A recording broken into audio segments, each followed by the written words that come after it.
I don't mean it. I don't mean kill. I mean just stand. Hey, what you gonna do when the come for your brother? Will you stand like a bull? Stand for his brother.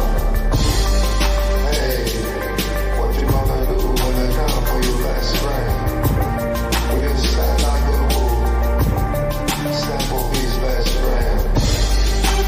I don't mean kill. I mean just stand. I don't mean kill. I mean just stand. I don't mean kill. I mean just stand. I don't mean kill. I mean just stand.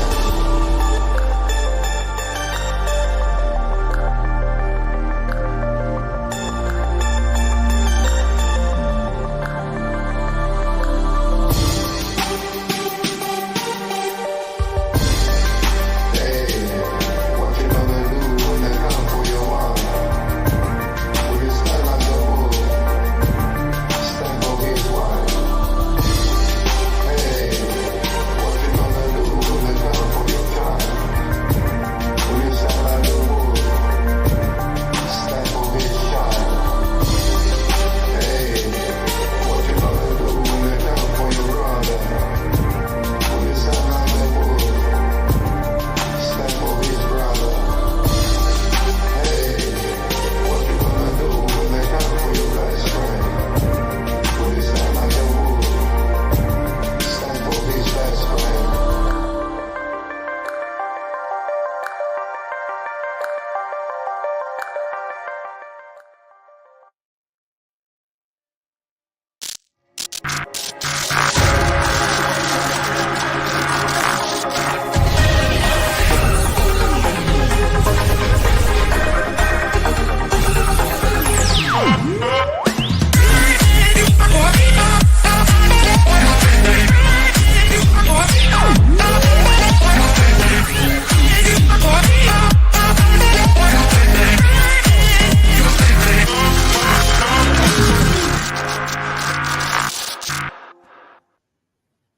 Hello everyone, this is Defense Politics Agent and welcome to the DPA Open Mic 51. My name is Wyatt, in case you do not know.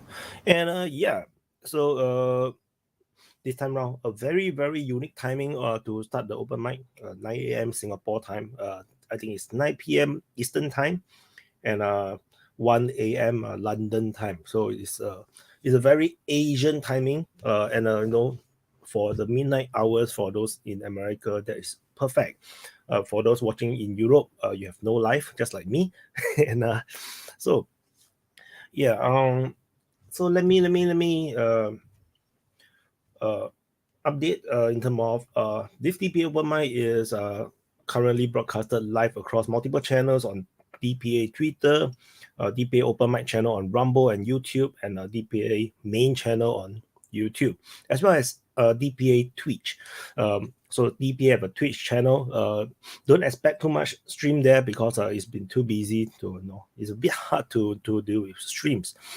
And okay, so the link to join the open mic session to come and talk with me and chit chat will be on the DPA Open Mic channels on Rumble and YouTube. So I'm gonna drop the link, and I think maybe I will drop it in Twitch as well. So I'm gonna drop the link now. And then we can chit chat, and then we see how it goes.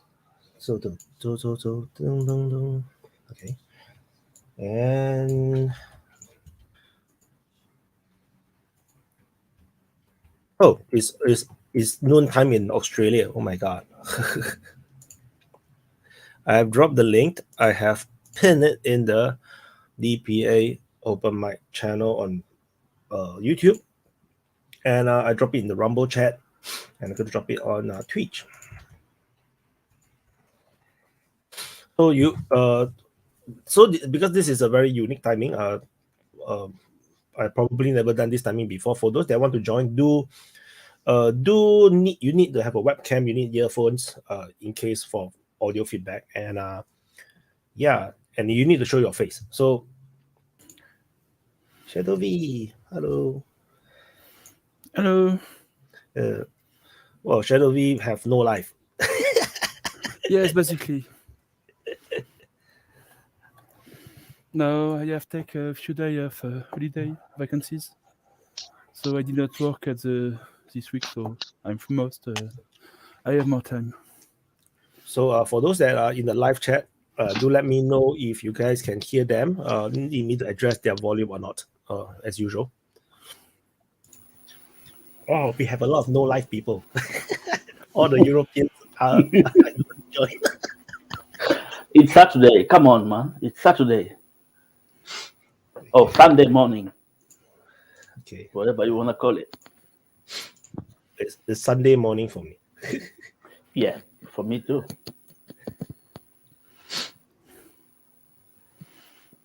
Yeah. How's everyone? I'm tired. I wanted to do the European timing. Then I was so tired. I went to sleep. I thought it would be a nap.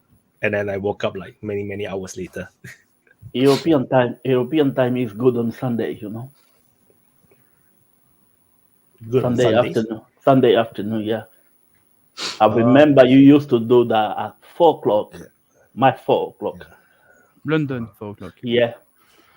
It's So- good time. It's We good time. shouldn't do the devil's hour in 3 a.m. because shit happens. You know, flying pottery and stuff. It doesn't matter if you don't sleep. At this time, you look rough, you know. So Look the at Israeli have Von. started- Von looks so fresh because it's like afternoon for him. No, it's like 9 o'clock at night for me. Yeah, that's why you look fresh. I just happened to look and I was like, it's starting shit. They try to trick me with this European time. Oh, I talked to Dan for a second. He's sitting in Mongolia chilling.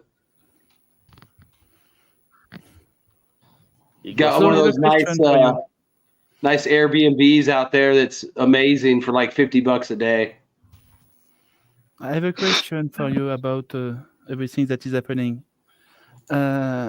Actually, the Gaza new Gaza war is making everybody forget about Ukraine. And next January there is election in Taiwan. And if something happens very bad in Taiwan, would it be able to make us forget about the Gaza war? 100%. Because anything that do with China and Taiwan will overlap Palestine. Because Really? the war will be so You much sure? bigger. Nah, I don't know. I don't think so. Right? Because at the moment, United States priority is the Middle East. For now. You can see these people in Congress the way they talking. It's like they want it, and they want it now. But if you look at my views on my channel, the Ukraine war is still at least double the number of views for the Israeli one. Maybe and because Paul- people don't want facts. It's like no, because I only cover like very factual information. For the Palestine issue, people wants to watch those emotional one because it's just emotional. Hamas is not winning at all. They are getting hammered. They are celebrating very little things. They're like. I really don't want to know anything about the Middle East at the moment. The things that happen there is no war. That's no war. That's liquidation, you know? They're trying to liquidate people. That's not a war. I agree with you. Voz. I try not to watch the videos, you know. When they say things that I agree, it's worth watching, yes. But as soon as they start showing videos, I stop watching because I don't want to see the things they are doing there. That's not a war. They're trying to liquidate people, you know. I remember when the conflict started in Ukraine. Media in the West, they were saying, these people are like us. They are Christian like us. They got blue eyes, blonde hair, you know?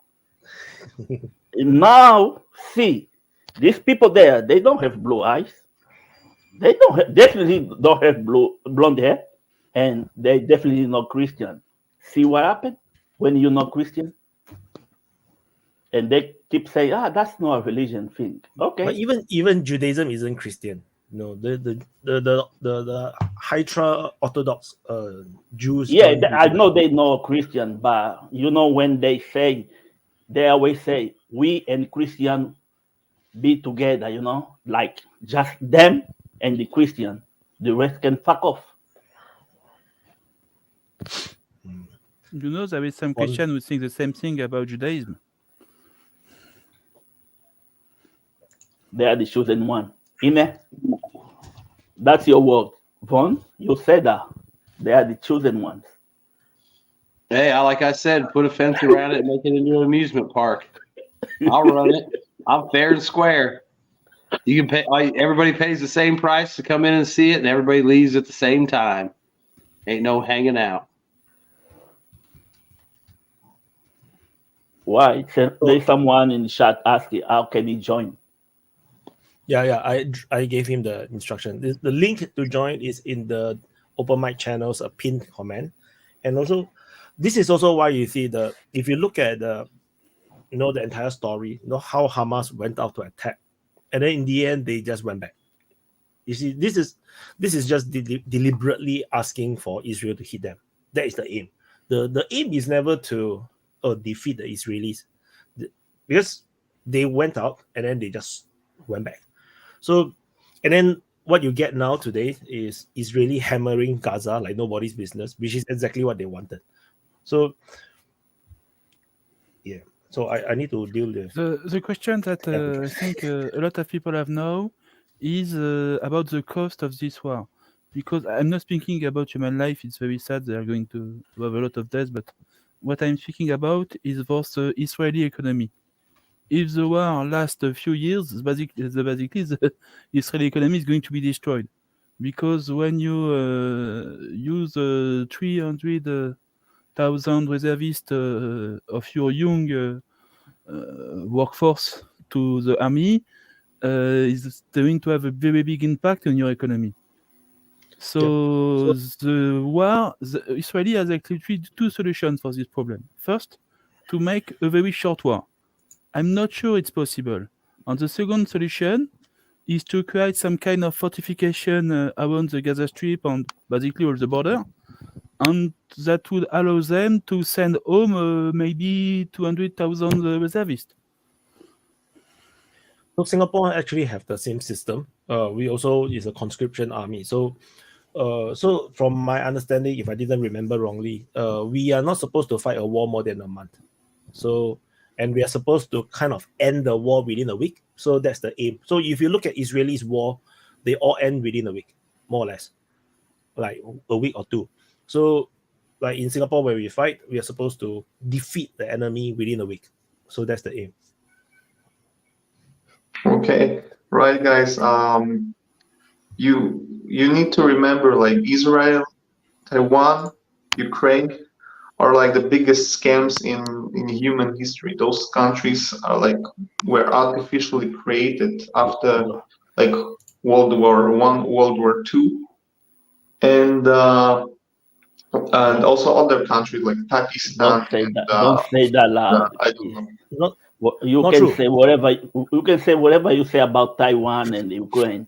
Please don't say things like that about Israel. They're gonna come for you. No, I need to correct you first. Like the thing is that in all those regions, there's conflict. Why? You need to ask why there's such conflict if this sovereign country. But in reality, it's not sovereign at all. It's just mind of those people, and the people living in Ukraine, like Russian, really the ethnic Russians, or people living in Israel, ethnic Arabians, people living in China, the Chinese people, they get tricked by some BS from US or from Europe to, fund them, and we get like the great economy from them. and that's So like I that's like tell the you, scam. How the scam works, but now it no, crumbles. it's, I think. wait. Wyatt wants to You cannot, talk. you cannot conflate Taiwan with all the other different issues. Taiwan is a totally different thing. Taiwan is a civil war. They started off Republic of China, which is the Taiwan's official name, is the original China. They are the China after the Qing dynasty. So they were fighting the Japanese, and they have a lot of warlords. They have this major, very messy civil war, which is so messy to the point where it's basically impossible to describe what is happening. Then the communists and all the different warlords, is all part of the Republic of China. So they made a deal. They said, okay, we'll stop fighting each other. We'll focus on the invader first, which is the Japanese. But the thing is, the stronghold of the Republic of China is all towards the coast. And then so the Republic of Chinese army is actually fighting most of the battle with the Japanese. And after the Japanese has been defeated, they surrendered, the civil war immediately restarted. But at that time, the communists actually did not fight the Japanese at all. They have been spending all the time building up the forces, and then by the time the Japanese have withdrawn, the ROC army has been weakened. As a result, they lost the war against the communists, and then they have been driven out of the mainland China. So a group of them went into Myanmar. Another group went to Hainan, which was then later conquered by the Chinese, the communist Chinese, and then the other group retreated into Taiwan. So Taiwan became the ROC that was in the United Nations until everybody feels like it's a good time to let the communists, become the real China. So that is that's totally different from the British anyhow draw the border lines. Like Pakistan is drawn by the British, Palestine is drawn by the British. These are, you would say, a bit artificial because they deliberately draw it in a way that it messes things up. Like there should be another country maybe between India and Pakistan, around the Kashmir region. There should be maybe another country. They just draw it in that way. Yeah. But why okay? I have just something to say about the Palestine area. In this region of the world, there has been, like a lot of other regions of the world, there has been a lot of war, even without Israel. Before Israel, before the colonization, there were war with every 20 or 40 years or 50 years. There has been always war in this area.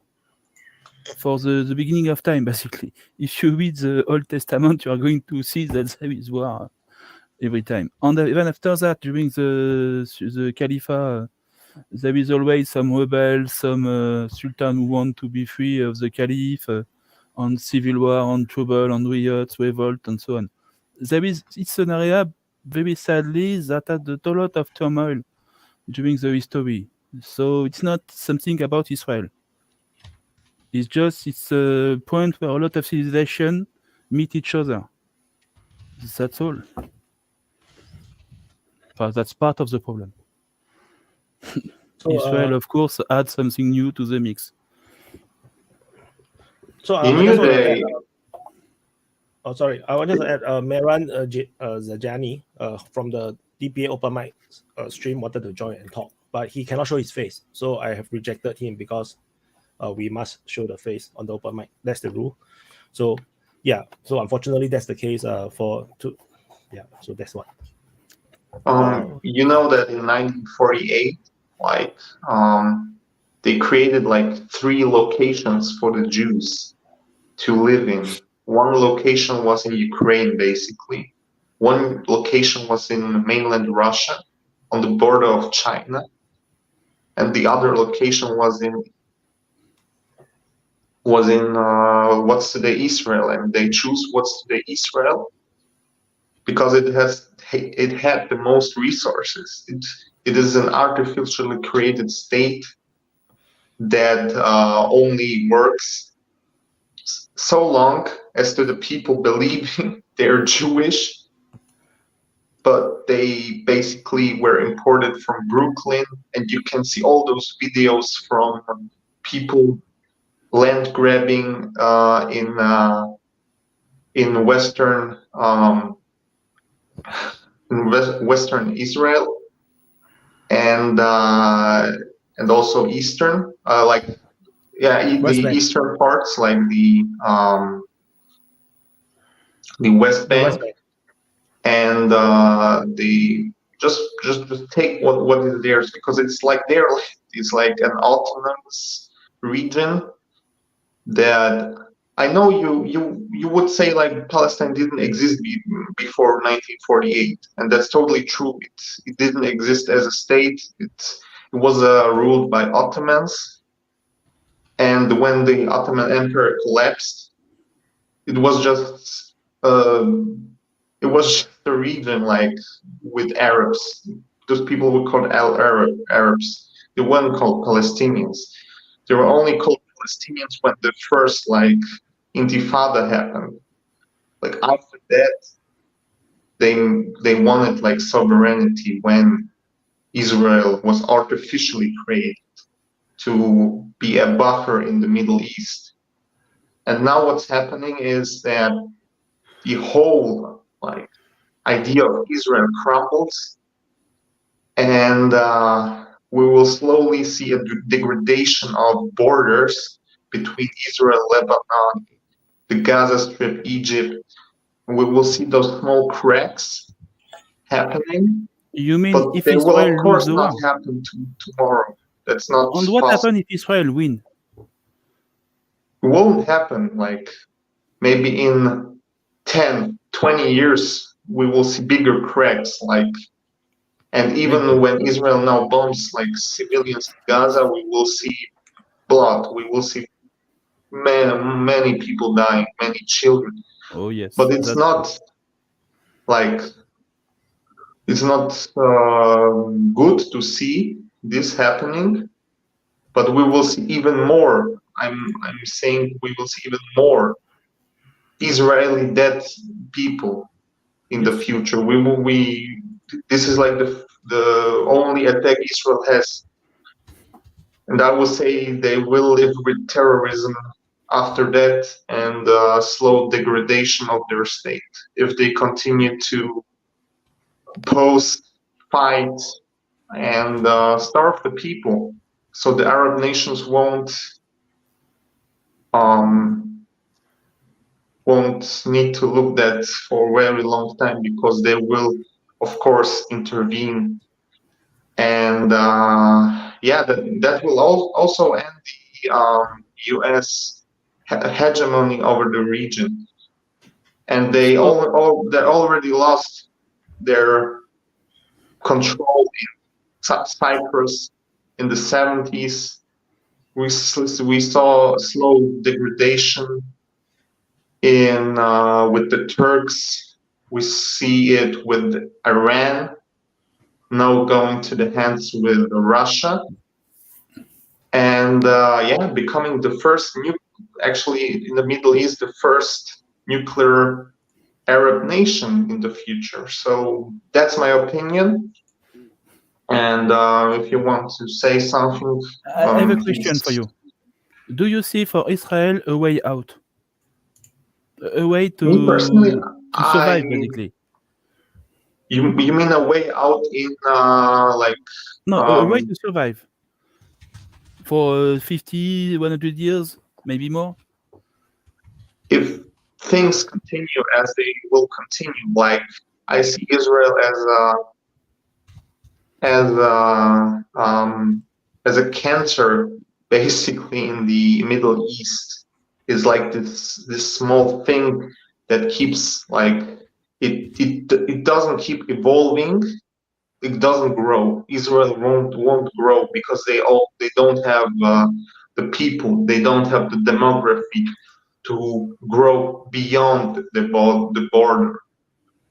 And the thing is, if this idea of Israel will decline, and also the state will crumble, it will turn into an Arabian nation once again in the future. That's what I think. And but if the U.S. right now intervenes and strengthens Israel, but it needs to do it as soon as possible right now, then I see a chance for Israel surviving for maybe another 50 years but not more.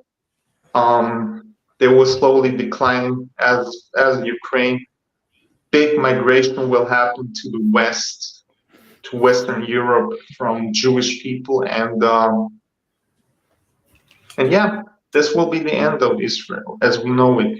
Maybe they will have some colonies, some small scattered to villages and cities, but in the end, nothing will help them. Eventually, all will decline, and because they're like, I mean, Israel, they're like, you have a family, you have children, you have like 20, let's say 20 children. One child looks like different than all your children. It also behaves different. It wants extra stuff, it wants extra shit, and you know, all the children will get, you know, will get salty to this child, and will punish him.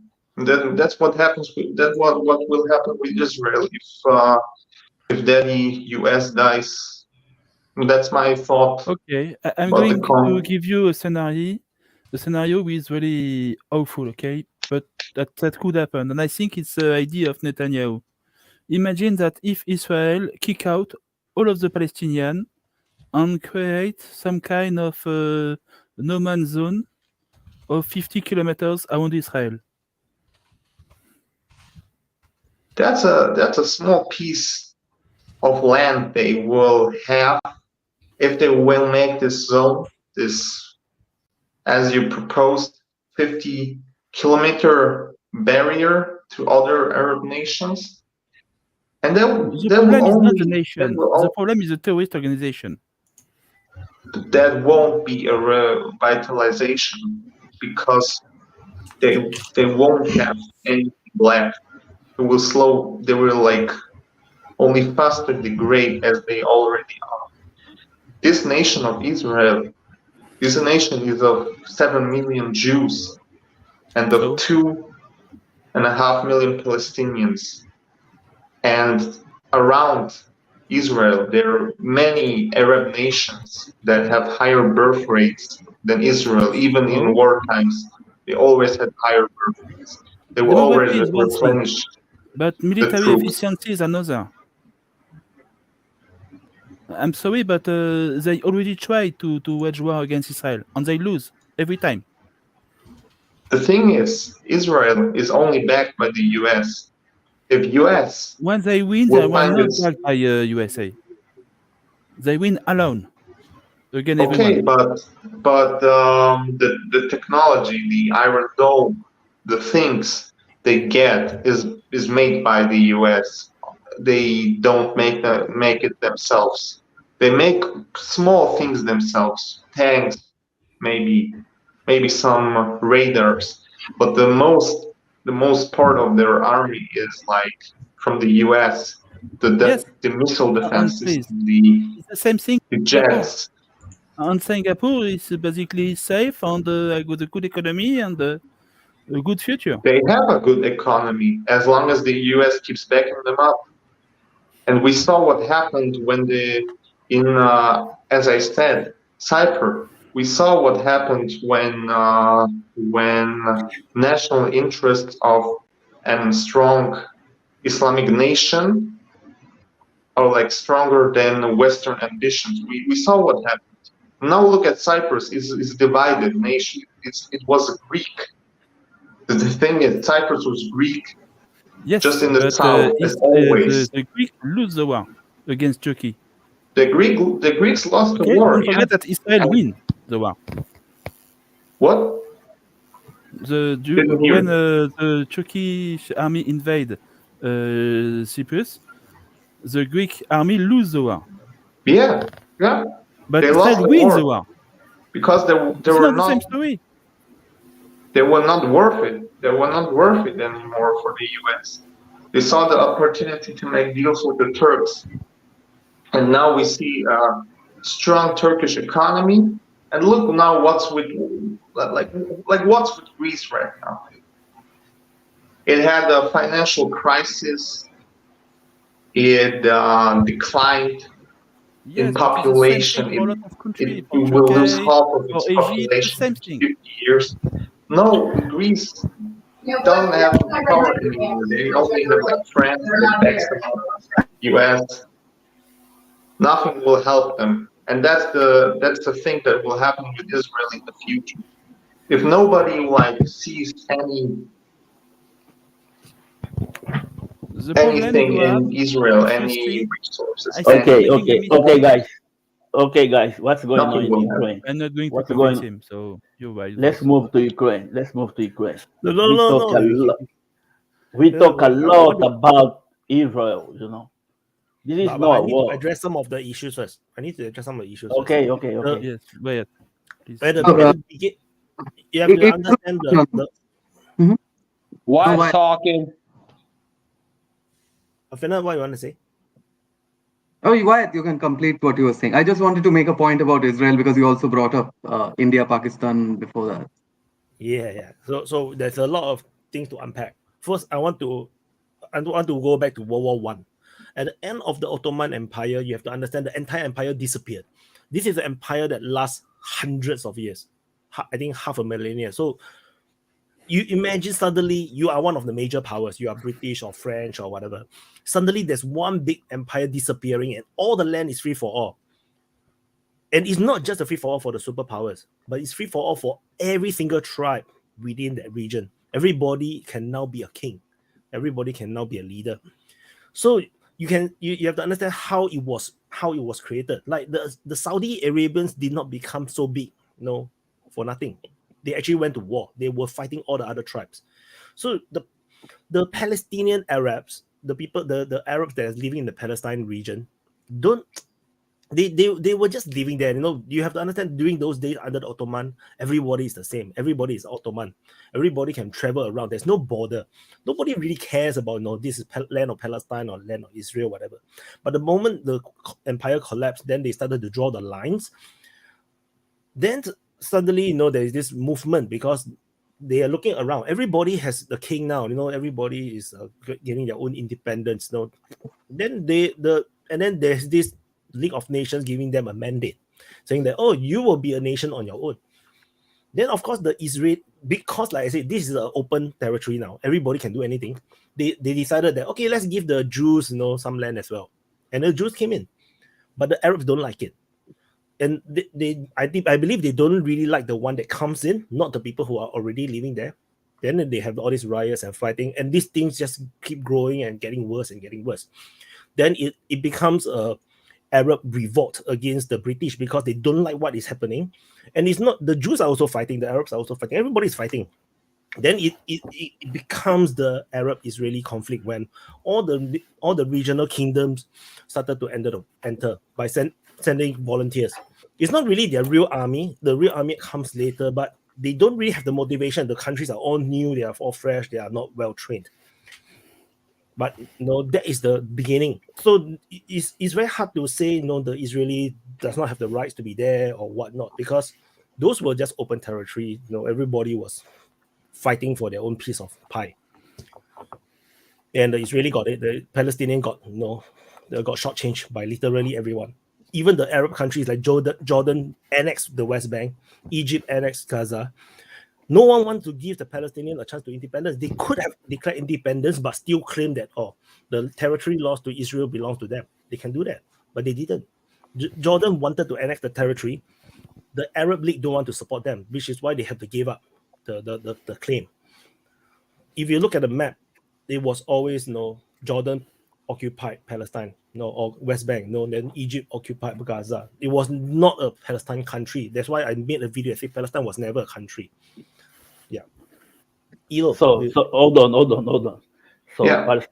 Palestine was never a country. What about Israel? Israel is a country. They won the war of independence. Yes. Palestine. But it wasn't a country before. Palestine Never. was there. It's there. It's a land. It's like Himalayas is a mountain area. It is there. But Himalaya is never a country. Palestine is never a country. It's basically the same concept as Mormon country in the US. You can't have a kind of religious country in a state that already was someone lived in, Indians and stuff. But the thing is, But like, it's not a real country. Like the Red Indians have they call it the Aborigine. Holy Land, yeah. Yeah, but it's not a real country. It's just a land that was. I know. Yeah. So, but you can say the same thing about Armenia and Georgia, and those countries in particular are surrounded by Muslim countries. In their history, they would basically, it's an anomaly that they don't turn out to be Muslim. And you know why? You know why they didn't turn out to be Muslim? Because they had a strong empire, strong nation that backed them up. Just like the US and Israel now, Russia backed them up. That's why they are not like Islamic. That's why they don't pray 5 times a day. That's why they retain their orthodox beliefs, faith. That's the exact reason why if the US won't fund Israel with money, won't fund Israel with goods, with weaponry, you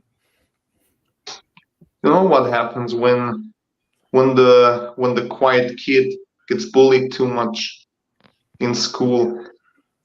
So then the real shooting happens. So and that won't be good. Only Because in USA. the Palestinians are the civilians, the Palestinian people are also are real victims. They are victims all the way from the end of the British mandate. They have no choice. They could have argued or fight for their own independence, but the thing is, the Arab countries around them also want to annex them. It's not just the Israeli. The Israeli is okay with the UN plan. The Arabs are not. And then the Arab countries just invaded, and the whole thing just messed up. They got annexed, and then the 6-Day War came. The 6-Day War came, and then Israel fought out. They conquered the West Bank. They conquered Gaza. Again, they are occupied. It's just that instead of you are now occupied by the Arabs, you are now occupied by the Israeli. They are still occupied. If there was a Palestine country, there is no talk about two-state solution because there will be already 2 states. The problem is there's only one state. There's only a state of state of Israel, and Palestine is inside it. That's why we are talking about 2-state solution. If there was already 2 states, there's no talk about 2-state solution. Why? These people that form the Israel state, they are Europeans, man. They're not from there. Yeah. They're not from there. They came from the Nobody Declaration. will But just accept the Israeli state. You can't say that The Jews came from Europe. It's like The Jews came from it's Europe. like They came, but From Europe. the Native Americans Russia. are also from North America. They don't have a fucking state for themselves. They have a fucking reservation or something. because they Just lost like the war. the Palestinians, they don't have. so. If you They were don't have. It's not just the war, Wyatt. It's not just the war. It's the fact that the Balfour Declaration gave the Jewish people after World War I, as we know, the right to repatriation, and it was a Zionist movement. We all know what the Zionists are about. And by the way, it's not just the United States that backs Israel. You keep saying the United States. Germany's given more money to Israel since World War II than the United States. They give billions and billions. You can see the German. They killed them. I'm saying They killed them. Listen. But I'm saying the Germans since 1948, since the World War II, the Germans that gave Israel have more money than the United States. And the UK is. So what I'm trying to say, it's not just the United States. When you talk about the United States, it's the Western powers. It's the Holocaust guilt has created the Jewish state. And it's not just the United States. I know the United States. I'm from the United States. And believe you me, the Jewish billionaires aren't limited to the United States. And you know that in Russia, 1.5 million Russians migrated to, and all the Russian billionaires, mainly Jewish billionaires, like Ukrainian billionaires, back Israel for the most part. Now, they may not back what they're doing right now, but the billionaire class, the Jewish oligarchs of Russia, they like Israel. You can bet your ass they do, right? Oh, I know that. And it's about money, guys. Yeah, it's about a lot of money. And so it's not just the United States. yes, the United States politicians are bought off.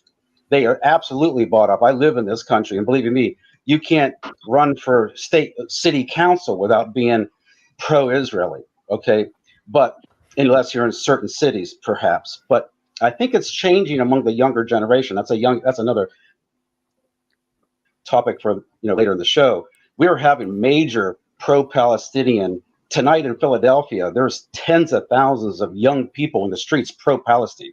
It's really something to see. It's happening as we speak. So the United States' youth is starting to turn to the moral issue, to the international issue. The young people, mostly your ages, I'm a little bit older than most of you, they are not buying the Holocaust guilt anymore. And that was really the generation of the boomers and prior to the World War II generation. A lot of what happened to create the statehood, and I agree with Wyatt, but in the sense that Israel was created by the UN mandate, Harry Truman, everybody felt bad about the Holocaust. And so no one was going to oppose the idea of a Jewish state. You had a lot of influence, but I did see a very good documentary recently, and it said one of the things that upset the Arabs in 1946, 47 was they were kind of agreeable to having the Jews come to a point. They never really absolutely agreed, but 2/3 of the land was given to them, to the Jewish settlers, when at that time most of the population was Arab. And that was one of the conflicts that kicked off the 48 War of Independence. And it wasn't just it was the land, the amount of land that was being given by the UN to the new Jewish immigrants. It's a very good, by the way, documentary. I would recommend it. It's on YouTube, and it's really well done. It was all desert, right? Right? It was mostly desert, right? What's that? The entire southern half of the land, the UN have cut partition for Israel. They are all desert. There's nothing there. It's just desert. Yeah, if you look at the map today, it's all desert. Even today, they don't really build much there. They have a few military air base. You can't live there. Yeah. You know how Israel's population... But they gave a lot up from Jerusalem up north to the north. There was and as they began, after the war was fought, 48, they got 2/3 of the land. That was the 48 war. I think the main thing was the capture of the Galilee region. I think the one in the north towards Lebanon. I think that is the one of the contentious one that the Palestinians have. You know how the Jewish population rises is not because of high birth rates.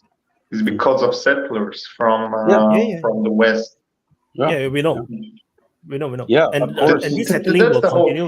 And it's against the UN chart. But I kind of disagree with you. We can agree on it. One at a time, please. I don't think Israel's going to dissolve because it's a bad country. I don't think that's going to happen. I'm not exactly pro-Israeli. I'm just not. And there's reasons for that. But Israel's just not going to fade away as a cancer in the Mideast. That's not going to happen. You got too many interested people around the world. And by the way, it is a UN protected state. I mean, there's no question about it. Even though they voted 120 to 13 to have a ceasefire, the UN's never going to dissolve Israel or see it fade away. Everybody agrees that Israel has a right to exist. But the issue is like Wyatt's saying, and what most of the thinking world knows is the two-state solution is the preferred idea. Is it going to happen? And I do agree. I want to say one more thing with Wyatt, and I'll shut up for a minute. I do wonder about all this puffing and bluffing about the Hezbollah and Iran. They always say, Gazan brothers, our Gazan people, where they're suffering. And where are they? I mean, how many children have to die in Gaza? There's we're 3,000 and counting. And how many children do you need to see dead on your TV screen before you enter the war? I mean, you get to 6,000, 7,000 children dead? You know what will happen? Then I'm going to enter the war.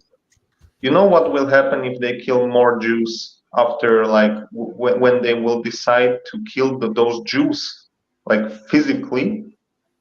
Then the whole Eastern Bank will get just fucking nuked to pieces. When you say kill Jews, you mean the Hezbollah? Look, if Hezbollah gets involved, killing, for example, with rockets or more incursions into Israeli territory, or Yeah. even Jerusalem itself. Yeah. They're killing then 1,000, 2,000 Jews. They Oh, yeah. will get a waste, and they know if they do it, they won't exist. Right. There won't exist any Palestine. Well, in World War the III future. might happen. You might Yeah, have but World you War can't. You Israel not gonna nuke Palestine. It's like they nuke themselves.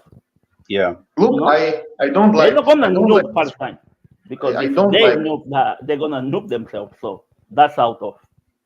But I think they will. They rather nuke the bad neighbor, as the Jews call the Palestinians, than to be constantly killed by them and outburdened, because Israel has the lowest demographic of all the Arab. If we say Israel is an Arab nation, they have the lowest demographic number of all of them, and they know it, and that's why the Hezbollah doesn't do anything. They wait for the right time to with the help of Iran and with the help of other Arab nations to strike. Not going to happen. But they will only have one bullet, and if this one bullet won't strike exactly in Israel's heart, it's going to be the end of You have to forget about the idea of West other Bank. nation Yeah. waging war It's going to against be Israel. the end. You have to forget that. It's never going to happen. Not Iran, not Egypt, not Lebanon, not Jordania, not Syria. No state is going to make war against Israel. Never Okay? say never. I mean, like, Okay, never say maybe in never 50 in years. this world. But for the few years it's going to happen, not. Okay? Not going to happen for 10 years. I'm not talking. But I'm not Israel talking is the next years. Israel I'm is striking them. the few decades. A few decades, I'm maybe. not it talking could be. about next years. But in a few So- decades, there is no longer any petrol. So you have And to the oil. understand, right? This is why, at DPA, I'm trying to, try to share and get people to think more in terms of geopolitics and political terms and motivational terms, because this is what you're thinking is very aspiring. You hope that this thing will happen, or you think things will happen in this way, in a very singular fashion. But the reality is the leaders of all the Arab states priority is to protect their own interests, to protect their own power, to stay in agree. power. So if they don't go to war and they will lose power, they will go to war.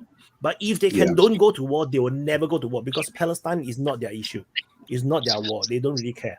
If they care, they would have declared all-out war to the end, like in the world wars. In the world war, everybody fight to the end. It's a total war. You see, none of the Arab countries will go into a total war with Israel, because the issue was never about the Palestinians. The issue, first Arab-Israeli war, is to annex land. They want to capture Palestine. The second war, 6-day war, was again trying to annex the land, because they didn't annex enough. They only annexed some parts. They're trying to expand it and kick out the Israelis. It failed again. But then this time around, they lost land. Syria lost the Golan Heights. The Egyptians lost the Sinai Peninsula. So that's why there's the Yom Kippur War, because the Yom Kippur War is no longer about the Palestinians. It's about recapturing the land that they lost. And then they lost that war also. So, but Wyatt, you need to think about two sides of the coin. Well, on one side, Israel is a prosperous country because they have neighbors that fight themselves. Like Syria, Lebanon, Jordan in the past. All countries, they were fighting their wars, like the U.S. You can call them U.S. wars. But on the other side, all those nations are Arab nations with one origin, and Israel is like the ghost or the demon that hunts those Arab people in the dreams. But the Arabs are always busy fighting each other. If you look, not too long ago, I know. Yemen was under invasion of Saudi Arabia. I know. ISIS still. appeared, even though it may be funded by the Americans, but the ISIS also attacked the own Arab people. They killed more Arabs than killed Westerners. I know. Or American I soldiers. know all of those. But Yeah, the thing is, if you have strong roots, for example, I don't know, in Africa, there were like colonies of white people there, and the thing is, they wanted to establish like white villages somewhere in Congo or shit, and they didn't succeed. They didn't succeed because Africans, they have strong culture, they have strong will to fight back. That the same thing is with Arabs. All Arab nations have one thing in common. Only one thing. They never give up, and Islam. And if those two things are not there, then they can give up. But Israel has nothing. I disagree with the characterization of that. The Europeans were successful in Africa, especially of France. Even after the independence of all these African countries, the French colony, France still on top of this country, still boss of all of these countries. Even the other Congo, not your Congo, newish, the other Congo is a Belgian Congo, but the French go influence in that country just because of the language. So I'm going to say France is still winning in Africa.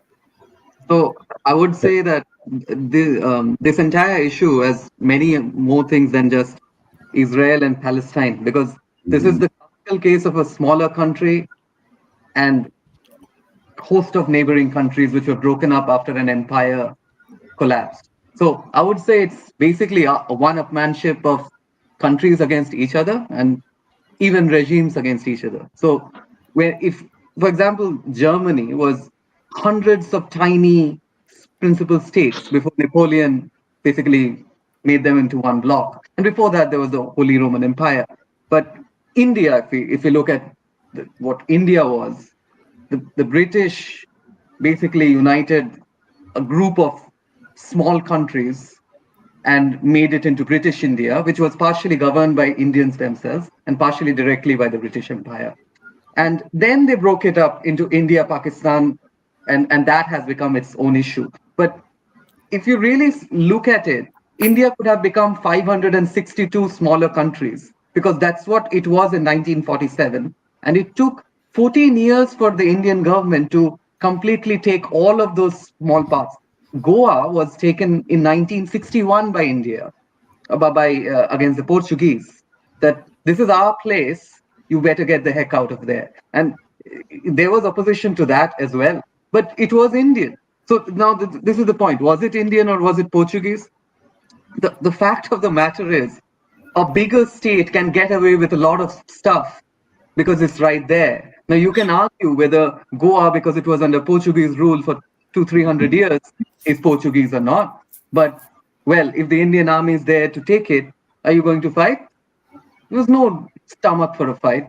So at the end of the day, if Israel has enough stomach for a fight, it's going to stand for itself. And if it doesn't, then it's going to coalesce into a larger into a larger bloc. But of course, they have the stomach for a fight because it was UN mandated. There's plenty of Western interest in allowing them to fight. So they're going to stick around as long as there is enough resource.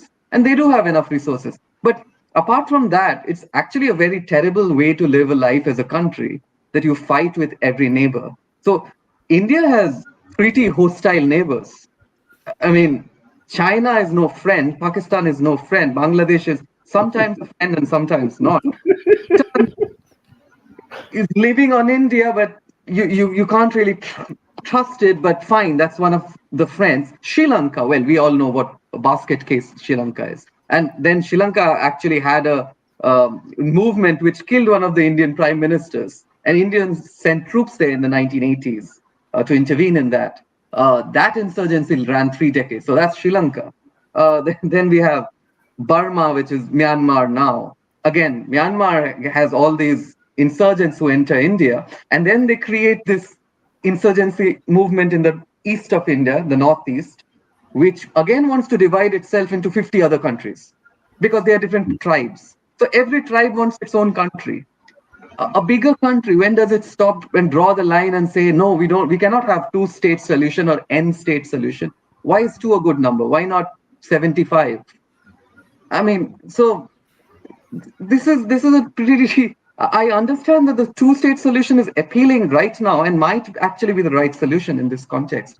But I honestly feel that the West has given this 2-state solution really to keep countries weak, because if you divide a country into 5 small states, so this is how the British colonized India, by the way.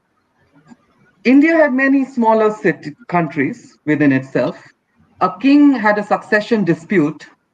One of the brothers looked at these white people and they said, these guys are good fighters. Let me get them on the side. They will protect my army, will join forces, and will defeat my brother. And when I get the throne, I'll just allow the British to trade from this camp, and they can station some troops. Now, the British set up a cantonment after this guy wins, and their cantonment starts expanding. And then they start asking for ever-expanding rights in the governing of the state. And that's how the British didn't really fight India. They just colonized India by trading with the Indians themselves. It wasn't open warfare, for that matter, actually. It was more of Indians agreeing to be governed. So I feel that if states divide themselves into many smaller parts, they become so weak that they cannot exist without the strength of a larger state. And then it's really the larger states running the show. Well, that's the story of a little bit of the Palestinian Authority on a smaller scale. The West Bank versus Gaza, the Hamas divide. There's a history there of dividing and conquer of the Palestinians themselves. And going back to why it's thought, I want to mention, everybody knows about Noam Chomsky. I think you've heard that name, and the MIT professor he gave a speech so many years ago. There's one basic reason why the Palestinians don't have any friends, because they're not rich. They're poor. They don't have anything to offer Saudi Arabia or to offer Jordan. They're poor, and the poor folks don't have too many rights in this world, right? And the ghettos, I hate to say the word ghettos in the United States, but right here in the United States, our poor people can't fight the police. Okay, everybody knows about the police brutality in the United States, and I say that because of my background working with those issues, long time. When you have a suppressed minority like we do in the United States, we're still fighting. We can't get it passed. We can't get it passed in the U.S. Congress today to help protect, minority citizens, all American citizens really, but especially minority citizens to be protected from their own police force. We can't get it passed. Even on a compromise, we can't get it passed. So, when you have a beleaguered, identified population that doesn't really have too much to offer the rest of their neighbors, even though they share the nationality, and I do agree that the Arabs do have a very strong history of just standing up for themselves, period. Look at the Palestinians, look at the Gazans. I mean, it's amazing they're still willing to endure that bombing and shit. But every population wants to endure. We have the American Indians after what they've been through. But I'm part Italian, like you say. Italy was It was a group of city states for most of its life until the late 1800s, right? And so you're right. Small towns, small cities that are powerful join together. It takes a lot. I have to say this. Giuseppe, I think was his name. He when he united Italy, he said, after they asked him, "What do you want to do now?" When he got the nation created, he said, "I want to go watch the seagulls. I'm tired." He was sick. He knew what it took to unite all the various Milan and Naples and Venice and Rome together. It's a maddening task. how that applies to Israel and Palestine, I really think is a geopolitical issue right now, and it's going to be is there a will among the nations to recognize the Palestinian people? And my hope is that the youth, the younger generations, the people, even the Jewish population in this country that are splitting right now, there's a lot of Jewish population in this country that are actually leading these protests. Mainly they're younger, but 1,000 young Jewish people took over the Capitol for an hour. Not in our name, they said. So I don't know if that's going to impact our wealthy politicians, but you have a witness of young Jewish people of conscience saying, we do not want this to be our legacy of our people. So it's going to be an interesting thing. I don't have an answer, but I think why it's right in the sense that until the Arab nations can truly see the suffering of the Palestinians worthy to, I hate to say it, put all on the line. I don't know if if it's going to change. I think the Arab nations really have to be willing to put it all on the line. And I mean, and what does that mean? World War III? I don't know. And Palestinians they didn't have a problem with the Jews that already lived in Palestine, like prior to the nation founding. They only have a problem with the Zionist Jews that wants to do land grab, keep them in cages, as you can imagine, keep them in ghettos. I agree. Every population, any population. Yeah, they basically the thing that happened on the 7th of October was call for help. Basically, even if it ended bloody, even if it ended in tragedy for many families and Jewish people that lived there, it was a call for help. That didn't happen because some crazy dude said, we're gonna kill people today. That was because we need to make something to get or to have a reaction. You guys need to stop. You guys need to stop mentioning Jews. That's not all Jews. That's not Jews. This is just Israel. You mention Israel. Don't say Jews all the time, because here in London there is a lot of Jews against the state of Israel. On Friday there was 1 million people in London. 1 million people on the streets of London. I saw that. Yeah, I think 1 million people, and these 1 million people, not most of them, but a lot of them were Jews. Mm-hmm. So don't you know what's funny? Don't mix them in this thing. Like in all of the US, in all of Europe, there are not that many Jews.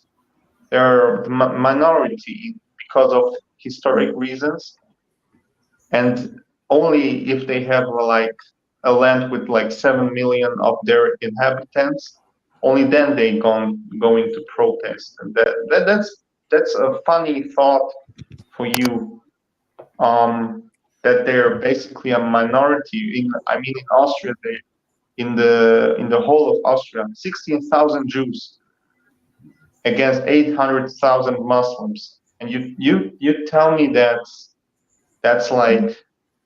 something? That's nothing. We already had some incidents where Arab kids or Arab teenagers were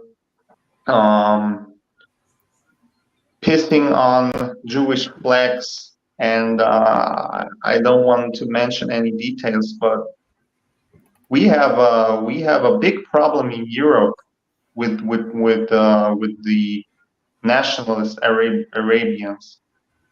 And the thing is, in Israel, many want the death of those people in Gaza and in the West Bank, but that's not the solution for the future.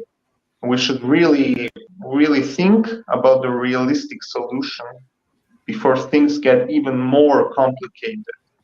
And I mean complicated in the sense of dissolvement of the Israel state as a whole into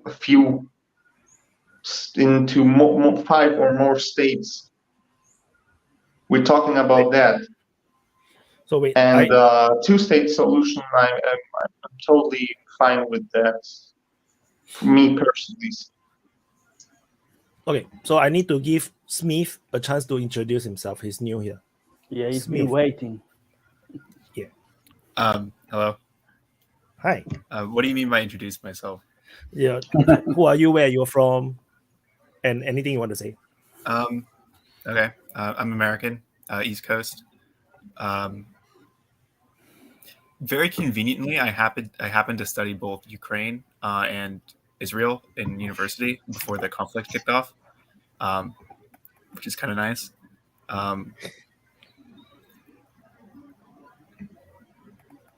I don't know what else to say. So what do you study? I mean, Well, what was the conclusion? Or I was Share. a philosophy major. I studied Israel on my own because in an English class the topic was rights, and so I did a lot of research on Israel for that, in the conflict there. I took an international class in international relations. One of the branches, like the politics division. In that class we studied war, the causes of war, and we got to pick up like a particular conflict to kind of focus on our own like individual projects. I picked the Ukraine. At that time, it was just the war in the Donbass. So what do you think about the thing Israel is doing to Palestine? You agree? It's a super duper complex situation for multiple reasons. I think two primary factors here are that people talk about Israel and they talk about Palestine and the Arab states and stuff as if like these are monolithic areas. And I think part of this comes out of the West because the West has very homogenous states. A lot of the world is not like that. The Middle East is very tribal. We have very strong regional identities that go back like 1,000 years. And so what one group does, like a couple kilometers to the west, it has like an entirely different culture, an entirely different like view on the world, even though they might both be Muslims. They have like entirely different situations there. And so each of those groups are operating in their own interest, as Wyatt said, which makes the conflict kind of more complicated. Plus you have the geopolitical situation where I think it was maybe he left, but one of the people earlier was talking about how like Israel only survives because the United States arms them. It's like in France and stuff too. But the same is true of the Arab states. I mean, the Egypt Air Force was not made in Egypt. It was the Soviet aircraft. And so you have intense geopolitical conflicts in the region that go back 1,000 years. You have intense regional conflicts and stuff like that. But you also have this sort of so I love the concept of PTSD. I find it incredibly useful to explain stuff, and I think we can apply it on macro scales as well. Like for example, Russia has very clearly like collected PTSD from long centuries, just unbelievably intense violence that just never ended. And so one of the reasons why like Western people look at Russia and be like, we don't want to invade them. Like, why are they all like this? But, like my mother went to Russia. I met some professors who studied in the Soviet Union, and every single time they went, there would be some babushka there who would ask, like, why do you want to kill us? Because they've just been so traumatized by violence and stuff. And so when the West is like, expanding NATO is not a threat, Russia looks at this, and regardless of whether NATO is a threat or not, like, Russia looks at this and goes, like, holy crap, like, they're trying to kill us. And the same thing is going on in, like, that sort of collective PTSD in the region where, like, if you take Gaza, like, there's no way you can grow up in Gaza and not have immense trauma. Like if you were born in say 2000, you've witnessed multiple massive raids by Israel that are borderline wars, like where thousands of people die. Plus you're in that very intense small environment, like where you know everybody kind of thing. I mean, there's a lot of people there, but it's very, very condensed. And so like when you have children, and like, you see this sometimes with kids who have been just intensely traumatized, where you understand that the reason that they act like this, like that they act very violent and psychopathic and stuff, is because they've been traumatized. The classic examples like that psychopathic like teenager in high school whose dad just beats him all the time because he's drunk. But then the question is like, what do you do with that kid? and there isn't really a good answer here, because you can't like rehabilitate like millions of those children. Like it's just way too resource intensive. Like you can't put everyone in prison. Like you can't like kill them all either. And so you have a very similar thing going on there, where like if I was Israel, like if I was an Israeli and like I saw my people just get massacred like they did in October 7th, I would seek revenge. Like honestly, like as just a human being, like I would want to bomb Gaza. I like my initial reaction, like in the first hour before I caught myself and like calmed down and became a human being again, was to actually just flatten Gaza. I was like, just bomb it all. And I'm not even Israeli. And likewise, when I saw what Israel did to Gaza, my immediate reaction was like, just kill all the Israelis, right? Because I'm a human being and that's how we act. And when you have that sort of intergenerational trauma that goes back centuries, I mean, the conflict is just completely fucked. That's why I think that Gaza Strip is basically to be destroyed. It's very sad, but I don't see another issue to this war. Yeah, let's move on, man. Let's move on. Before we move on, I want to add something quickly. Gosh. Sorry. Add something. No. It's very short. I'm very brief. You guys already know this. When we think of history and we think about all the conflicts, we must remember that human beings are led by every new age or new era, right? We had the dawn of a new age when we had World War II, and we had I guess people will say the trifecta in terms of power, but one of them fell off, which was the British Empire, and we was left with, the Caucasus and the Anglophones. And now we're in the new era, and we just entered the new era not too long ago, about 2 years, which literally signified that it's a shift of power. As we have seen the Indo-Pacific brewing, the Middle East will definitely brew, so as Africa. So new country will come ahead, or new division of land will be created where it needs to be created. The reason why I don't take heed with this conflict as much people do, I look at the word as you cannot say that you want to exist if you do not pick up a sword or you don't fire a cannon to protect your own sovereign, sovereign policy, or the idealistics that you want to have to deal with other nations around you. But considering the fact of the Palestinian, I like what DPA said, and also the new individual there, Smith, and also I don't know where he is, from India or not. Excuse me if I get it wrong. They both hinted towards the fact that it's not really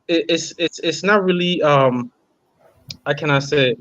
It's not really based on Palestine, but it's because of their greedy brothers, right? If you study the history all the way to the Hittite and the Nimrod, and you go as far as 1725, you'll see that there was a country, a group of people not named Palestine, but existed around the Gaza Strip before it was named the Gaza Strip. People already lived there. The Jews didn't live there. If you're from Congo or from Liberia, we are taught history all the way to 6050. The first how you call it, a wave of migration from the British and the I forgot the other one. We are taught that the Jews are not just Jews. You have African Jews, you have the Jews who live in Middle East, you have the Caucasus, and you have the Anglophone Jews. And also to address my African brother who's there, the Jews who are there in the Gaza Strip, or you will call modern day Israel, they belong there. They fought to retain that land, and they're establishing themselves. We can't say they are not Jews, though. I don't want to bring this into religion. If we read the scripture, you yourself, or you read what the Bible, for most who believe, you'll see that God didn't secure his border by just words. He summoned up an army to go all the way to the Canaanites, to go all the way all the way far to the lands of Egypt. So at the end of the day, when I look at this conflict, I don't get bothered with it much, because I know that we're in a new era. And in every new era, there will be sparks and there will be war. Until we reach the new age, then that's when we will know if everybody here is following what the difference between a new era and a new age is. You'll realize that once you reach the new age, that's when you know who are your superpowers, who are those who are going to control the earth, who are those who are going to implement their own strategy. We already knew who was the previous new age. It was the United States. We could say Japan almost had it, but they kind of went ballistic when they started massacring a lot of people. But that's all I wanted to say. I don't want to give people a lot of history behind, certain conflicts. I just wanted to add that. Yes, I think it's time to talk about another conflict which met 10, maybe 15 million refugees. Ukraine. 50 million. That's the number, I think. No, I've made a mistake.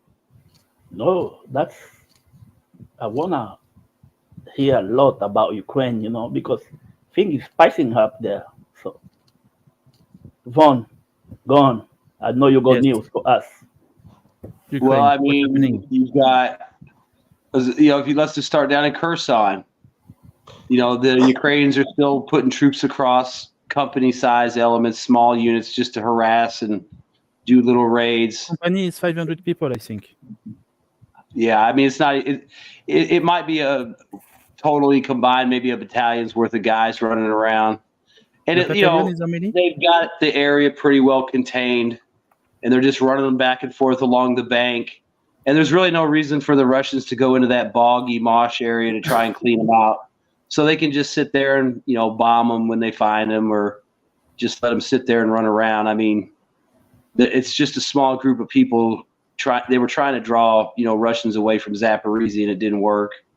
And now you find out, if you move up towards Avdiivka, that like the 47th Armored or Mechanized Brigade has rotated back out of Robotny and has gone up to Avdiivka as part of the reinforcements to try to hold that open. So they're already getting spread thin again. The Zaporizhzhia offensive is over. It's done. It's been acknowledged as being over. Last week, Shadwi, you asked if Russia is gonna just give up the offensive, and I said to you, no, not this time, because they got everything worked out. See, 7 days later, they look stronger in that area. They don't take a lot of territory. Just a few trench and a few field in 1 week. They don't. That's the thing. Russia is never about getting territory. It's about eliminate the Ukrainian army. And let me correct you a second. There's no such thing as they didn't take. In the art of war, you're not looking at taking massive territory. You're looking at making strategic gain to eliminate the enemy footprint. Territory doesn't really mean anything unless your strategy works. Yeah. So that doesn't signify that they're not good. You have to look at the strategy. I like what DPA breaks it down. He gives you the mapping and he gives you the particular bombardment or geolocation that's happening within. It's to give you a summary of what they're possibly going to do at the end of the day. To me, really, the Avdiivka and Zaporizhzhia front, it's very interesting because in winter, you have those small marshes that really do make things a lot harder in terms of supply. I think DPA mentioned it, I think the last one, when he was mapping when the Russian took over you call it what? You said the pit hill in your video, or the volcano? Yeah, the volcano. Yeah, so to me that front is very, very lucrative because of remember the two regions. You have the Donbass that the Russians are aiming to to kind of reconquer, and I forgot the other one. I'm not really interested in the other one because that one will be a lot harder. To me, the easiest one is really the Donbass. But just to correct what you said, land doesn't mean if they're not taking 60, 80 kilometers doesn't mean they're not good. You have to look at the end of the day what the strategy would do. That's all I wanted to say. I think that this, if you look at this war, one of the ways I look at it is I play computer games. So if we have played something like the Total War series, you have to take territory. But if you're a powerful kingdom, there is a bit of tactics involved. You can win some fights, which a stronger army couldn't win because you have better tactics. But ultimately, it's about logistics. And now it's clear that the logistics are going to be divided between Israel and Ukraine, and the Ukraine already had a weaker hand in terms of its factories, its capacity to wage war. It has much fewer people because a lot of people have become refugees. This is a war of attrition. There is really no expert on war who's going to opine that Ukraine has any chance of winning. Now, Russia is playing the game of they don't want to take too many casualties. So that's why they're not going in for an all-out offensive.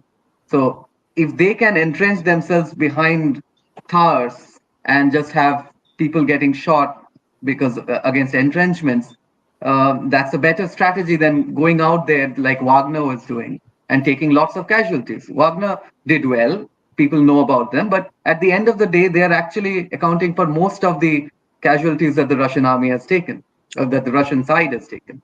So essentially, to win the war, Russia only has gained ground incrementally, have its population not worry that nothing is happening, and take down as much of their opponents as they can.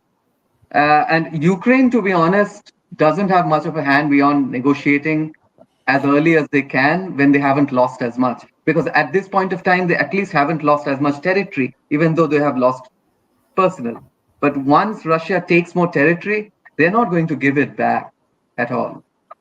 From a Ukrainian perspective, they definitely should go out and negotiate. But from a Russian perspective, there's no reason they should allow anyone to negotiate with them till they get more land, because they have created this huge army of almost 1 million personnel all time, but they have not used it at all. And the only thing I really see is that if you're keeping such a big army in reserve, that takes money. That takes a lot of money. There must be some reason they're holding it. It's not as if they're just keeping them as a against NATO. You mentioned logistics.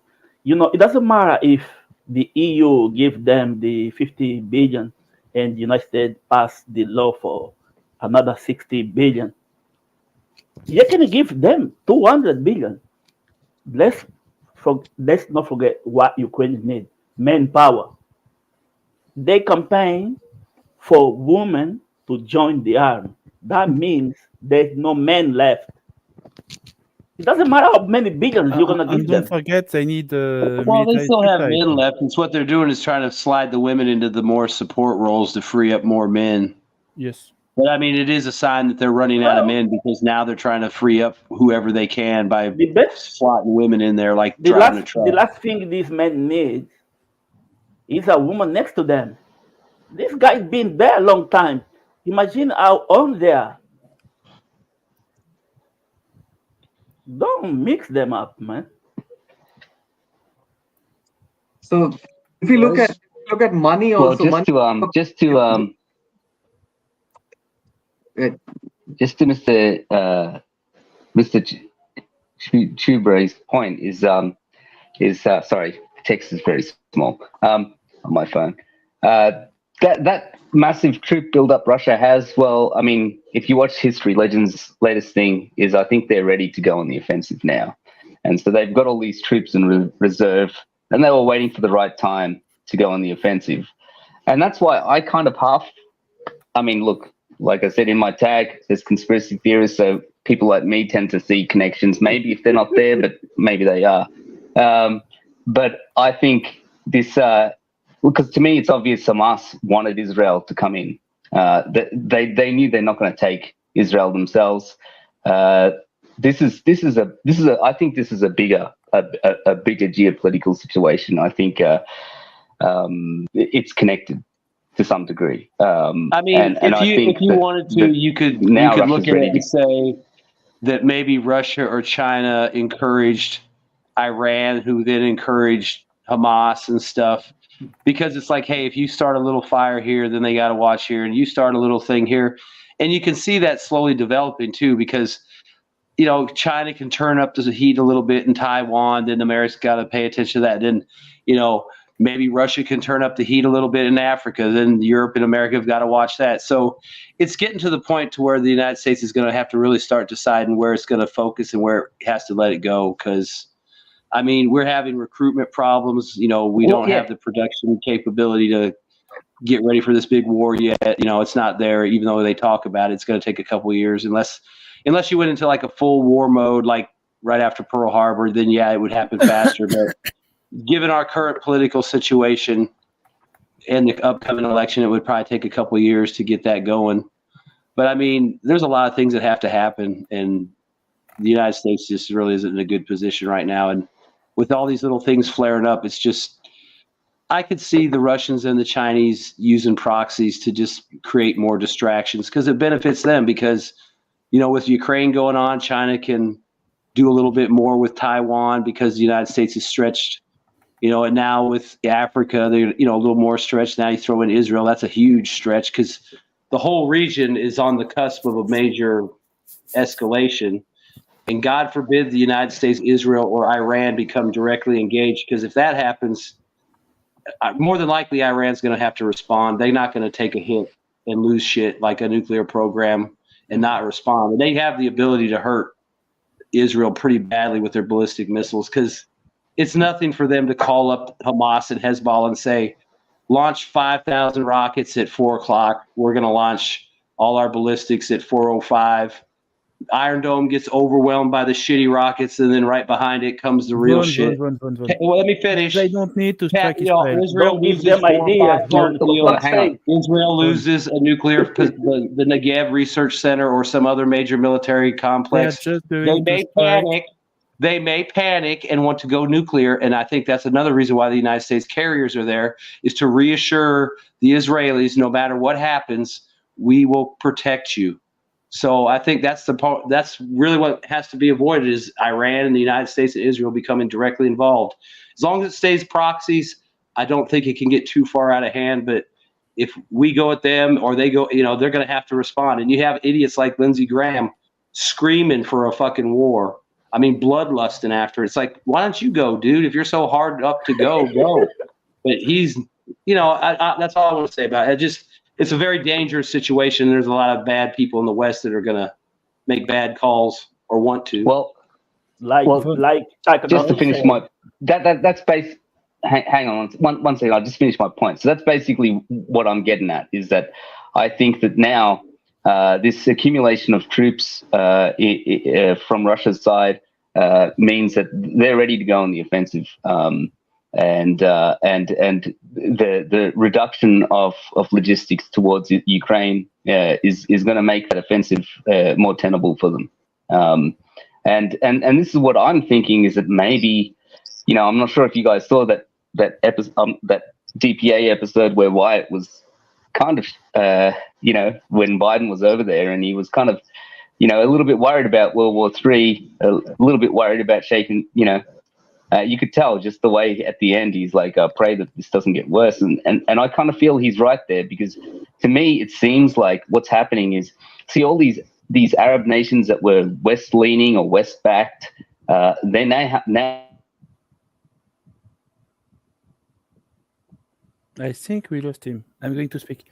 Von, when Iran is pressure now. So countries like Jordan, places like Turkey, places like Egypt, now they have to think twice, because they have a massive internal pressure created by Hamas, and Hamas is ready. Hamas is ready with the propaganda war. They've been spamming out images, and I don't think they're directly intended for the West.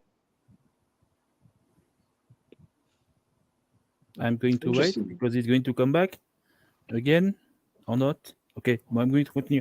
Von, I think that Iran don't need to strike Israel to riposte an attack against his own nuclear asset. They are just going to strike U.S. military base in Iraq and Syria. And there is already 3,000 or 4,000 military soldiers there. Repeat, please. Hey, guys. So funny. I think like he said something wrong, then he got censored by CIA. Let Jesus say something. Come on, Gabriel. He's back. Bye, guys. How are you? Can you hear me? Yeah. Yes. Great. Nice to see you guys. Friendly faces. I thought it was ironic what Von was saying about USA reassuring Israel so that they don't use nuclear, so that they don't go nuclear. I thought it was ironic because I always thought that the carrier group is a bad strategy. It's like too much concentration of forces. Like in an era where deep strikes have high precision, it's not a good idea to have a carrier group. So I think the value of the carrier group is the nuclear threshold. It's enough of a target for it to be like worth any deployment of ordnance, but for the same reason, it's so much of a target, has so much assets, that the real military value of the carrier group is the nuclear threshold that lies behind it as support. You know, like if a carrier group gets obliterated, what happens next? Gabriel, that's why they are not. I mean, you have a nuclear sub usually in attendance with that carrier group, so he would probably be responding to the carrier group being destroyed. And that's not to say it could be nuclear. The subs also carried conventional land attack missiles, but you know, a carrier group and 5,000 plus people gone, that's going to be a bad day. What can you do? People are going to be emotional, so that would be a dangerous day. That's the thing. What can you do? Like if a carrier group gets hit, and I guess some support vessels, like nobody is stupid enough to do that. What can you strike that's gonna be proportional? Hello, how you doing? I know what they could strike: the USS Liberty. But wait. One thing United States should be worried. United States should be worried about Iran, because what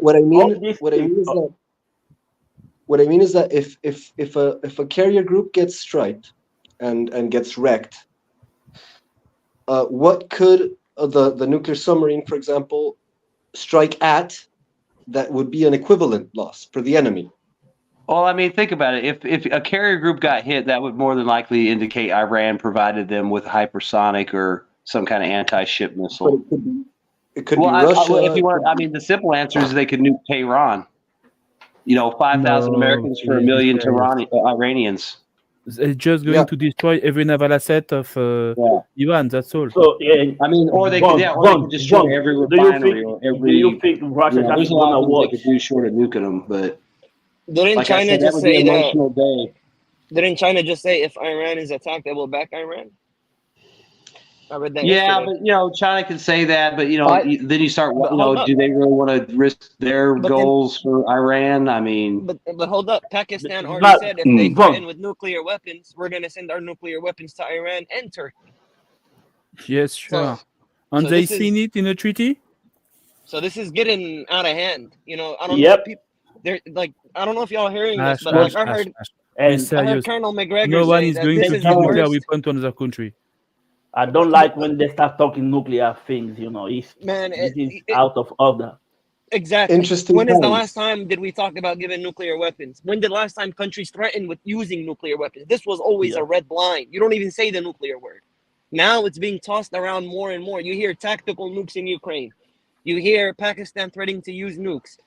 You have, I forgot what tactic it is, Israel. You know, it was they're going to go down. I remember last year, Poland asked United States for nukes. I was like, what the fuck? There you go. He's like, there you go. It's getting out of hand. The word is becoming normal. Look, it's not something you just give to someone. Exactly. These people, you know, like Patrick also said, Lindisgren is almost 17, has no kids, so he got nothing to lose. You know, Colonel McGregor. This is why this guy always say, whoa, whoa, whoa, whoa, whoa. You know, Colonel McGregor saying this is the worst thing that's happened to us since World War II. I don't know if y'all are comprehending this. Like, since World War II, this means, like, people don't know what to do. And from what I understand, there's no solutions. This is the scary thing. And that, at least in the 70s, do you think there was communication with communist Russia?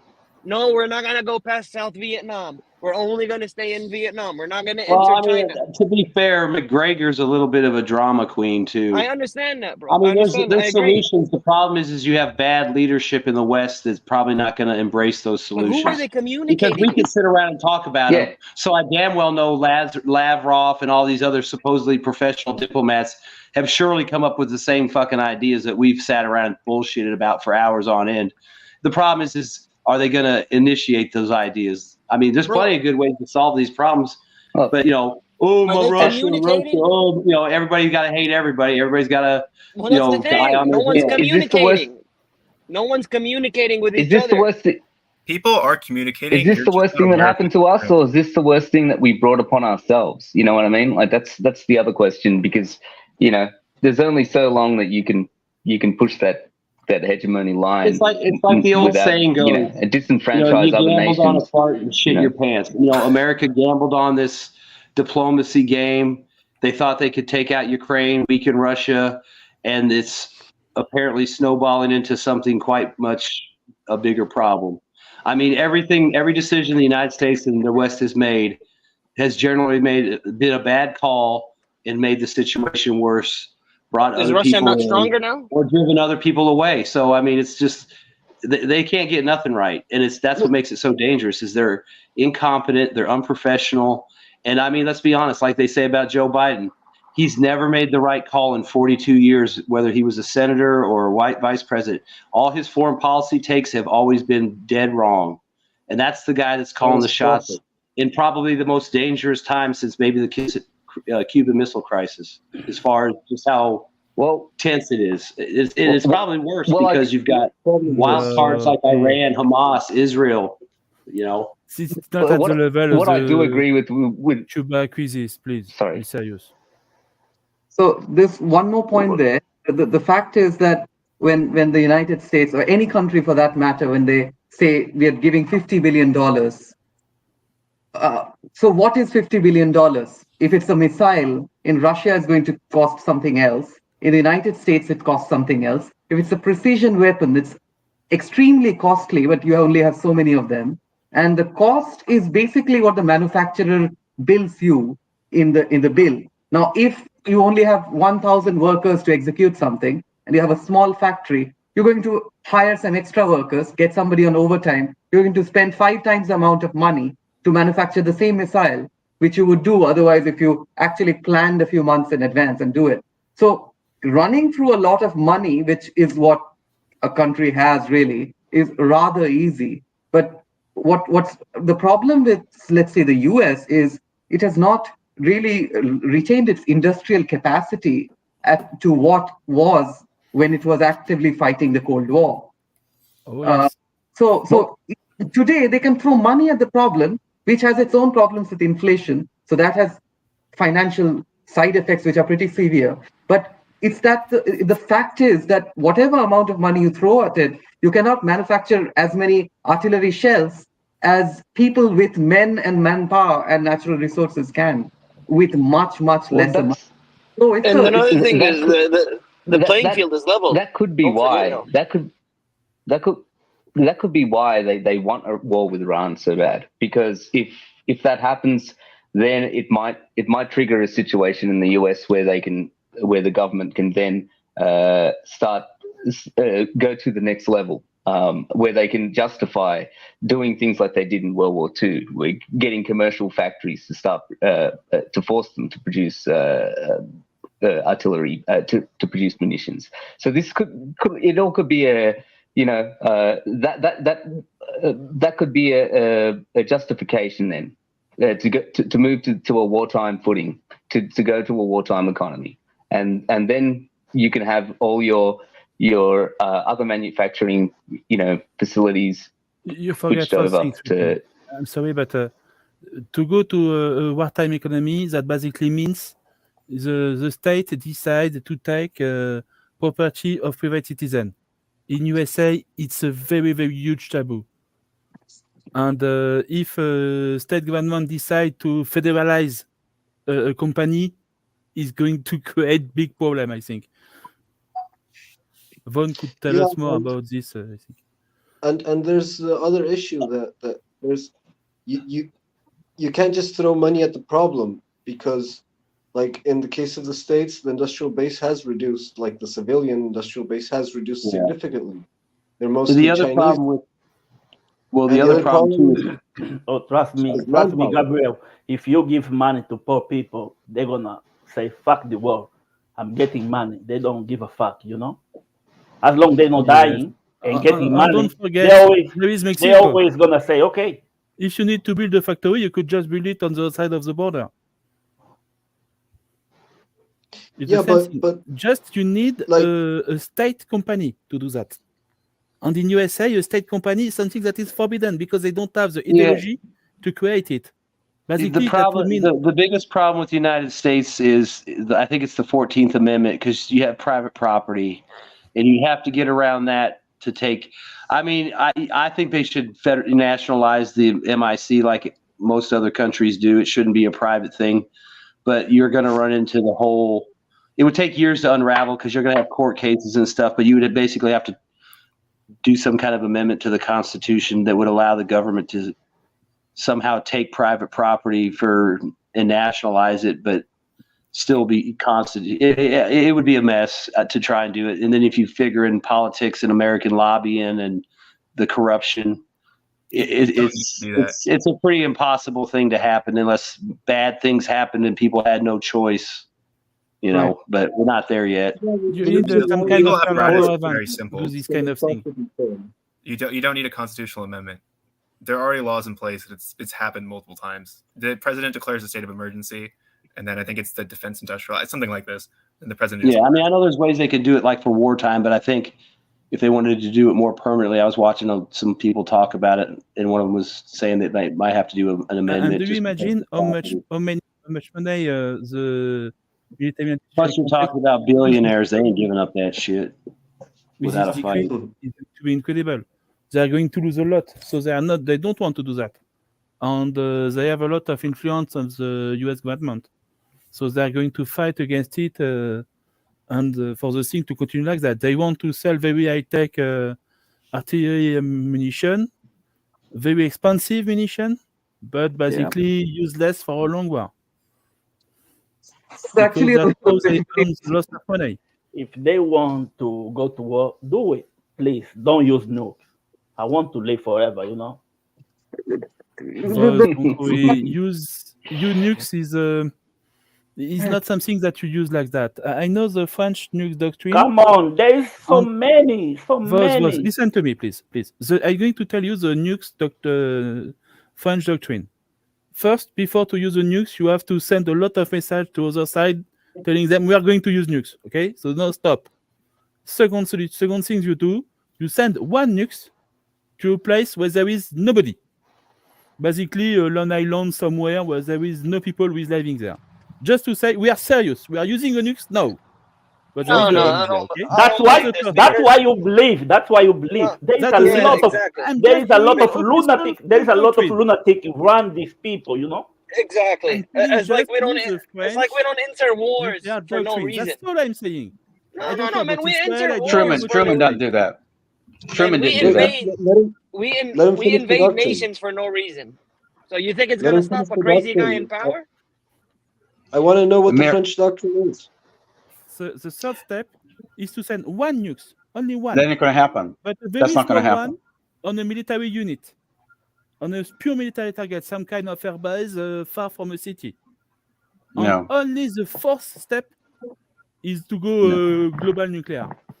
Yeah, I'm gonna just shoot a nuclear weapon right next to this empty city, and you're gonna be like, okay, sorry, you know what I mean? I surrender. Not gonna happen. It's definitely not gonna happen. That's actually gonna give an excuse to attack you even more. Oh, look, these guys using a nuclear weapon. They're crazy. Yeah. Come on, bro. Like, are we still gonna be fooled?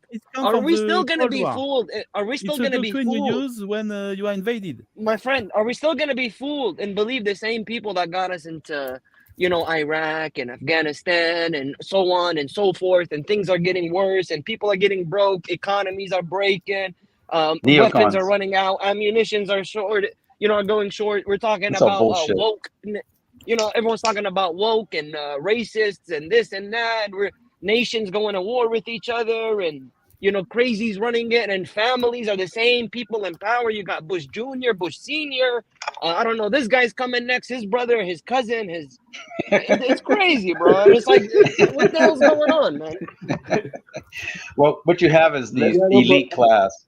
The media, though, the media is important in this discussion. We don't want to say something about the media, about the Ukraine war, and I think Mr. Smith might understand from studying this, is one thing that happened overnight is Zelensky who's Zelensky anymore in the Western media? I mean, we don't what he's like it's on the third page.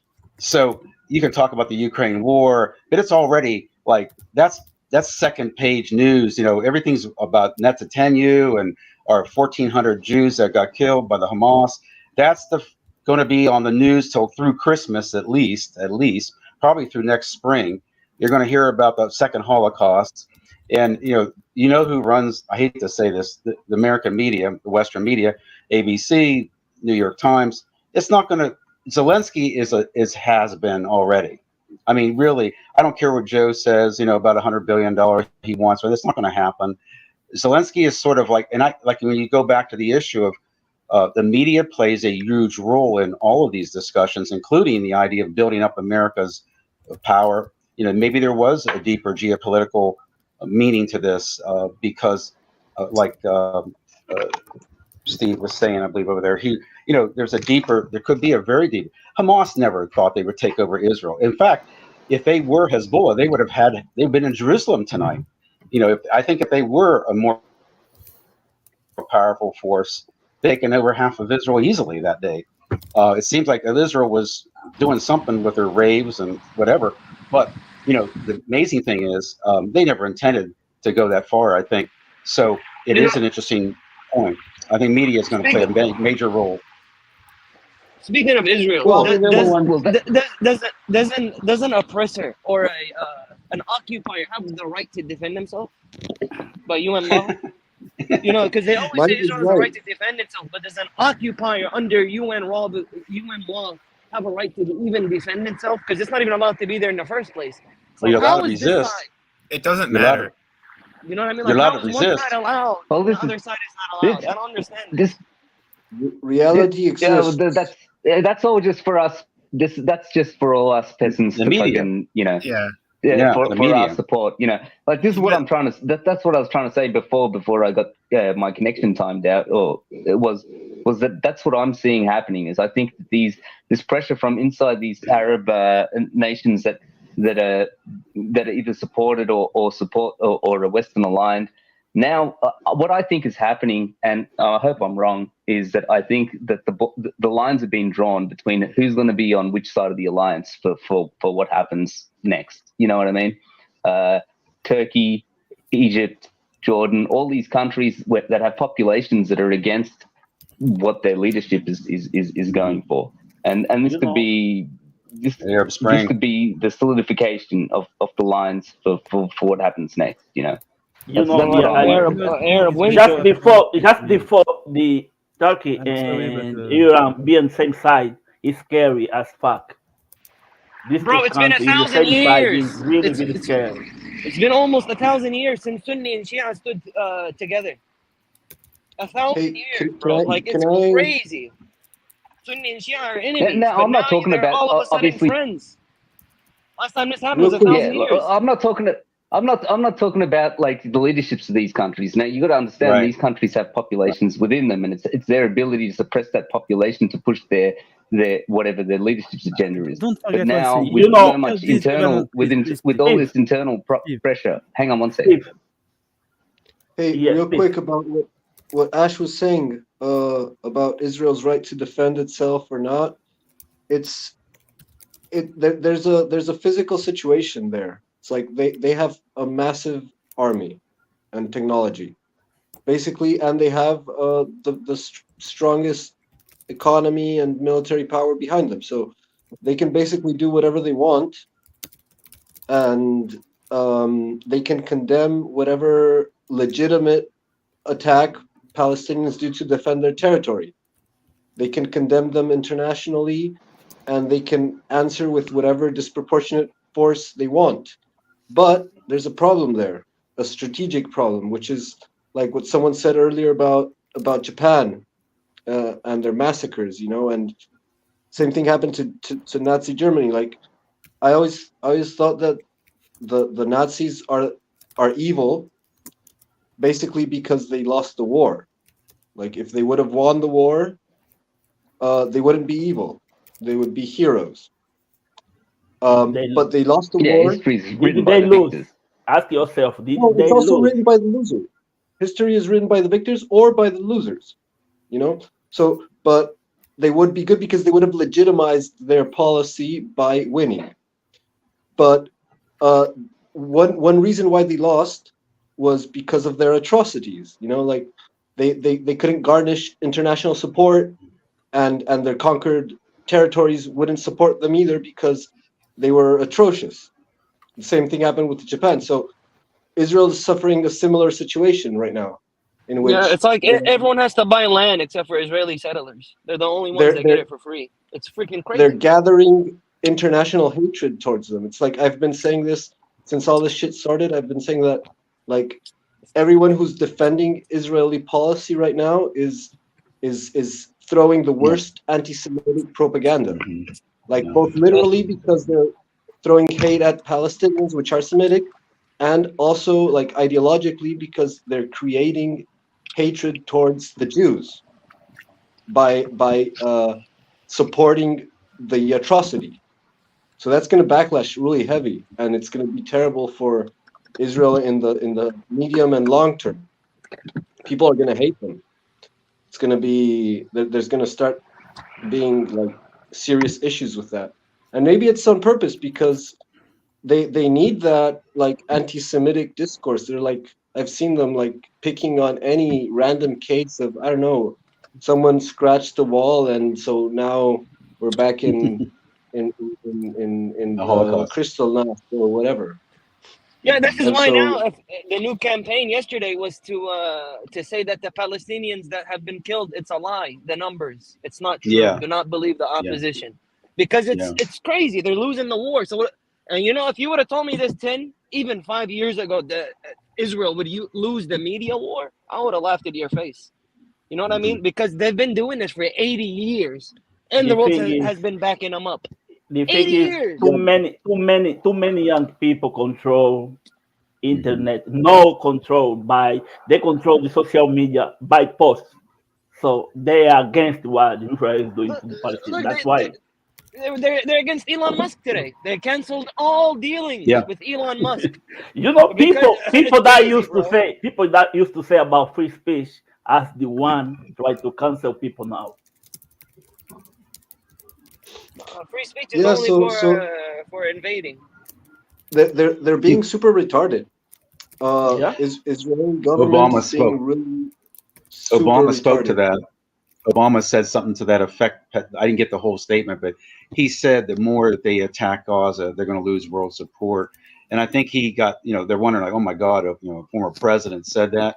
But I think he was speaking. And again, you have this weird reaction in the United States, and I know there's several of us from the United States here, that you have these wealthy donors to universities coming out saying we're going to defund the universities because their students are protesting, or we're going to bar certain students from jobs because they took part in a rally. I think that's going to have a real bad backlash. Again, America's so controlled. We think we're free, but we're so controlled by these wealthy elites. But you get 100,000 students out in the streets throughout the cities, like you said, 1 million people in London. You get 10,000 tonight in Philadelphia, 30,000 in New York, 1,000 Jewish students taking over the Capitol. You have a problem controlling that narrative, and I think that is going to have a problem for Israel. And maybe that's the hope of the future to get us out of this problem. We don't have a JFK sitting there saying, 26 million Russians died in World War II. We need to think about this. You don't have a JFK today. You have a Joe Biden. All he can think of is, walking around, like he's some. I thought Martin Luther King. The Democrats are supposed to be the sons and daughters of Martin Luther King. They forgot about him fucking years ago. You know, I mean, it's like insane. And I don't see any Democrat, any liberal, except for those few women, as we know, that are really standing up for the traditional Democratic views. I'm not saying the Democratic views are all great either. I understand the military guys here, and believe me, I understand. My dad fought the Nazis. My dad was on D-Day. He was on the beach, second wave. He actually was a sergeant in the chemical mortar battalions who used white phosphorus on German citizens. So, and he told me about what it did to the people of Germany, and he was regretting that all of his life. He became very successful, but he never loved war. Like most of those guys that came back, he said, like the famous quote was, anybody who loves war hasn't been in. And so, you know, we understand war, but the idea is, I think the youth today, I'm not just the youth, but the groups that are involved in this protest, I agree that Israel's making all the wrong steps. If they think, and Netanyahu keeps saying, today he came out and said, I think this is the second war of independence. He's nuts. I mean, he's going to turn off the world. You know, the scary thing about these people on the street is really different. Here in the West, people are on the street because they want the war to stop. And they don't want to go to war because they know if they go to war, they need to join the army. Different thing is in the Arab and Muslim countries. They are on the street, ask their government to go to war. You know, they are willing to fight. In the West, they don't want to fight. They prefer go to TikTok and do the dance and stuff, you know. I think one thing, like especially in the United States, with us going into our political season, the only real benefit I see to the protest is it's basically causing a rift in the American left, because you have left-wing Jews who are supporting Israel, left-wing Jews who they support Israel, but they don't support what's going on in Gaza. Then you've got Jews who don't support Zionism at all. And then you got Palestinians on the other side to whatever degree. You know, there's probably some that want two-state. There's probably some that hate Israel and want it pushed into the sea. So, I mean, that's one benefit, because that's, there's a lot of infighting now, because it's kind of funny because they're doing stories and stuff like you'll see on YouTube. Actors are, who do I support? Who do I support? Because, everybody jokes around how Hollywood's full of Jews. So who do you support? And there's actually, I'll see if I can find it. I'll post it in the main open mic speaker line. There's a little skit, and this guy's going through like all the latest causes. And he's like, well, I can't put anything down because nobody else is putting anything on Twitter yet. What are they saying about Israel? There's a lot of that going on too. I saw a young guy in America saying, I didn't vote for Joe Biden. So now he wants me to go to a war. Fuck him. You see? And there is a lot of them like him. I think what Adam was saying earlier about nobody talking is actually a very real point, because in all these years, I've never seen a situation in which major countries are not having diplomatic relations, which are at some like what is happening is people are withdrawing diplomats. Now that's always happened, but actually the first time I think that's true. I think that's in the Western model, because ever since this war started, the West is very petty. It's all about, we seized a yacht. We sanctioned Putin's baby mama. Right. Meanwhile, China and Russia are, doing Belt and Road initiatives and getting Iran and Saudi Arabia to talk. I mean, and that's the thing. I mean, we do this petty little shit like, well, we'll kick out your diplomats. Fine. Then they'll kick out ours. And then nobody talks. I mean, it's like they can't win in Ukraine. So they lash out with these petty little childish antics. And it's another sign of how unprofessional these people are, how dangerous they are. I mean, seriously, like I've said before, Kissinger was a fucking monster. He's a monster. I mean, as far as people look at him historically. But I guarantee you the Chinese and the Russians and everybody else would rather have him around, because they know who he is. They know who he may have been a son of a bitch, but he was a fair dealing son of a bitch. I mean, he's going to go for the best deal he can get for America, but you know that going in when you're dealing with him. Just like I'm sure people know how Lavrov is. And now you've got all these kids that I read a book about Kissinger, and then they're just failures. It's so many signs. If I may, I did my senior thesis on Kissinger in college. I did my international relations. I did a 100-page thesis on Kissinger. His views were today would be relevant. He said there would ought to be three powers: China, Russia, and the United States. He wanted to divide the world up into three, and that would keep the peace. He said they all be in concert. You know, he was a monster in many ways on the Lundy, but the idea is, you know, it's interesting how he would act, and I think you're right. He would have this resolved in a much more diplomatic way. He knows how to play the game, so he would, and that's the thing. They know how to play the game. He plays the game. They respect him, even though they know how he is. They respect him. There can't be any respect. I mean, you think anyone cares about Vanderlei or Biden or any? I mean, seriously, they make themselves into jokes. Victoria Nuland. These America were trying to go to China, and they couldn't. Actually, Kissinger just went there after that. But that's actually a very good point, because the ability to so the ability to do diplomacy properly is widely respected by especially countries with long-lasting governments, like China, Singapore, whatnot. And when you cannot do diplomacy properly, like Trudeau, then the countries start to lose respect for you. They start to don't take you seriously. Like when Xi Jinping talked to Trudeau and said, "No, this is not how we do business." Then he told him off, where he released certain private conversation to the public, and similarly, you see it in Ukraine, you see it in EU. Russia was like, "What the hell are you doing?" They're looking at Sweden and Finland joining NATO. It's like, what are these guys thinking? Why did they put themselves into harm's way? This is not war. You don't need to be in NATO. We are not a threat to you, but you join NATO, now we have to aim a nuclear missile at you. These countries don't understand. Macron was talking to Putin with journalists in front of him, Yeah, Macron is another funny thing. This kind of thing. You don't do this kind of thing. No, from the beginning of the Ukraine war, he kept talking to Putin. He's trying to make peace, but at the same time, he's sending weapons to Ukraine. Russia over time is like, what the hell do I bother talk to you? It's like you're still standing in your tanks. It's like the logic don't. This is not how you play politics. Right before the war. Then once everything came out with Merkel and all that, Minsk too. Boys, okay, shall we try to talk for an hour? Yeah, if I may. I've got a feeling he wants to push back on my comments. So let Shadowy talk for a sec. I want to hear his pushback.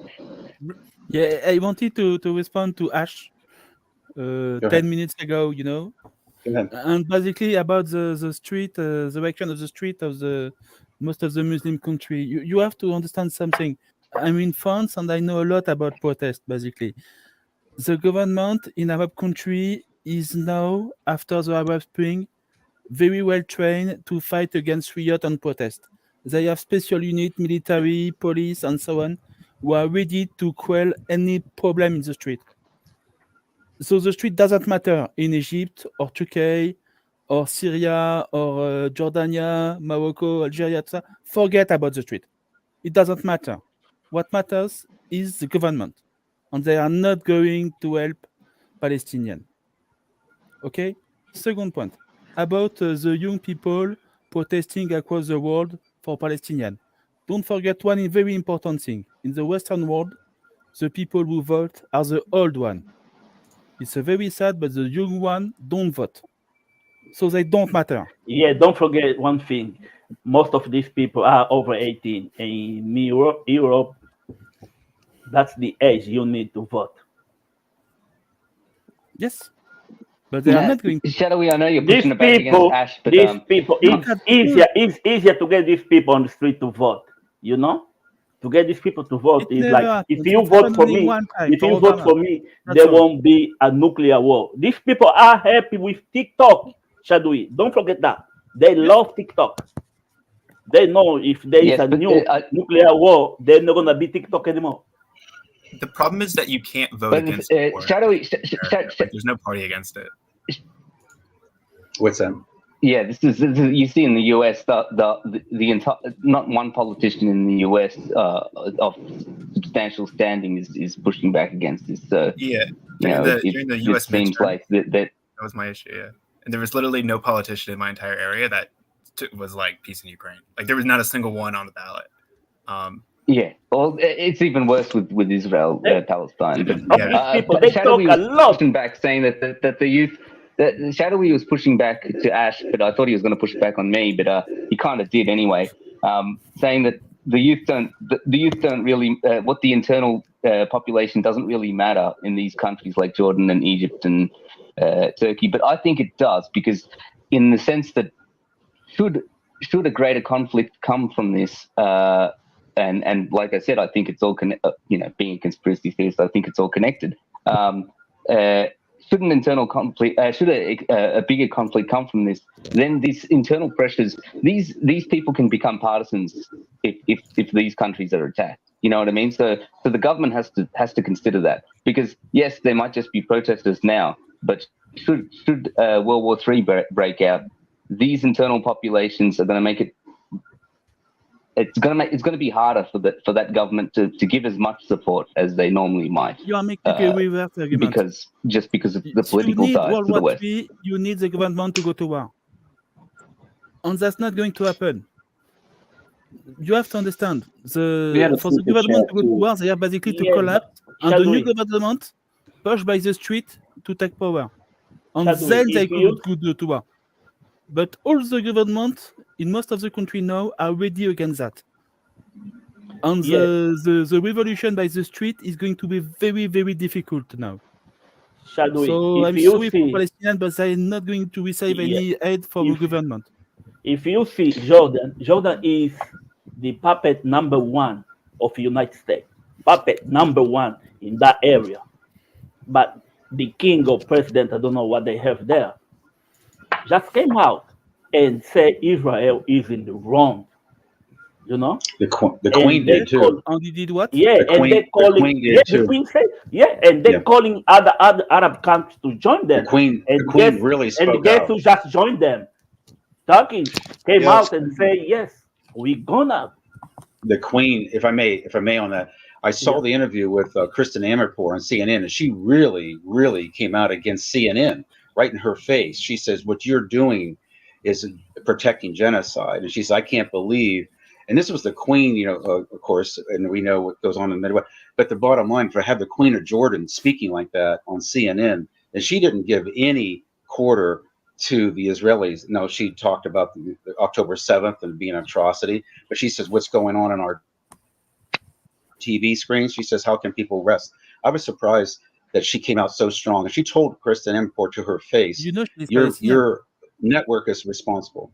Say, you know that she. Hey guys, I'm gonna have to go. My battery's running out, but yeah, great points. Great to see you guys. Hope to catch the next one. Hey, we got a super chat too. We should address real quick. Oh, please go ahead. Here, I'll read it. Damn. The super chat just said, Russia will give Iran nukes if. My answer is never. It's not ever going to happen. Never. Well, I don't think so either. No. Hey, there's no scenario in my mind that I could see where Russia would ever think that would be something they would do. Let's talk. Yeah, but Pakistan has already said they'll give they'll protect Iran. They say it. They didn't. Yeah, but Russia's not going to give anything to Iran. I mean, they're buddies, but they ain't that good, buddy. But they're not gonna start an atomic war. Hey, good to see you, Dan. I thought Iran also said nukes are haram. The Ayatollah said no nukes. We don't do that. Hey, before I leave, religion. And Al Qaeda doesn't build bombs because it's haram. They said so. Who said it's against our religion? Iran is not Al Qaeda. Hey guys, before I leave, Al Qaeda is is it possible? That's just somebody, oh yeah, it's all cool. Don't worry, we don't like bombs. They're bad. They're bullshit. They're gonna. Is it really bad? Is it really possible that the Western leaders are actually so retarded? Like, is it actually possible for them to be so retarded? That's my question. before I leave? I think they became for Macron, yes. retarded Yes. because I think they hit a wall. You see, I don't think that it's been any other time in history where they've had this much pushback from one side. Like they've never encountered this much pushback from anybody. So then they became retarded in they realized, wow, we actually don't have the answers for these things. And then they make more Ignorant. bad decisions and more bad decisions. And then now they're just spiraling down. I'll tell you what, in Russia, since they have a competent leader, you can tell the difference between somebody who has either the answer or a better solution compared to like our fucking Western leaders. And yeah, I think they're retarded, but not their choice. I think they hit a wall and became retarded. And I think there is another The factor. ones. The bad side of the democracy. Democracy protects the leader against basically everybody. In the past time, before democracy, when you were totally really a bad leader, you basically were reverse assassinated or you take a coup or something like that very quickly because you are basically stupid and someone smarter won power. And now with democracy, we don't have all this kind of mechanism. So the bad leader could stay in power. And what they don't need to be a good leader. They need to be good to make campaign. And that's the problem. The thing is, these people, they still gonna win the next election. Some of them. This is bad.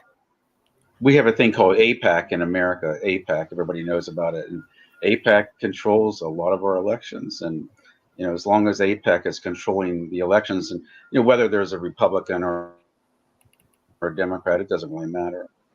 In America, we know Abe Adelson supported Trump with $300 million, and we had Saban supporting Biden for with his $200 million. So, what's interesting, and this is not to get personal, but I had a very close Jewish friend who was a writer. He studied Columbus coming over, and it was a Jewish banker that went to Queen of Isabella and bankrolled him. And he did a book on this. He spent 8 years, and he said one of the things we learned about by studying and doing this book, he says we had to learn to survive, Richard. And he says what we did, we took both sides. And if you notice in the United States, you'll have equal many conservative Jewish people as you have Democrats. Maybe they claim that they're liberal Jewish folks, but when Nadler today, the big human rights guy, came out and said he wants to have the DOJ investigate these student groups. So you have this great human rights, civil rights head of the Judicial Committee for years in the United States, who I respected for his human civil rights stance, is now asking for students to be investigated by our Department of Justice because they're out in the street for pro-Palestine. And that's what you have in the United States. Now, where does that wash out to be in terms of geopolitics? I don't know. The worrisome thing is what you're saying. Where it's going to happen is, does this end up in a wider war? That's what I worry about because of that kind of elitist thinking. Do you know why you guys haven't seen any protests in Russia? Like in Moscow, there's a bunch of Jews, there's a bunch of Muslims. Do you know why in Russia we don't have the protests? No pro-Israel, no pro-Palestine. Do you understand? Now you say we. Because no I was Russians. in Moscow. Listen. No, it's important. And you can laugh, but in Russia, it's completely different societies. You guys are spoiled by the right to protest about absolutely everything. In Russia, they believe that the calm and collected mind of the entire society is better than just having your own freaking opinion. Sometimes it's better not to be able to protest because it doesn't ruin your society. The people in Russia have their opinion, but they don't ruin their entire society for just holding a sign and fighting with the other side. A lot of Jews in Moscow that I met while this thing was happening, they were actually very happy that their people weren't able to protest. They were like, yeah, I'm glad that we're not here protesting because you know how many problems we would have. So that's one thing I've noticed. The rest of the world is protesting, but like Russia and all these other countries where they say are backwards, they're not protesting and their societies are actually rolling through. I don't support either side, however it goes, but I just find that very fascinating that Russia has no protest at all. And they have a shit ton of Muslims and Jews. Why would Russia have protests? Wait. They got Hamas meeting with Putin in Moscow. Why would they be protesting? Russia's on the side of They also Palestine. have a. It's a cultural thing, you see. Like in I Singapore, don't think so. because we kind of sort of outlaw protests, because we used to have protests long time ago, especially in the early days, before the independence, then maybe early days of the independence. We kind of more or less outlaw protests because if you want, you have to register, and there's only a small space for you to do it. And eventually, and if you're so motivated, you will go. But the thing is that the protest end up is always very small. Like it's just maybe a few hundred people, and the biggest one maybe for the LGBT, they basically have this event just to to every year they do this event to just keep awareness to fight for the rights of LGBT in Singapore, and that's about it. All the other protests is very small because ultimately it makes you force you to have to make the effort to go there to do to protest. End up people don't do it because protest is a very emotional thing.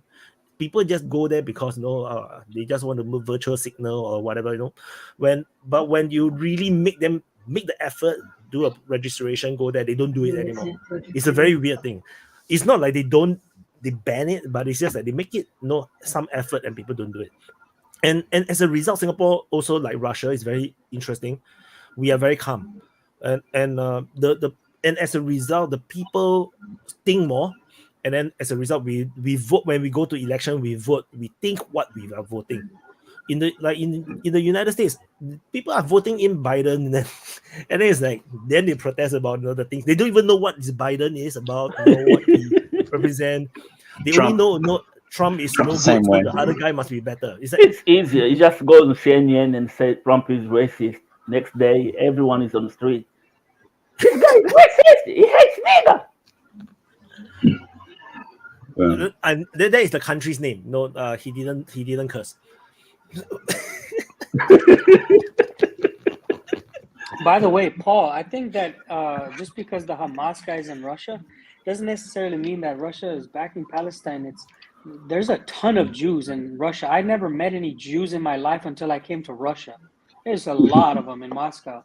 Yeah, And, during the meeting with Hamas, Putin requested the release of 8 Russian Jews, and Hamas agreed. yeah, there's a bunch of Everyone is talking about Putin. Well, there's a ton Putin of Russia allowed had the the Hamas history to of the come Middle East. to. I mean, One at a time, please. Yeah, there just was try a to time. save these people, and they Well, the did. thing is I mean, there may be some respect there, so that they got a little more leverage to negotiate with Hamas. But the fact of the Can you matter tell is me, too, Paul, is why like you I think think in the so? I want to know 70s, why Paul thinks. PLO kidnapped a Russian diplomat, and I don't know if he died or not. But the Russians or the Soviets went into Beirut and kidnapped the terrorist group people, and they started sending body parts of family members and stuff, and they were returned. And I guess there's always been an agreement, you can kidnap Americans, Frenchies, Brits, whatever, but you don't touch Russians. And that might be why it happened, because that's just a long-standing thing. Like, they don't fuck around. Like, we say we don't negotiate with terrorists. Russia doesn't say it; they just don't do it. Oh yes, you do. So that's what I'm saying. We say it, but Do we you do it. I mean, remember hell, when look they at all the attacked fucking the money we've Opera given with the away. hostage inside? Von, I mean, do you Russia remember doesn't say when it. They're they not. attacked the Well, we don't negotiate with terrorists. They just fucking kill them. They fucking Von? gas them either. They Yes, fucking. Von. Do you remember bomb the Turkey attack on of the the Opera with the hostage inside and the jihadist hostage taker? What they did, they basically gassed the whole building, killing 50% of the hostage with the military gas, and the military unit assaulted the building and killed every hostage taker. And they killed with this gas 50% of the hostage. If you are hostage by So Russia have a very bad experience with Muslim extremists. So that's why they Yes. to expect them to support Hamas is a bit challenging, because they will be sending the wrong message into their own country. So they will unlikely to do it. But the thing is, Hamas themselves also don't want Russia to be on the opposite side. Because if Russia sides Israel, then you have Russia and America siding Israel. You are doomed, man. There's no way you can get out of it. So, so I think we have to take that into context. And also, Putin did not meet the Hamas delegate. I think it was just a representative. Because Putin is in the hospital already dead, so he had a heart attack. So there's no Putin anymore. He's dead. Putin's dead. That's right. He's been dead for 3 days. That's right. I was just kind of funning with Dan. I really didn't mean that. I mean, I don't know about the protests in Moscow, but the fact of the matter is that there's probably 16. I think I heard somebody talking about this the other day. There's like 16 million Jews in the world. There's like 1.2 billion fucking Muslims in the world, and there's a lot of Muslims in Russia. So I think you're right, Wyatt. Is they've seemed to mend the fences. They had the problems in Chechnya with the Muslim extremists, which they've kind of seemed to mend the fences there. So and they've had their own terrorist attacks with the church and stuff like that, and the theater. So I mean, Russia's trying to play a fine line, and on top of that, it just also shows how you see also the Muslim, or at least these terrorist groups or whatever, they see how the Russians fight. They have no damn about the people who are innocent. They just kill, they just put a gas and half gone. So and one time the hostages were in the gymnase. They use a tank to enter in the gymnase. So I think that they will also might see this kind of brutal war in the Gaza Strip. It is the Chechnya war that puts it puts a standard where the Muslim terrorist group will not mess with Russia, because it's a bit scary that these people don't even care about civilians. They just go. So yeah, sorry, Ben. No, I just wanted to, like, what you're saying is so accurate, because do you know how scared the Chechens are of the Russia, like the government? I lived in Siberia, okay? And when Chechens do something bad, the community tells the Chechen, like, hey, we're going to send you back to Chechnya, and they're going to like fix you, because when a Chechen does something bad anywhere outside of Chechnya, he gets sent back to Chechnya, and like their government there corrects them. Like, they're in order. The Muslim community in Russia is in absolute order. When they commit crimes to like Russians, they get sent back to Chechnya, and their leader like completely rehabilitates them, whatever the fuck the word is, or puts them in jail forever. Like the Muslim community is absolutely in order, because they don't want another Chechen war. Like, they understand what the hell Russia will do to them, and their leader absolutely has them in order. My girlfriend once saw a Chechen guy doing some bad stuff, and then she told her friend, like, hey, why haven't we sent this Chechen back to Chechnya yet? I'm like, what the hell? And then I asked, like, why did you say that? And she's like, yeah, when they're bad, we send them back and they get fixed. I'm like, okay. The gulag. Like, clearly. Go back to the gulag. This is against the human right. Come on, man. You can't do that. Yeah, you sending them home. That's a good thing, right? Yeah, it's a good thing. Yeah. Go home, Jews go back to Israel.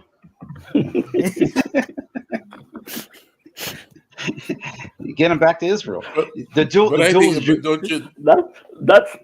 it's funny. Do we want to swing back into Ukraine? Like, I don't know where y'all left off, because I dropped off, but we were at Adivka. Yeah. Oh. If I may say one thing real quick I just want to say one thing about the diplomacy and I have to say this. This goes back about 20 minutes ago, but before the quote unquote Ukraine war broke out, right? We call it the war. You had a diplomacy meeting with Biden and Putin back in that summer, if you remember, in 21. I think it was 21. And they asked Putin, "What do you think about Joe Biden?" And he said, "Well, he's a statesman. He's experienced, and he's professional." They asked Biden after he got home. He said he's a killer. And right then, right then and there, you knew that that's Joe Biden and his creepy ways, and it just shows you the state of American diplomacy. You had of course, I'm sure Putin, knew a little bit about Biden that he didn't care for, and yet, he spoke professionally about him. And you have our president saying he's a killer. Exactly. I mean, it's like, he always makes the wrong call. He always does the flub. The flub makes the mistake. I mean, like you said, Putin probably doesn't like the guy one bit, but he's respectful enough to treat him with dignity in public. Statesman. And, Yeah. Putin, and Biden can't even return the, Richard, remember what Trump said? And Trump is not a politician. When they asked about Putin, he said he's a very smart man. You see? And Trump is not even a proper politician like George Biden. W said, I can get along with this man. W said it. The diplomatic situation is significantly worse than just like Biden being bad and whatnot. It's also that neocons. Yeah, with the neocons, especially with the revelations after the Ukraine war has probably started in 2022, is that Western diplomats just don't actually care about what they talk about. So even when you have very serious politicians like Merkel, they just lie through their teeth. And when they make agreements with other nations that are supposed to be like long-lasting agreements to prevent something like a major war, they just go openly on air and just say like, yeah, we had no intention of actually following that agreement. So even if there is communication, I don't think the trust is there in order to have like effective communication. Because like, what's the point of talking to like Macron or anyone else if you think you're just going to break the agreement in a year? Yeah, you're right. It's just like the open mic, That's the timing. problem in I always say I'm going to do it at the European timing, and then I went to sleep, and then I'll start with the American timing. I mean, how do you even negotiate with the United States when you have people like Lindsey Graham saying, "Killing Russians, that's the best money I ever spent"? Yeah. I mean, where do you even fucking start? And the next day screaming, "We got to bomb Iran!" You know, it's like the dude's a psycho. How do you even deal with people like that? Yeah, why you Americans vote this kind of people in? What the hell, man? You Americans know. Can you guys vote properly? Stop voting this kind of people in. We can't. Because again, like the ballots are just like the gerrymandering and party politics. Like there's no one on the ballot to vote for. We're a great democracy. Yeah, we need to create a DPA American party, then we start running.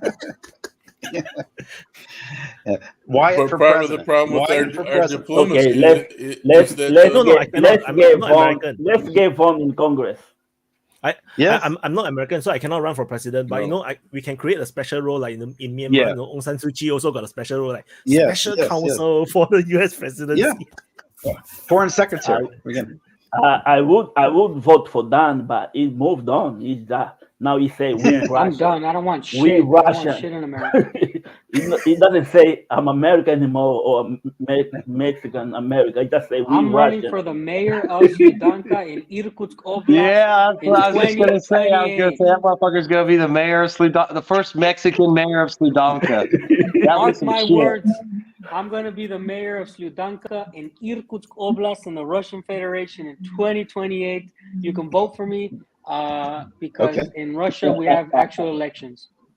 Ukraine. Do you guys have the Californian type? Like anyone can vote. Bro, we'll vote for you. We'll vote for you. We had elections not long ago in our town, bro, and I was like, wait a minute, we have fucking democracy here? Like I was actually shocked because.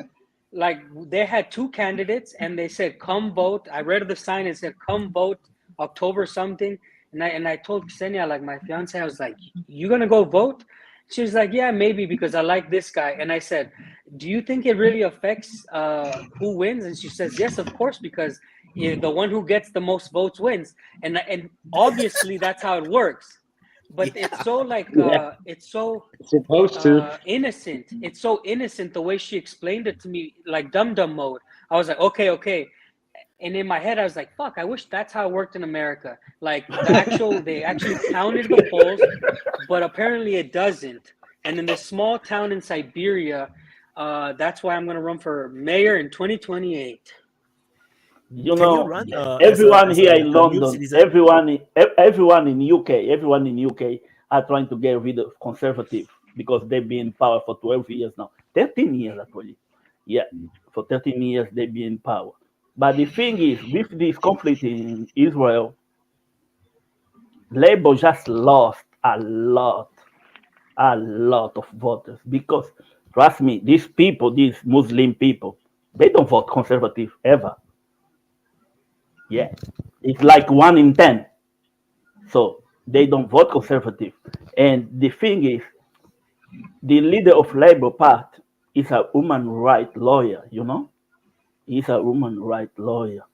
and he's saying nothing about what happened there. Everyone, if you go to this protest, everyone is mention his name. Where is the labor leader? What is going about it? So he's losing. Basically, next election, conservatives are gonna stay in power. So Is labor that is Keir, like no that Keir statement, Sturmer guy? Is that Keir Sturmer guy, boss? Yeah. Keir Sturmer, somebody. Everybody Keir Sturmer, hates yeah. him. He's like a fucking asshole. Everyone hates him.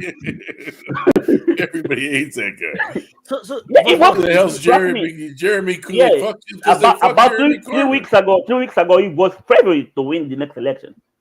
But now, yeah. Well, I heard is that it they're no statement or bad statement? Like they have zero statements or bad statements? His statement is the same like the prime minister. All of them I heard got the same statement. The Labour Party is a lot like our Democratic. It's corporate.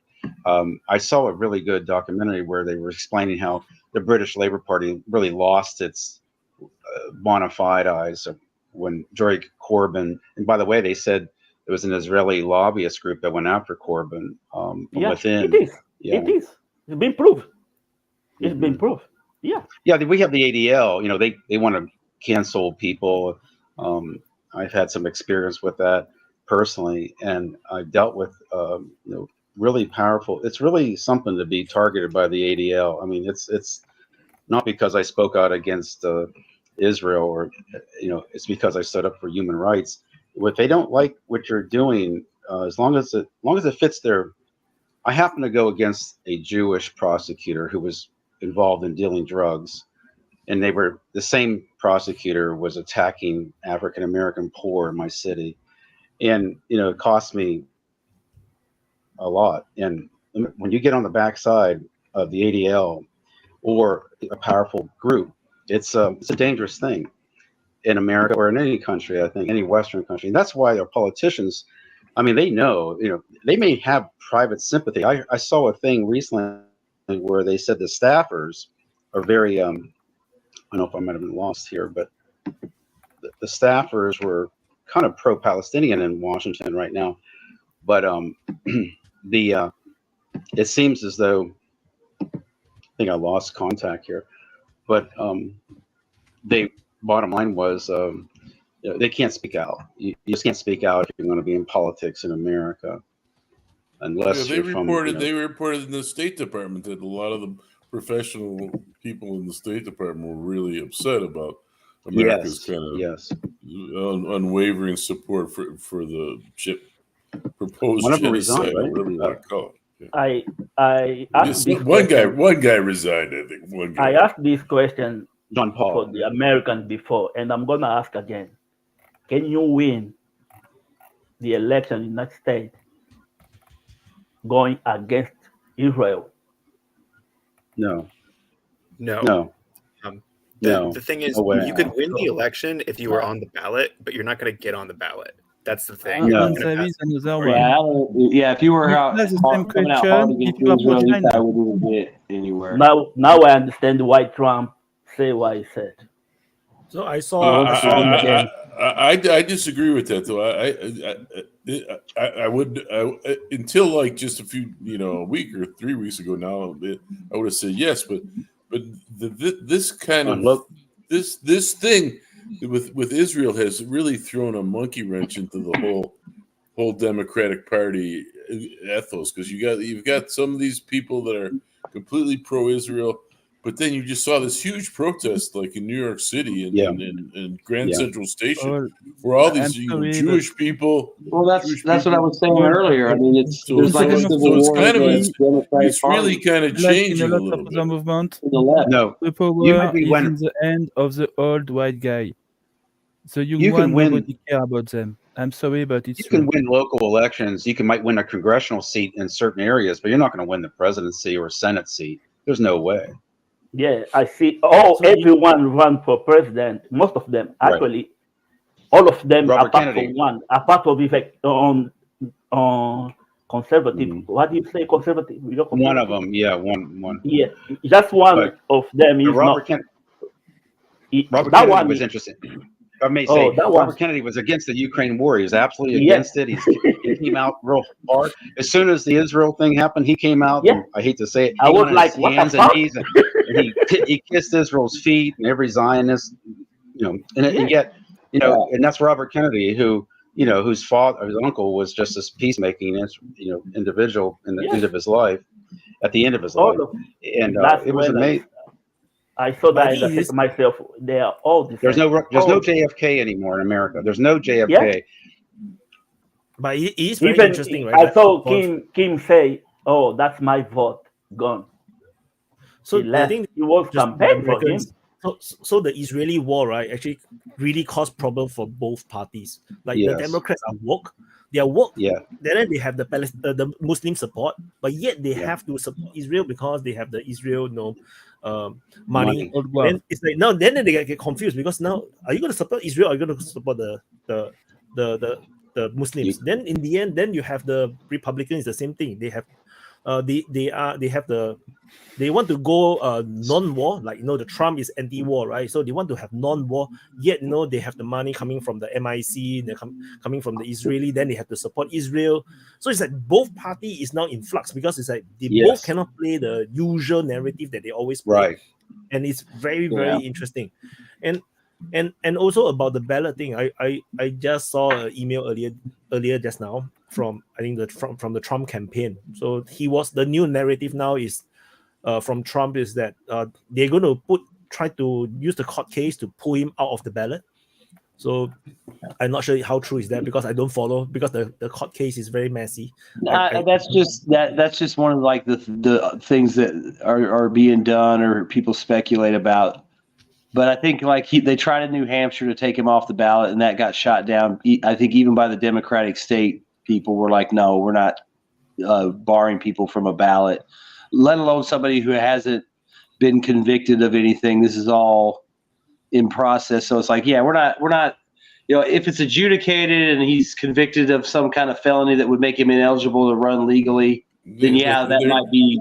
But the judges were like, no, we're not kicking you off. But that doesn't mean they're not going to try. And all you got to do is get the right judge, and he'll say yeah, and then they got to go to a higher judge to say no, or the next judge. So that's all they're doing. It's just lawfare. They're just hitting him with so many little things all the time, just trying to wear him down.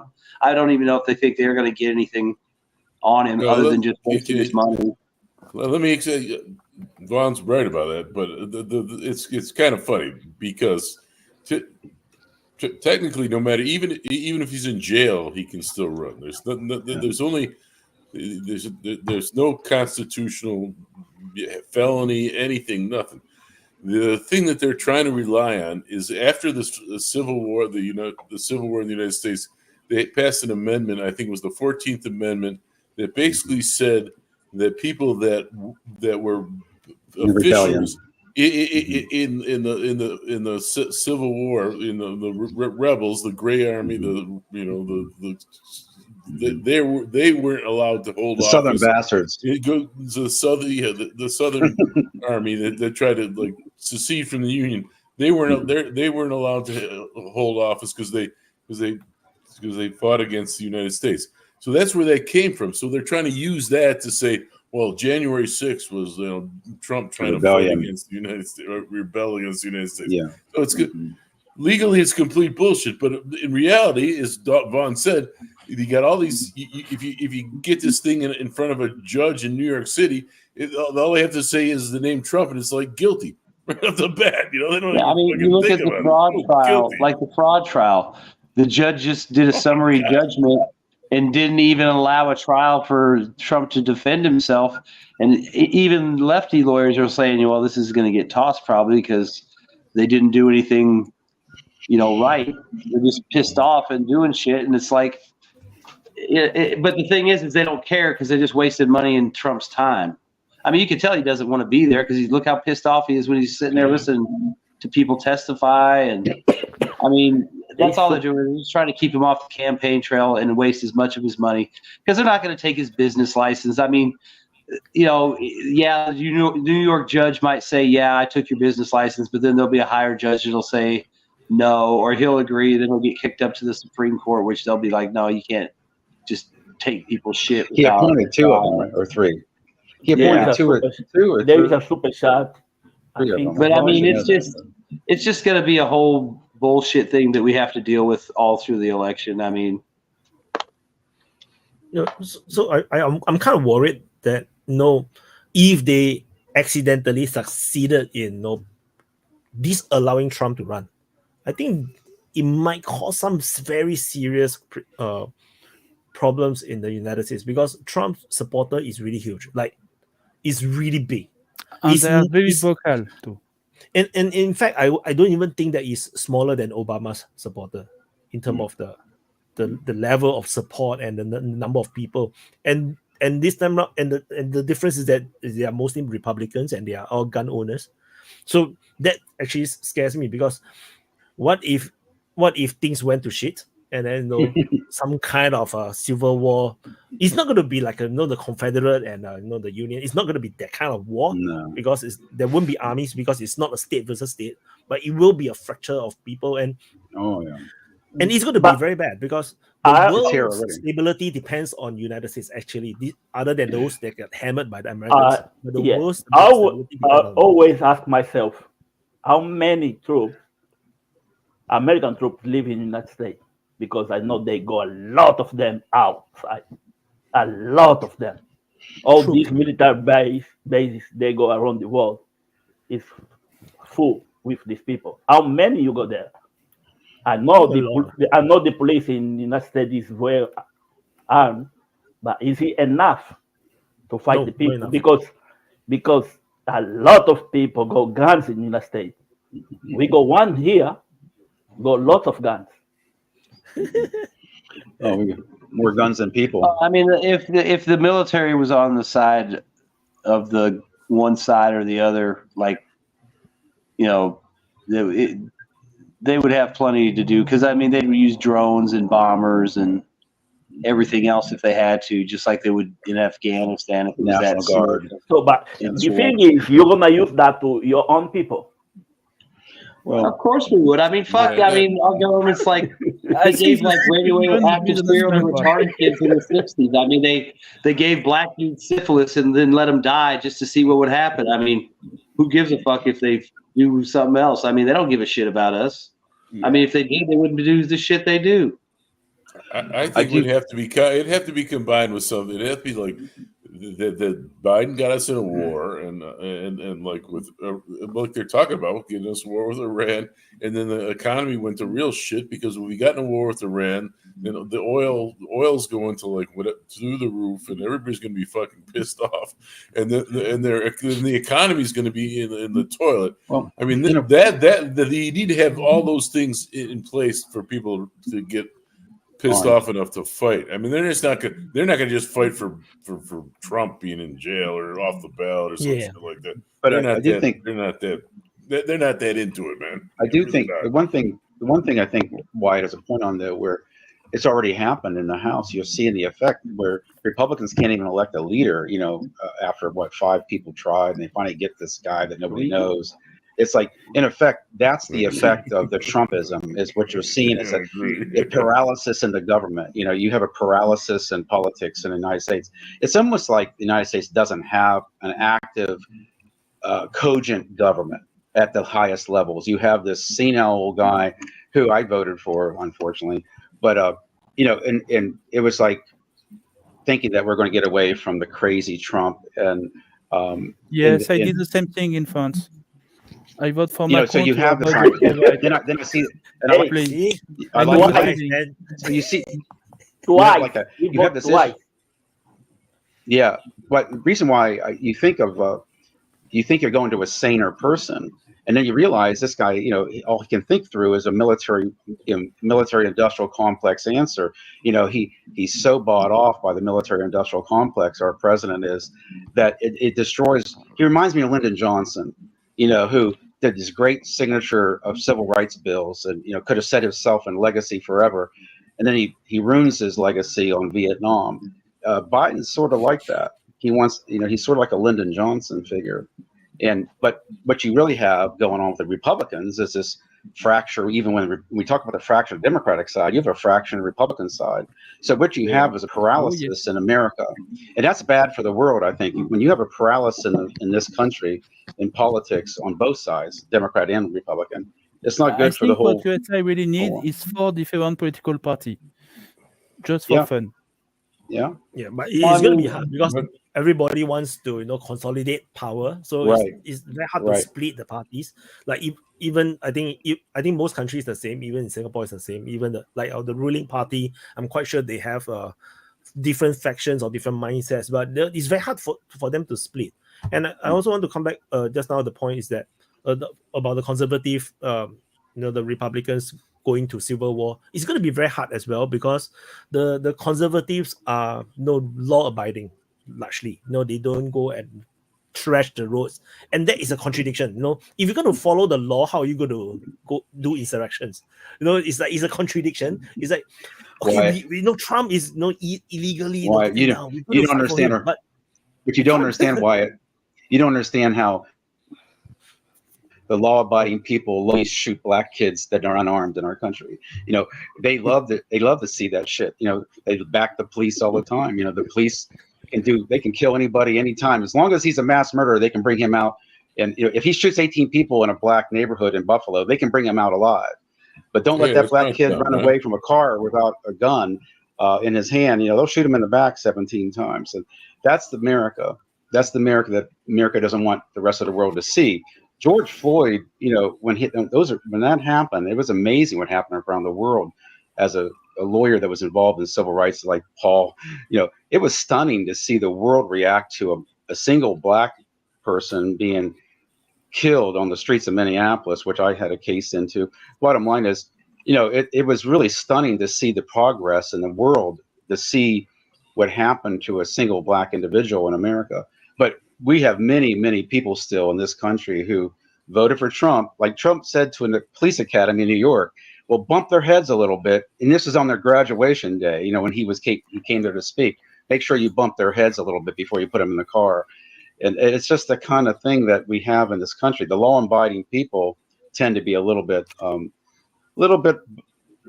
like Martin Luther King said, schizophrenic. We have a schizophrenic Everyone knows culture. why I just joined the chat. Why? Did we say America 3 times? Richard, I'm sorry. It sounds like What's you that? just read off a CNN article. Like that was the most incredible thing I've ever heard. A CNN article. Oh yeah. Why CNN? Because you just read the most polarizing drivel I've ever I'm a civil rights lawyer I devoted 20 years of my life to blacks being shot and dead by American police. Mm-hmm. So what do you want to tell me? What have you done in 20 years? What? What have you done in 20 years? I criticize the CNN all the time. Fantastic. So why I criticize CNN all the time. Why are we killing black people apparently en masse? Because they deserve Why are we? it. They deserve it, right? You just said you're a civil rights lawyer. You've been doing this for 20 years. What's that? I didn't want to say anything because I really didn't want to get into this conversation. I wanted to get back to Ukraine, but in a way, I want to get back to Iran. It has a link to the Ukraine. It has a link to why we're supporting Ukraine. What Robert is saying is true to some extent in some places, but there are a lot of nuance in the situation with police and the black community. Oh, Richard. But I will agree with what Robert said. It was a very broad generalization that is kind of polarizing. But you do have to understand there are areas where it's bad. There are bad cops. There are a lot of bad incidents.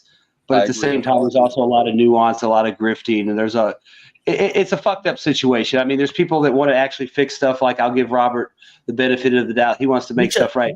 But there's guys on his side and on the other side to make money. I want to make a lot of money as a civil rights lawyer. Guys, you have no idea what a civil rights lawyer goes through. The through. whole police violence thing in America. I mean, it's a lot more nuanced than that. But there's just it's like everything else in America. It's politicized, and then there's people that want to do something with it, and there's people that want to make money off of it. Let me just say this though: where Breonna Taylor was shot, there was people here that wanted to do things right, and there was people here that wanted to make money. And the people. By the way, there was a white girl shot down there. There was a white girl that was shot right through the top of her head. through her car when she was moving around. It's not just about blacks. Don't get me wrong. I've represented. It's poor versus if you have influence, you're not going to get shot by the police. No. You're a lawyer. You just changed your answer, though. You can't do that, right? So you were just arguing that blacks are being targeted systematically. What do you mean Now I can't do that? it's the poor people I've done it. targeted I systematically. worked on it. What are you talking about? I've done it. I've done it all. I've worked with poor. I was in Minneapolis, by the way. 300 people. You know, in America, 300 blacks were killed before George Floyd, and one of them was shot because he asked for help at a gas station. They came and shot him. The bottom line, I represented, my first major client was white, okay, and he was beat to the pulp. He was a poor white kid. He was fractured. His head was scalped. He was never treated. He didn't get dime, okay. Bottom line is, you guys have no idea when they talk about what qualified immunity is. You have no idea if you haven't practiced law. Paul could tell you what that's like. And let me tell you, it didn't exist. The reason why that law was created was of the KKK in the South. We had a law called the Anti-Terrorist Law of 1876. That's the only law that exists that we can sue police for in America. The only one. And so the courts began to, when some guy named Thurgood Marshall created enough civil rights pressure on the legal courts to desegregate the South in the schools, he used that law. So the courts said, oh my God, we got a law that doesn't allow any immunities.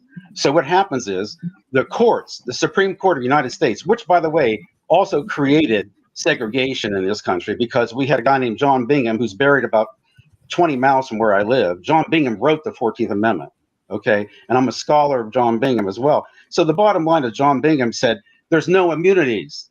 You can sue any official in this country. Well, the Supreme Court in its wisdom about 1960 began to build immunities. They gave presidential immunity to the average dumbass cop down the street, okay? The little guy down the street that wants to prove himself by pointing a gun, who has 6 weeks of training.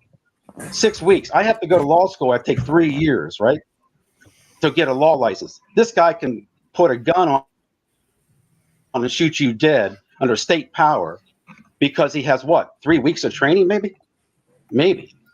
So don't talk to me about the issues. By the way, I talked to the human rights prosecutor at the ICC in Geneva about this years ago. I said, why don't we use the ICC inside of America against U.S. cops? And what he said was, America owns and buys the ICC. America pay. You could bring a case to the ICC, but you'll never do it. The same thing for Israel. You'll never see Israel brought before the ICC. Netanyahu, no matter how many Palestinian kids he kills, now they can get an Interpol warrant for Putin out there in 1 hour, right? But they can't do shit with Netanyahu. They never will. It's the same issue, guys. It's the same issue as my poor white or poor black or poor yellow, poor Indians.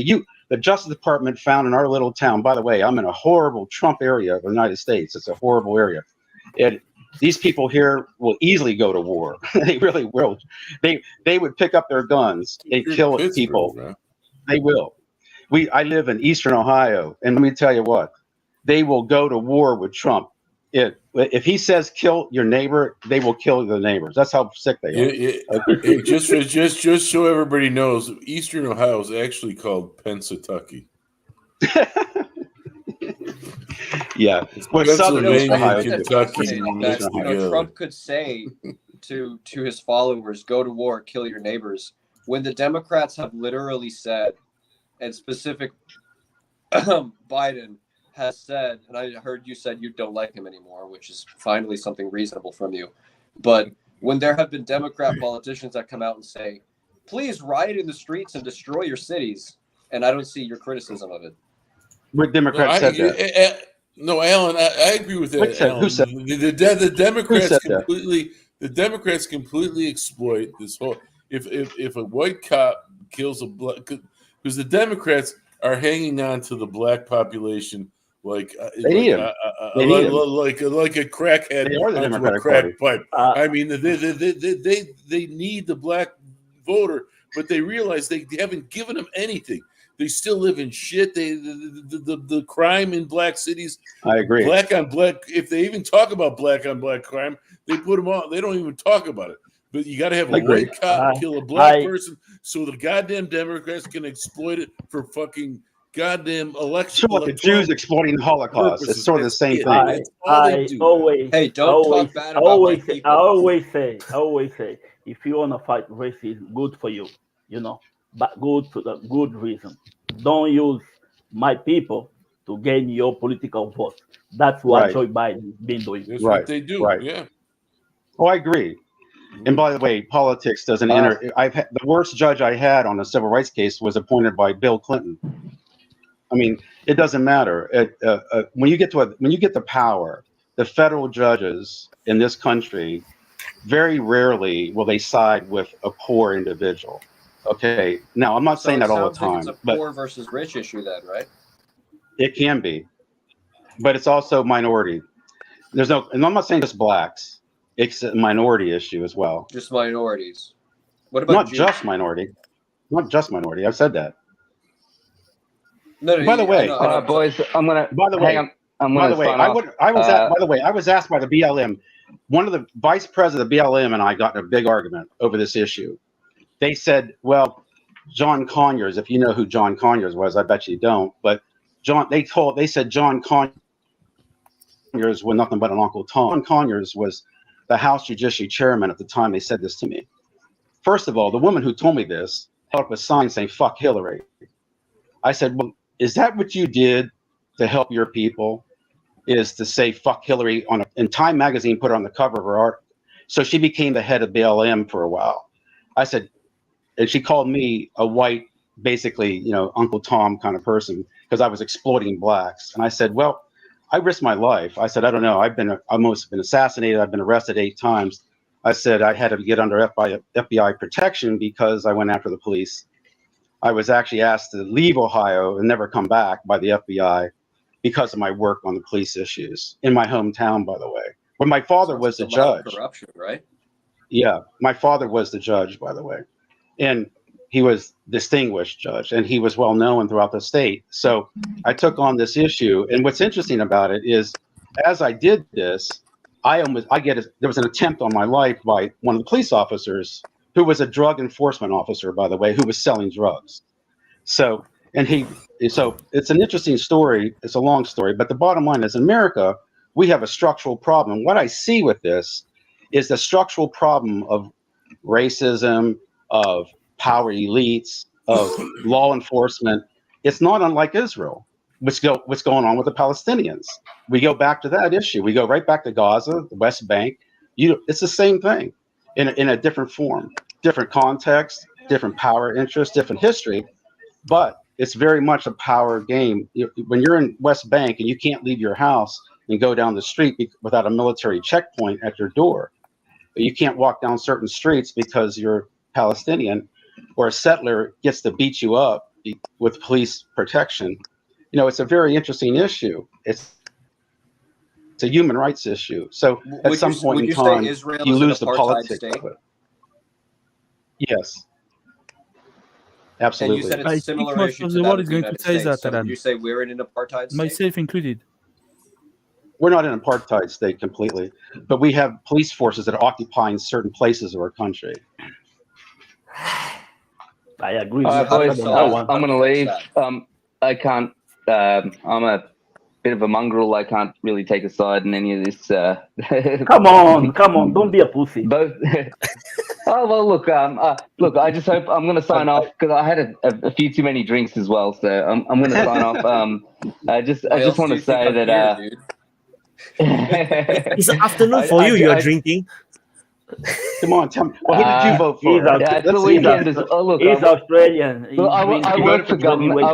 I work for government, and I contract to government. So I know the shit that happens. I know the incompetence that's there. But I just want to say, look, this whole divide and conquer thing happens internally and externally. So just remember, just think what suits you best.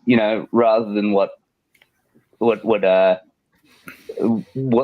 powers that be want you to think, because I think dividing and conquering is something that's been around for a long time, and I think these racial issues, all these other issues, like I just see it as a way to keep your eyes off what the real threat is to the local populace, you know. But that's just my bit. I'll see you guys later. It was a good open mic. Thanks to everyone. Thanks to Wyatt. Yes, Dave. Yeah, that's actually a very good point. There's actually the entire point I was trying to point out, especially about the Israeli-Palestinian conflict, because I keep telling people, don't get emotional, don't get manipulated by the narrative on both sides. Both sides are doing the same thing. They are doing exactly the same thing. Yeah, but my side is It right. doesn't, but right. It doesn't matter. It doesn't matter Well, what it's Hamas emotional. did. I disagree whatever they did on October 7th. It was wrong. Yeah. But whatever is Yeah. happened now is 10 times worse. Yeah. Yeah, it's wrong. It's wrong. Everyone can see that. It's wrong. It's wrong. Because I'm not trying to They are trying quantify to it, liquidate but that. it's People. obvious, I October think, 7th for was everybody horrible. with a clear mind that what's happening now and what's happening on the Hamas side is basically horrible. On one side, we have a horrible war crime. On the other side, we have terrorist attack. Yeah, everyone. Because that's why. Has anybody seen this? Scott Ritter is actually. I mean, I know Scott Ritter's a controversial guy, but I mean, he was just on with Garland Nixon, I think yesterday or the day before, and they said that the 3,000 Hamas guys attacked, and 1,500 of them got killed. They killed a lot of freaking Hamas guys. And Ritter said, like, a lot of the reporting that he's seeing is that the reason that the Hamas guys got killed because they were taking hostages, and the Israeli forces came in and just annihilated not just the Hamas guys, but the hostages too. They killed a shitload of their own fucking people. Israeli citizens were saying that. Well, there's a lot of talk like that. I've never heard. If it's kind of a hearsay kind of thing, I mean, wouldn't it be safer to assume that there are not 1,500 casualties the same way that the Ukrainians are saying they kill 800 Russians per day for 27 feet of ground gain? So it's just number. It's just a number game at this point. They're trying to. Well, really, what it is exploiting a tragedy. I mean, look, obviously the Israelis want to make as much hay as they can to prove that they're entitled to annihilate everybody. And then the Hamas guys are saying, "Oh, we were trying to be so bad. The circumstances kind of got out of control." Whatever. It's got to be pretty hectic. Not funny. Hamas managed to surprise attack Israel with paragliders, so Israel's never going to live that down. No matter how many Palestinians they kill, they're never going to live that down. They go humiliated. This is why my focus is usually not about when the war is started. No, when the war is started, it's too late. It's just like the Ukraine-Russian war. It's the same thing. The key part was before the thing happened. No, the negotiation part, where Russia is demanding Ukraine to say they will never join NATO. That's the key part. The Minsk agreement. These are the parts that we should be focusing on. The moment the war breaks out, it's a bit too late. People is going to follow through all the way.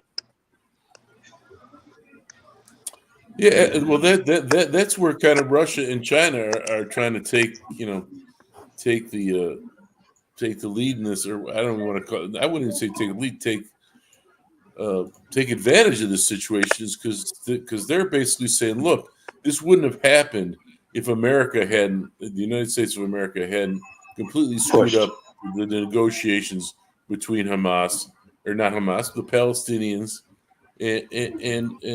and Israel. I mean, and you got the other aspect of it is that supposedly Israel supported Hamas because they did the same thing like we've done, supporting these crazy religious guys to try to upset the Palestinians' ability to be more secular. That Netanyahu support Hamas a few years ago to fight against the growing influence of Fatah. Yeah.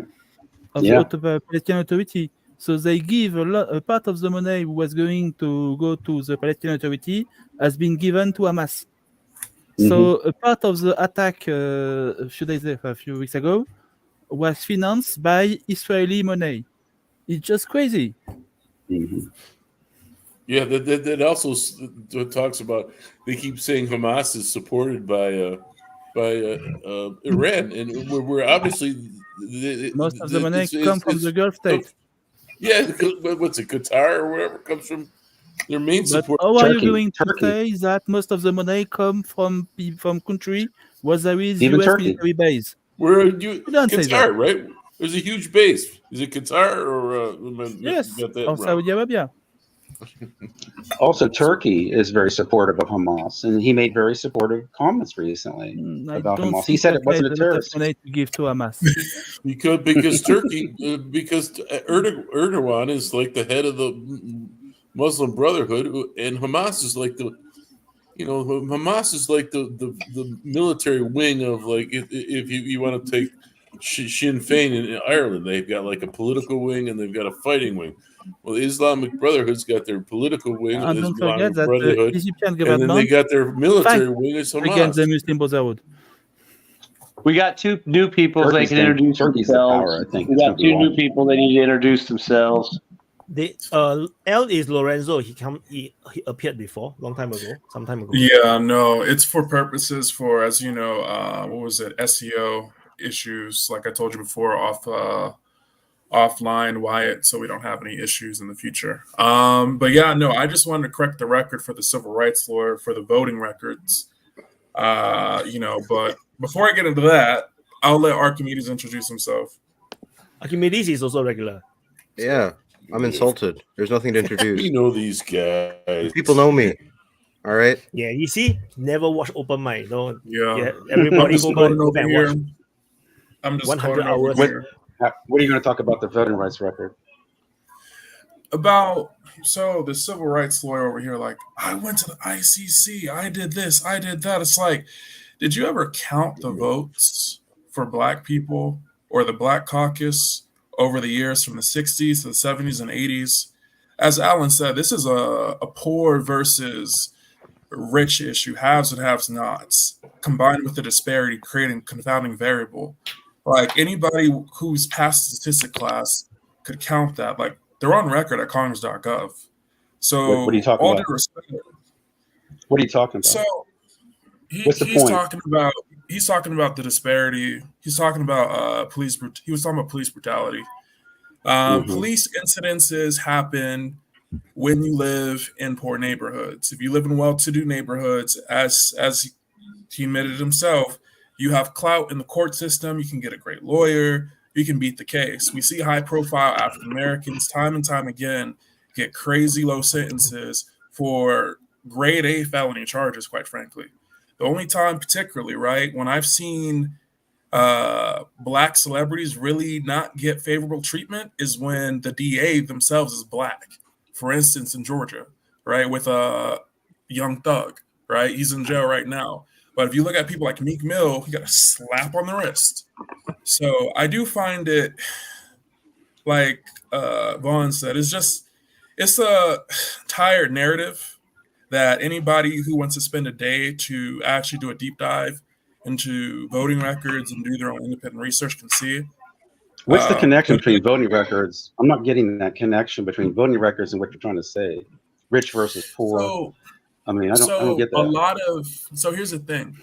A lot of the things that empowered the state, African Americans voted for and even legislated for before and after MLK was assassinated, and a lot of his successors. Like what? They're on record. Name. Like what? Let's see. The war on drugs. MLK, Abernathy, Jesse Jackson, all on record about that. That's widely documented. You can find it in archives. New York Times. Does that mean that? But I'm talking about police brutality. I'm not talking about the prison populations. I'm talking about police shooting Black kids as they're running away from a car unarmed. Does that have anything to do with a question? Is that just off the top of your head? With voting rights. Off the top of your head, Richard, how many? It's not emotional. I'm talking about it. It's like I represented a lot of those kind of people, those kind of cases. I'm just asking, what does voting rights with voting for the drug war have to do with today's situation with police in the 21st century shooting 4 black kids in the back, like in Pittsburgh? I represented a guy in Pittsburgh one time recently, not long ago, put it that way, in the last 10 years. I mean, you're literally all he did was run out of a car. He ran out of a car. By the way, let me just say that it's against the U.S. Constitution. It's against the United States Constitution. It's against the Supreme Court. It's against the Supreme Court's precedent to shoot a felon who's running away from. Does that have anything to do with voting or Black Caucus supporting back in the 1970s, 1980s with Bill Clinton supporting the drug war? Does that have something to do with that? No, he's saying black cops showing out for black cops showing out for the white cop. Fuck the police. So ironically, and by the way, black cops shoot black kids too. You know, it's not a bad. The bottom line is, I'm not saying it's cops. Period. Richard, let me ask you a question, just off the top of your head. He's asking me a question. He brought up the thing about voting rights record. I don't know if he's a deep dive into what. Because I mean, if you want a deep dive into what, go ahead. So, if you do a deep dive into voting records, you would see that African Americans, as much as they want to flip the narrative for the new generation because they want a new generation of Democrat voters, you would see that African Americans voted for the disparity and lost 2 win votes in midterms starting in the 19th. When Strom Thurmond started, I believe that was considered you could say it's second and a half or third, depending on how you see it. I would probably say second wave because most people don't even really count the late 60s and more smash it with, there's like 4 waves technically, but a lot of people only see 3 waves of war on drugs.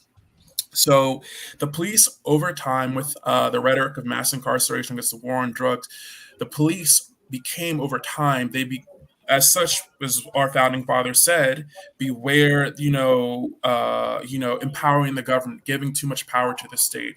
They got more power as the war on drugs was given. If you look Pew Research, this is widely open sourced, right? The attitude of Americans from the late to mid 70s to even well until the mid 90s, right, was mass incarceration was a solution to crime. They said, put them away, lock them up, didn't matter what color you were. People said, just throw them in jail. So what that leads to, right, is you have this, full green light, parallel to Israel right now is, your hands free. We don't care how you get the job done, get it done. This is how you get the Giuliani. Listen, right? I respect what you said, but police brutality is well entrenched in this country, well before the war on drugs. And you know that. The Watts riot. I mean, come on. Malcolm X talked about it. I mean, before the war on drugs. Right? What I'm saying. Have you thought about the qualified immunity issue since you did a deep dive? Your Black Caucus has brought that out. And I don't want to dominate the open mic on Wyatt's show about this, but the bottom line is, the issue is this: you have qualified immunity in the same period. Mass incarceration is definitely a result of the war on drugs, but that isn't why police. An individual cop in my town takes out a gun and thinks he can shoot a minority person and get away with it versus shooting. And by the way, I disagree with you on black celebrities. Black celebrities get treated a lot worse than white celebrities. I guarantee you. Can we put a ticker on how many times you cut off? I know we're way off the issue. We're way off the issue, but you're talking about some interesting issue. This is going nowhere. Let's move on. Yeah, because you're cutting me off every time I respond to you. Like you literally don't even want to listen. Out guns and shooting people. I understand what you're saying. But you're wrong about the police brutality. No, you don't want to let me respond. That's why you're cutting me off. You're acting petulant at this point because you want voting rights on. You said the war on drugs and the power of. Listen. Wait. One by one, man. I think. Yeah, let me just say this. The bottom line is police brutality has been entrenched since the slave patrols in this country, long before the war on drugs. That's all I'll say. Richard, I just want to make one point about this, which is that the number of unarmed black people that are shot by police is hugely exaggerated in this country. I'm not denying that it is an issue. I mean, it does happen. But let me just ask you off the top of your head, just give me the order of magnitude. What's the number of unarmed black people that are shot by cops on a yearly basis in the USA? This year, 667 so far. Unarmed? 606 unarmed. This year, 667. The number's closer to 60. Yeah. No. 667. Last year was 667. And out of how many arrests, right? I mean, you have what, 30, 40 million Well, do you black think people that in the US? 667 unconstitutional violations of the law, shooting down any citizen, Richard, white, black, you act green, like- is good? Here's the problem. Here's I'm the not saying problem it's with your good. argument, Richard. Here's the problem with your I'm argument. just talking Richard. about I- police no, no, no, power let me in any finish. society. Let me finish. We got it in Israel. finish. We have it in Israel. We have police power happening all over this world, by the way. The police power of the state terrorism is a very dangerous thing. And it happens in You should just America. move on. You just And don't if you guys listen. want to sit here and try to defend some, I don't care if it's one person, like the Nuremberg trial said, and after the war, there was a judge, a famous judge in the Nuremberg trial said, he told the judge of Germany, who was remorseful as hell, was putting the first girl to death, the first 14-year-old Jewish girl to death by hanging. He apologized, and he was weeping when the judge read the sentence, and he says, when you put that girl to death, you put Israel, you put the Jews to death, all of them. And what he was trying to say was, the first time you allow a single person being human rights being violated, you have just condemned that population to death. If you do it extra legal, and that's the very issue that's in front of the UN right now, whether it's American cops beating, killing, whatever, or it's an Israeli, or, and you have resistance in the world. But what I'm just trying to say is human rights are human rights. We do live in a country that's supposed to be. He doesn't want to. Hey, can I just share my screen for a second? Why can you put my screen up? Go ahead. Can you put my screen up for a second? Hang on. Let me just take the Wait, floor here. wait, I'm confused. Wyatt, can you put my screen up? I'm just sharing my screen, man. Can you share it for a second? I just want to pull up some actual numbers here. So you're getting your number 667. Yeah, high tech, man. I'm sharing a screen. Come on, Paul. Sorry, Yeah, no. Here, check us out. Right? Okay. So the 667 number you're getting this year is, according to this statistic anyway, which is coming from Statista. It looks like you're getting this number for the full Statista. Let's see where the source is. Published by Statista Research where's the Department. source? I mean, look. Which department is it? From the FOP sponsored department. I don't know, man. It's coming from Statista. Okay, so I mean, look, I can find some other statistics too, but if you're getting the number 667, it looks awfully similar to the 680 right here, of which 92 are black, 158 are white, 29 Hispanic, 387 unknown. Even if you assume about half those unknowns are blacks, I mean, it's only a couple of hundred. And think about it. There's what, 40 million black people in the United States, right? 42. I mean, about 42. Yeah, something like that, right? I mean, it's the numbers here are not. It's not an epidemic. It's like 3,000. It's only 3,000 children in Gaza, right? Only 3,000 Gazans are dead. Children, right? Only 3,000 children. I mean, right? You need to be consistent right? in your argument. Only 3,000. What you're doing is dehumanizing the issue. No. Let's move on. You start dehumanizing the kill issue. poor people. That's what it is. Right, Richard. Kill poor people. And what I'm trying to say, when you dehumanize one, you dehumanize one person. Kill rich people. Hello. Yeah. Hello. What's going on in Donbass? Wait. Alan, when there's something about your mic where if other people talk, it becomes a lot softer. So actually, nobody can hear what you say. So we don't talk over each other because I don't get it. I also I cannot hear.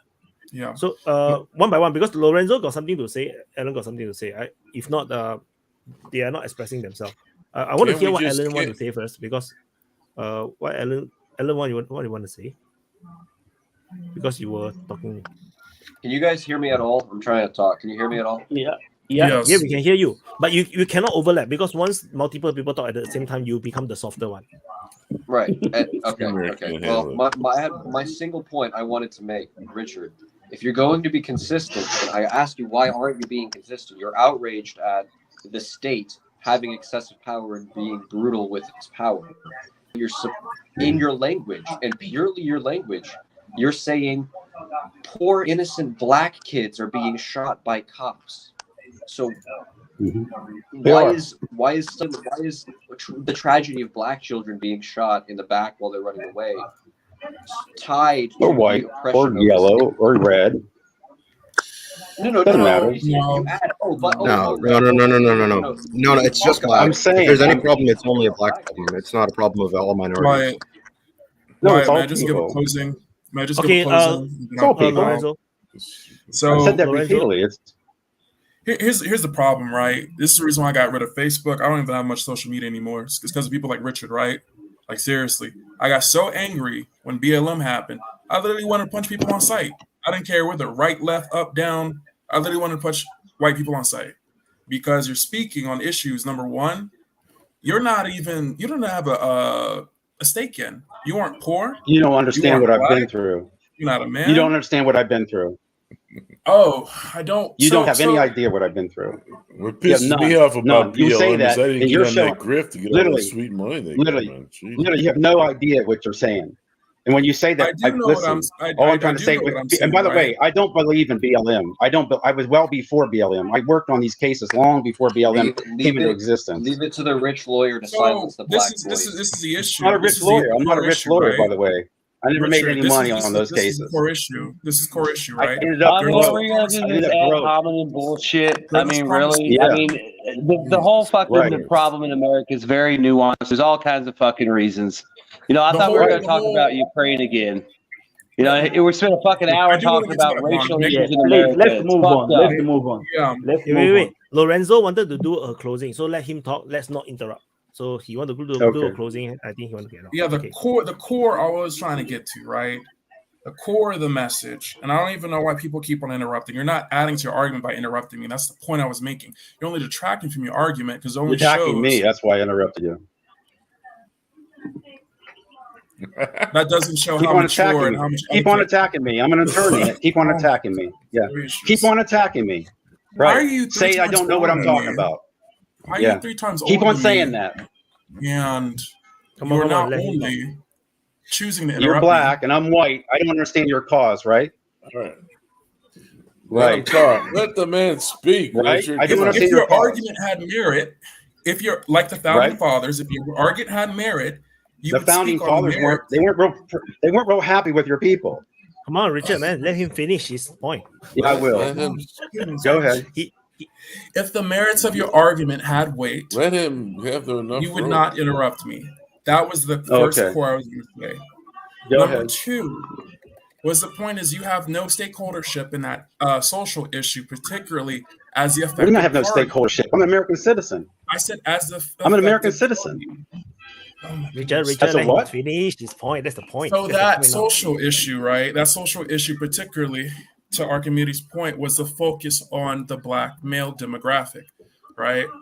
As a person, because as the perception is of that social issue that I'm supposed to be, at risk of my own life, I made sure to do a deep dive to actually look into the issue at hand. To Archimedes' point, right? The plight of African Americans and things that should be for the black male to keep them alive are more pressing issues. So, with that said, getting back to the police thing as a whole, yes, police need to be improved. But at the same time, police have an extremely hard job, and education does not tell you when and when not to exercise trigger discipline. I was in the military. Vaughn was in the military. I have 3 police officers, my father's family friend and both uncles. They literally show me body cam footage of their raids constantly. These are very split-second decisions that cops make all the time. These are not easy things to do. When you're talking about life or death, you have to put in mind people have the Second Amendment. Almost literally coming from Georgia, where I grew up, 1 in 2 people own a gun. That means your grandmother owns a gun, your sister owns a gun. You don't know who has a gun anymore. And a lot of these places, where unfortunately these broken communities, children have guns nowadays. You got, like my fiance's in Mexico, they raise these children up to literally kill. And you see that a lot of the times in America on this side of the border too. You have children holding guns. You look in the 90s, it was much worse. You would have 11-year-olds doing hits. So when we do talk about the Tamir Rices, right, unfortunately, yes, it's unfortunate that Tamir Rice died, but you have to look at the culture of America, right, and understand why there's this paranoia of who has a gun, who's a threat. It's more of a societal sickness of America's violence culture than, necessarily inherently racism that contributes to, as you would, what we were focusing on. It's the focus on the blacks. It's like yes, there has been some undertone of that, but the overlying issue is the extreme violence that exists in American culture. And that's all I was going to say. You see what's wrong with America? Look at the moment. 8 people. This was supposed to be talking about war. You're talking about fucking race. Yes. This was wrong with United States. There is more important thing. We know I'm black. Some white people don't like me. I'm black. I don't like some white people because of the things they do. But come on, forget that shit. Let's talk about war. Yeah, I would like to talk about war. I would like to talk about war. Adivka, what's going on there, baby? Yes. Vaughn, let's all come together and be in peace and talk about war. Has Smith been able to introduce himself, or is he a regular as well that I may have missed out? No, he was here earlier. I was here earlier, yeah. Okay. Vaughn was I think Vaughn's froze. Yeah, I think I need to kick him out again, so he can come in. Yeah. So good, right? You let people finish the point. It's actually not that contentious, if you ask me. It's just that you guys. Look, I don't know. I'm just going to put my 2 cents in here. I don't want to talk about. I think it's fine for us to talk about U.S. politics in the open mic. I don't know if the people don't want it. The people don't want it. But I think Archimedes, if there's a topic, you're frozen. If there's a topic at hand, I think we should follow the topic outlay. But to your point, I do want to give 2 cents on Adivka. I wish Dan was here, honestly. He's in chat. I was going to say, who saw what's the guy's name? History Legends. Wait, hold on, guys. I'm sorry, I got to interrupt. I've seen Josh talking at his camera for like 30 seconds, and he's been muted this whole time. I was taking a tequila and it was rather strong. That was all I was doing. Sorry. I appreciate the thought, though, brother. I'm listening.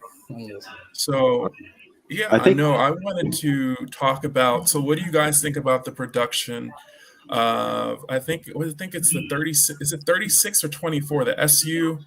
Right now, Russia's putting in more production of units. What do you think about the production rate or the low rate production rate right now of Russia putting out more fighters? And how do you think that's going to change the dynamic of air superiority over the next year? It's over. I think the war's when it comes over. to production, I don't think the Russians are really at any sort of significant risk, because the Russian philosophy for the long term just got really dark for some reason. The Russian philosophy for the long term, or for long-term combat, isn't air dominance with their aircraft. Their whole thing is they've been mastering air defense for since the 70s, since the mid 60s. And they've actually increased production of the S-300, S-350 complex. And that's something we don't see a lot about, the S-350. But as well, we've recently seen a huge uptick in the use of air assets for air defense. So, I mean, just for my personal take, I'd say it's the decrease in airframe production isn't significantly detrimental to the Russians' capacity for war. I think with the Russians, it's a feast or famine time. Right now the defense budget's flush. They really don't need anything more than what they already have in stock to beat Ukraine. So everything they're building now is just padding the numbers, building up anything they might need for NATO if it ever goes to that. I mean, they got the money, they got the people, they've retooled their industry over the last 10 years. I mean, they're probably hitting their peak. So why not crank it out? It's not like they're going to need it anyway. And it's not like they're developing new stuff and producing it too. So, I think right now it's like, if they whatever they can produce as much as they can, they're going to do it, because you see how stocking up and keeping things in storage paid off. I mean, it's really helped the Russians maintain the pressure all the way through, even despite losses and so-called losses, and the fact that some of the stuff is older. It's all being refurbished and used, so that's paying dividends. So right now, I'm sure they're basically going to restock and build up as much as they can while they can. So there's some. I'll bring some things. Do you guys ever watch think tank presentations of of the U.S.'s foreign policy. They'll present information about adversaries, and they'll present information that they, of course, we can't personally verify it because we don't have clearances, or in the sense of, a lot of information is need to know where it's siloed off, right? And so literally, if you want to verify claims that are made in U.S. intelligence, for instance, I know an intelligence officer that's stationed right now in Italy. Ironically, he was reading blueprints at a coffee shop, which was really hilarious. But that goes to tell you about how in plain sight a lot of intelligence officers actually are, right? And so one of the things that I had seen was they talked about how China's preparing. One of the things they presented is how China's preparing for war. They said that China's building more hospitals. They're making more blood banks, or increasing their capacity supply for blood banks. They're increasing their food supply for storage. These were some of the things, and they showed. The man had shown basically, slides and presentations and whatnot. So I wanted to get, I guess, a read of the room of how many of you guys are looking at potential open source information like that in terms of potential capabilities. Because one of the things I'm really curious about, but I know it's really closed circuit, is what is Russia doing in conjunction potentially with China in terms of, you said they're defense focused, but as we see with the Middle East conflict, maybe that paradigm changes. And what have your sources shown you in that regard? You think Russia and China are more offensive focused? Is that? No, I think China and Russia is more asserting their sovereignty. So they, I as you would can like to clarify. Yeah, go ahead. Sorry. So my thing is, right, it's a constant evolving foreign policy, right? I think that, for all intents and purposes, when we look at Biden's cabinet, they have played a good move. I'd say they've moved a rook into position to pressure the queen, right, of, the new axis, as you would call it, and that's Iran.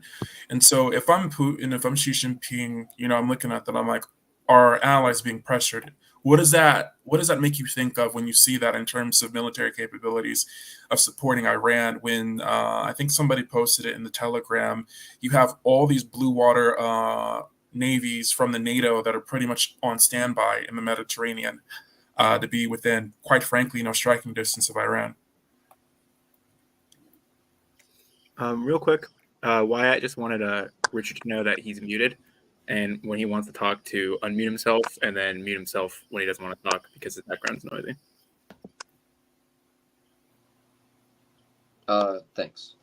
I also wanted to clarify something that you mentioned, that Russia or China, Russia specifically, might maybe or excuse me, more defense focused. I would like to understand how you kind of understood that, because by defense focused, I don't mean simply because they're trying to be defensive and taking a step back. I mean simply that you can still project by expanding your capacity to defend yourself, right? I'm just saying I was talking specifically in the context of airframe production, so I don't want to give the wrong message or the wrong idea.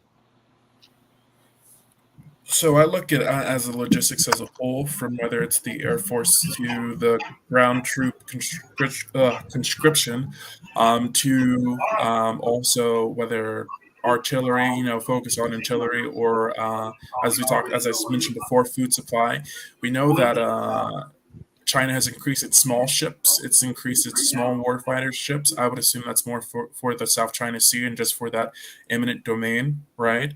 But we also have to cause for pause is, like I said, within the evolving foreign policy, how do we view the evolving situation in the Middle East to, I think the foreign minister put out that it's translated, of course, but he said we are giving unwavering sovereignty or support to the sovereignty of Iran. This was particularly, I think, from Russia. And so that leads, that begs the question of how that looks in implementation. And how would you view that implementation manifesting? I think they're as in good a position as anyone to reinforce it, right? My personal prediction is that U.S. is about to go full like UK 17th, 18th, 19th century naval imperial power, and we're basically going to try to do what we can on the seas, and in any way we can with, like, we're scared shitless of the Silk Road Initiative, right? Like that's basically China's thing, knowing that we can control the seas, is they're trying to.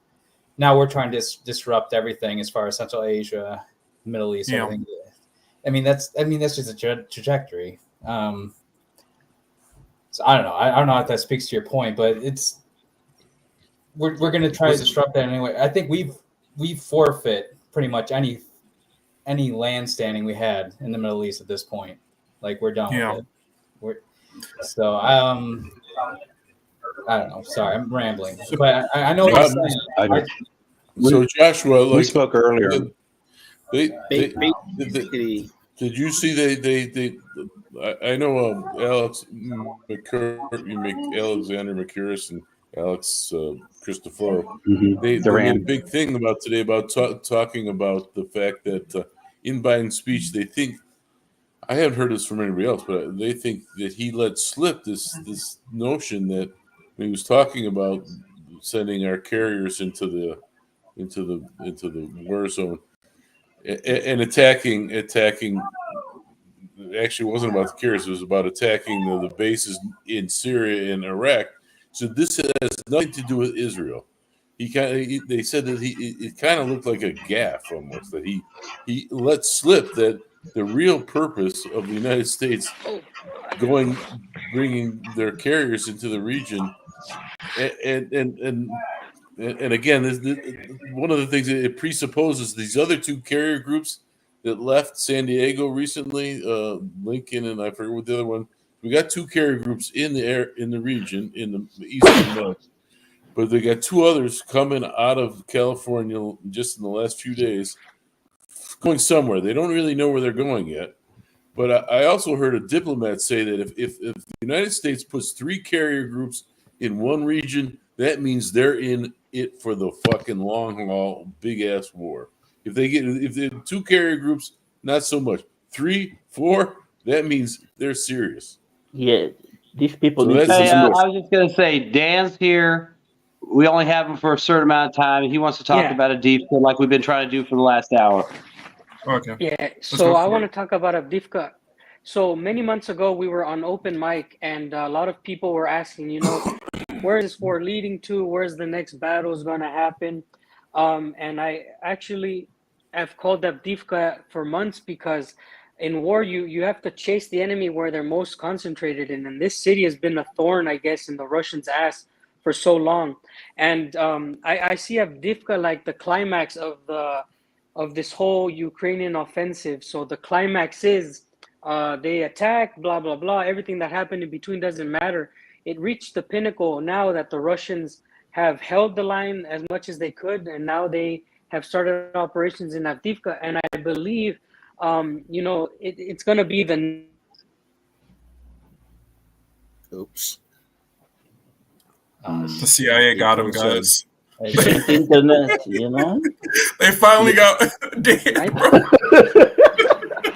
Another time. I think I know.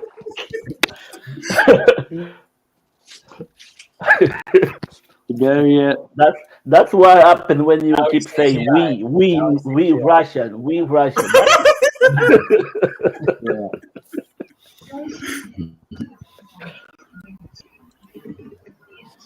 Russia's been on the war footing. Russia and Mexicans. But no, let's cover. Have you guys seen Dan's video? I'm sorry, I interrupted you, Vaughn. I'm sorry, but have we seen Dan's video about how he covered, the 4 major battles and how he viewed defeat over a military campaign?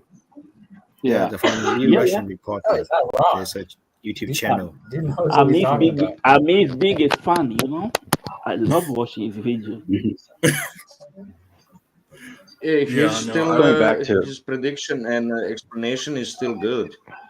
He's still working. Dan's talk about 3 or 4 major battles still working on, because Russians are not going to do big aerial offensives as everyone expects because they don't want huge casualties. They don't want to provoke also American in more help, giving more help, and or maybe even introducing themselves into that front, or Poland, like it's a talk. So and Russia loves that it's so slow burning and lasting longer. So geopolitics is improving for the situation of geopolitics. We can see with all of this. Dan, do you want to go back in? I can give you let us your know, spot. Dan. I can give you my spot. Yeah, I'm Yeah, gonna. put me backstage if you want, Dan. No, guys, that's exactly what I was trying to finish saying. I'm sorry for taking you guys' spot, but in the beginning of the conflict, we saw these big arrow pushes, like he was mentioning, and Russia really paid dearly for that mistake, you know. And the double envelopment actually was first shown to be a success in Bakhmut. The Russians did these huge envelopments, and they actually captured the Ukrainians with their pants down, and they had to choose, will we stay or where we go? So when I was asked by another channel, hey, can you predict how long this war will end? A lot of people will predict in time. And this is a big mistake. You don't predict war in time, months. You predict it in death toll. And death toll is predicted with battles.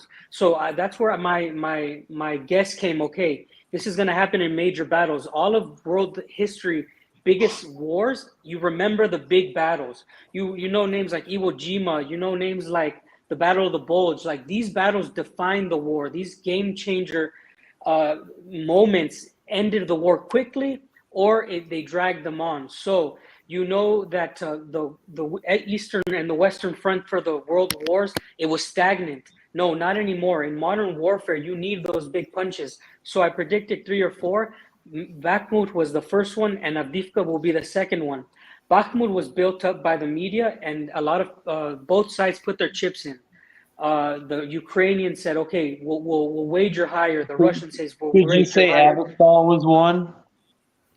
It's going to be one. Why? Because this is an actual strategic major victory. Whoever wins, because Donetsk has been under fire for the past God knows how long, and actually Russia has looked very bad, guys.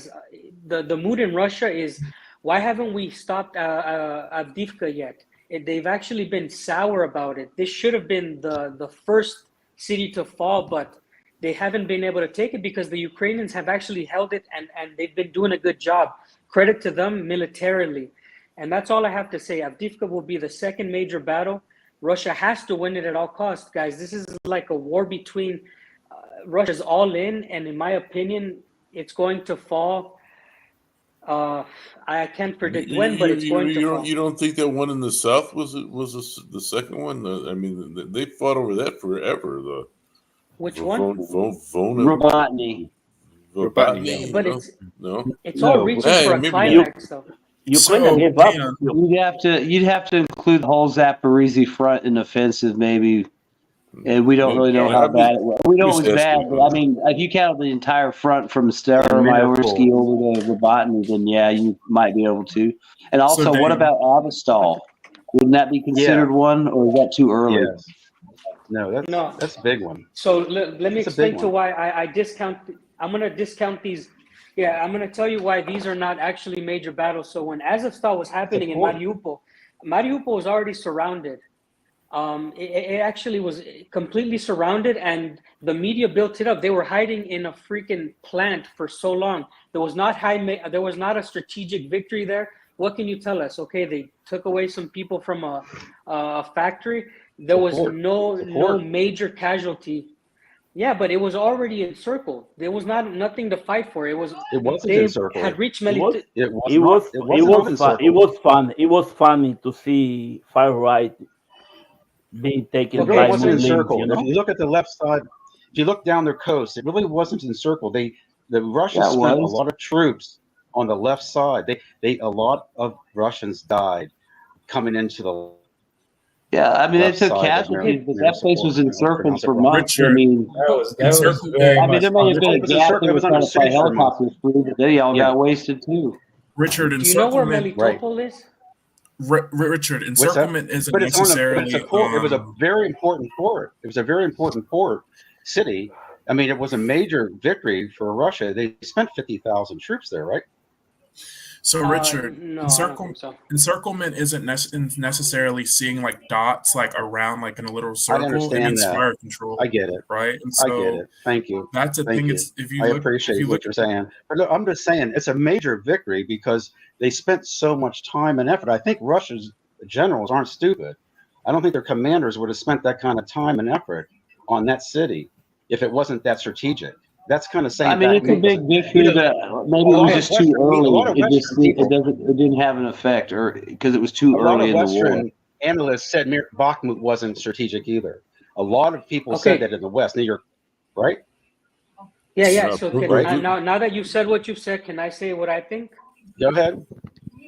Okay, so there's a big difference between Mariupol and Bakhmut. So for one, the casualty rate it trumps over whatever, if it's a port, whether it's on Mars, the death toll. These are things that are not going to be replaced. So Russia has decided to start grinding the Ukrainians down, because that's actually what ends a war, is killing your enemy. And in Mariupol, okay, they wasted men, they encircled it, it took a long time, but if you ask me, this is my personal opinion, of course I'm wrong, I could be wrong.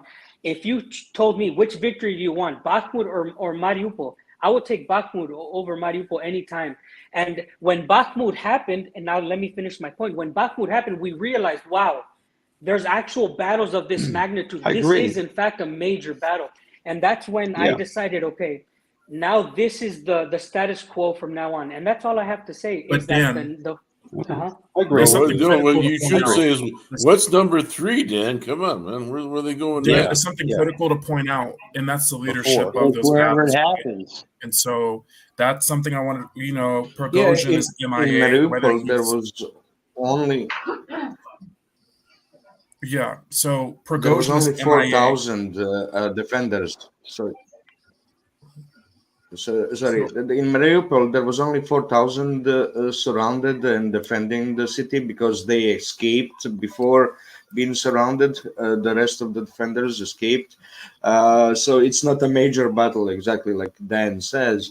A major battle could be counted by the number of casualties, because this is considered the attrition war. So in attrition, it's not a position that gives you the major battle. You can be positioned to do more damage. That's important too, by taking over one area. But when you consider the casualties in attrition war, that's how you count major battles. I agree with that. And then the Zaporizhia offensive, there's a huge number of casualties, even more than in Bakhmut and Avdiivka. So Zaporizhia offensive could be counted as a major battle, because there's 70,000 casualties on the Ukrainian side. So that by itself, I would count it as major battle. So, Dan. And one last thing to that, but that's why I think that I put it all together, as one big operation, because the Ukrainians moved in Zaporozhye, which in turn, it's like a flip into Avdiivka. In my mind, it's just one big operation. It's the same season, and the climax is Avdiivka.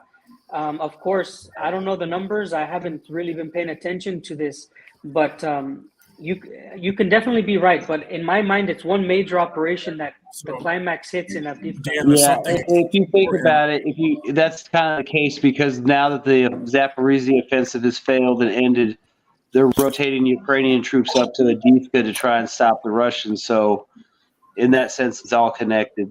I mean, what happened in Avdiivka has now affected the South. The failure in the South has benefited Avdiivka. there's something very important to see here, Dan, and that this is what I've been trying to focus on, and that's literally the operational effectiveness. I think we talked about this with Vaughn, but this is in terms of operational effectiveness, not with necessarily equipment, but with leadership, right? Is Prigozhin led the Bakhmut siege, right? And who is leading this siege on Avdiivka? And that's my concern is I do believe leadership does matter, who is leading, your tactics in real time to do a operational siege. I don't think Prigozhin was leading shit, dude. I think No, Prigozhin, the guys that died in the plane crash. Prigozhin's the PR guy. Then you had the logistics guy, and then it was one of the commanders who was like a key planner, battle planner. So they have lost that guy, which he probably would have been a major help. But they obviously draw from their ranks, so I'm sure he's been replaced by somebody with plenty of experience. But that was a major blow because he was their operations guy. I believe we can all agree here that Wagner, right, their leadership organization, had a very lowest level stakeholdership in terms of the troops and how they approach war fighting capabilities. When we look at the Russians, I still personally haven't seen a dramatic shift from top down approach leadership to more of a real time lowest level squadron level leadership style. If you've seen differently, I stand corrected, but I still haven't seen a dramatic shift. I don't think there's any room for it, though. I don't think those tactics apply to this war. How could we know about that?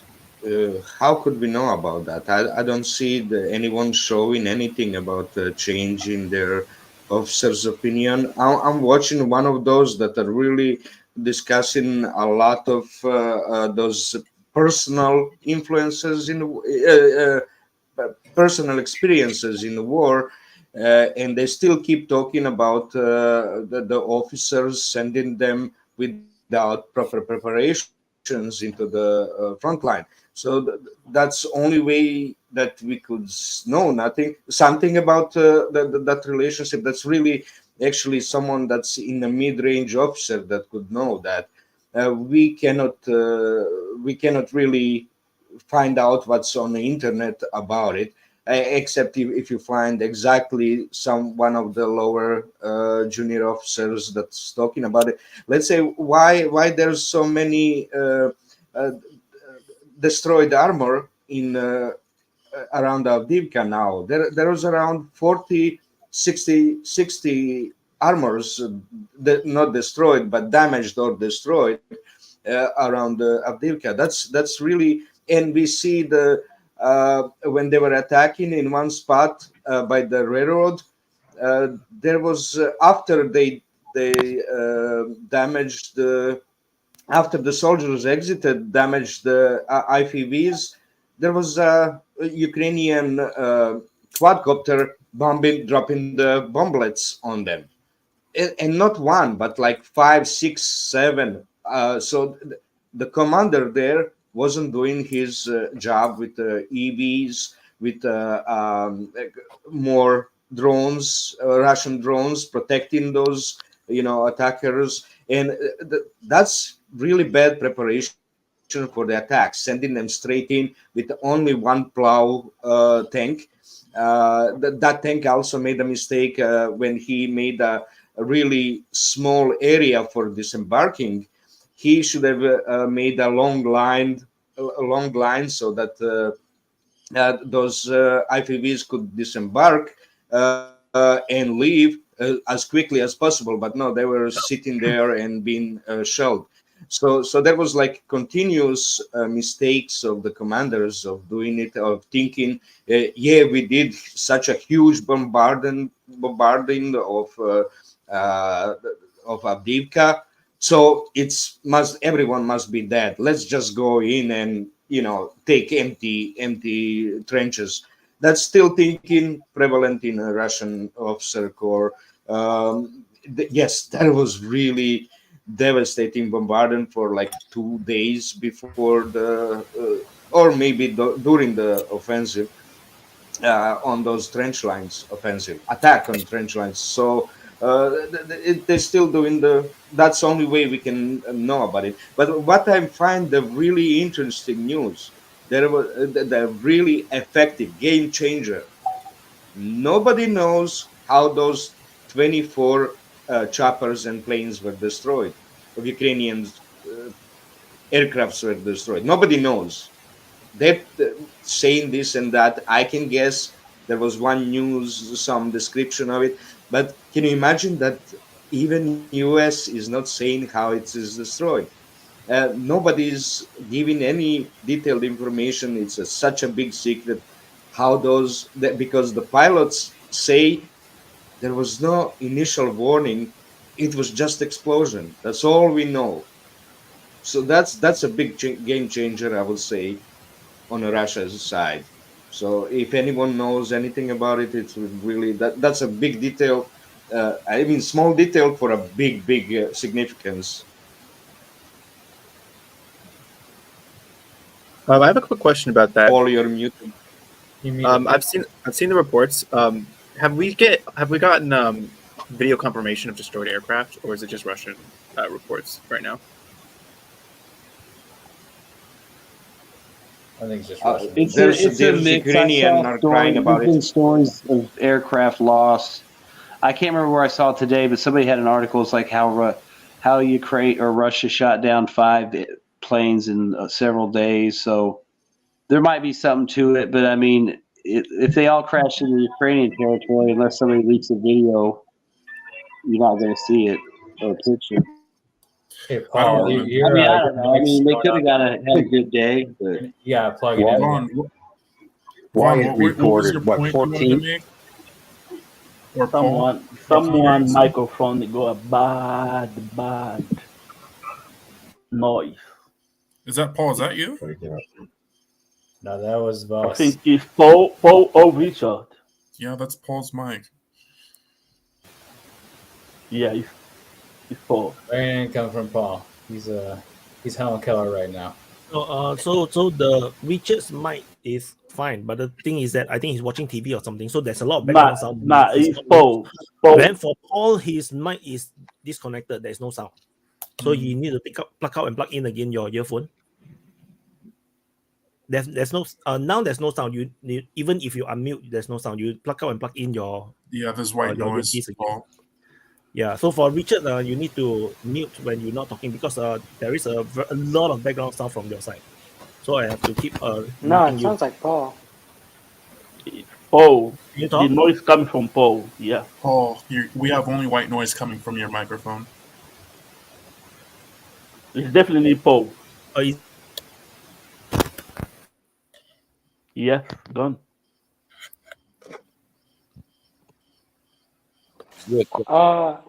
Smith, go ahead and clarify the point that you were making. I'm really interested, please, about casualties not being a major thing in wars or something. Yeah, sure. So, so there's two ways you win a war, right? You either win a war by breaking your enemy's will to fight, or you win it by breaking their physical ability to fight. I think it's fairly clear that neither side is going to have their will broken.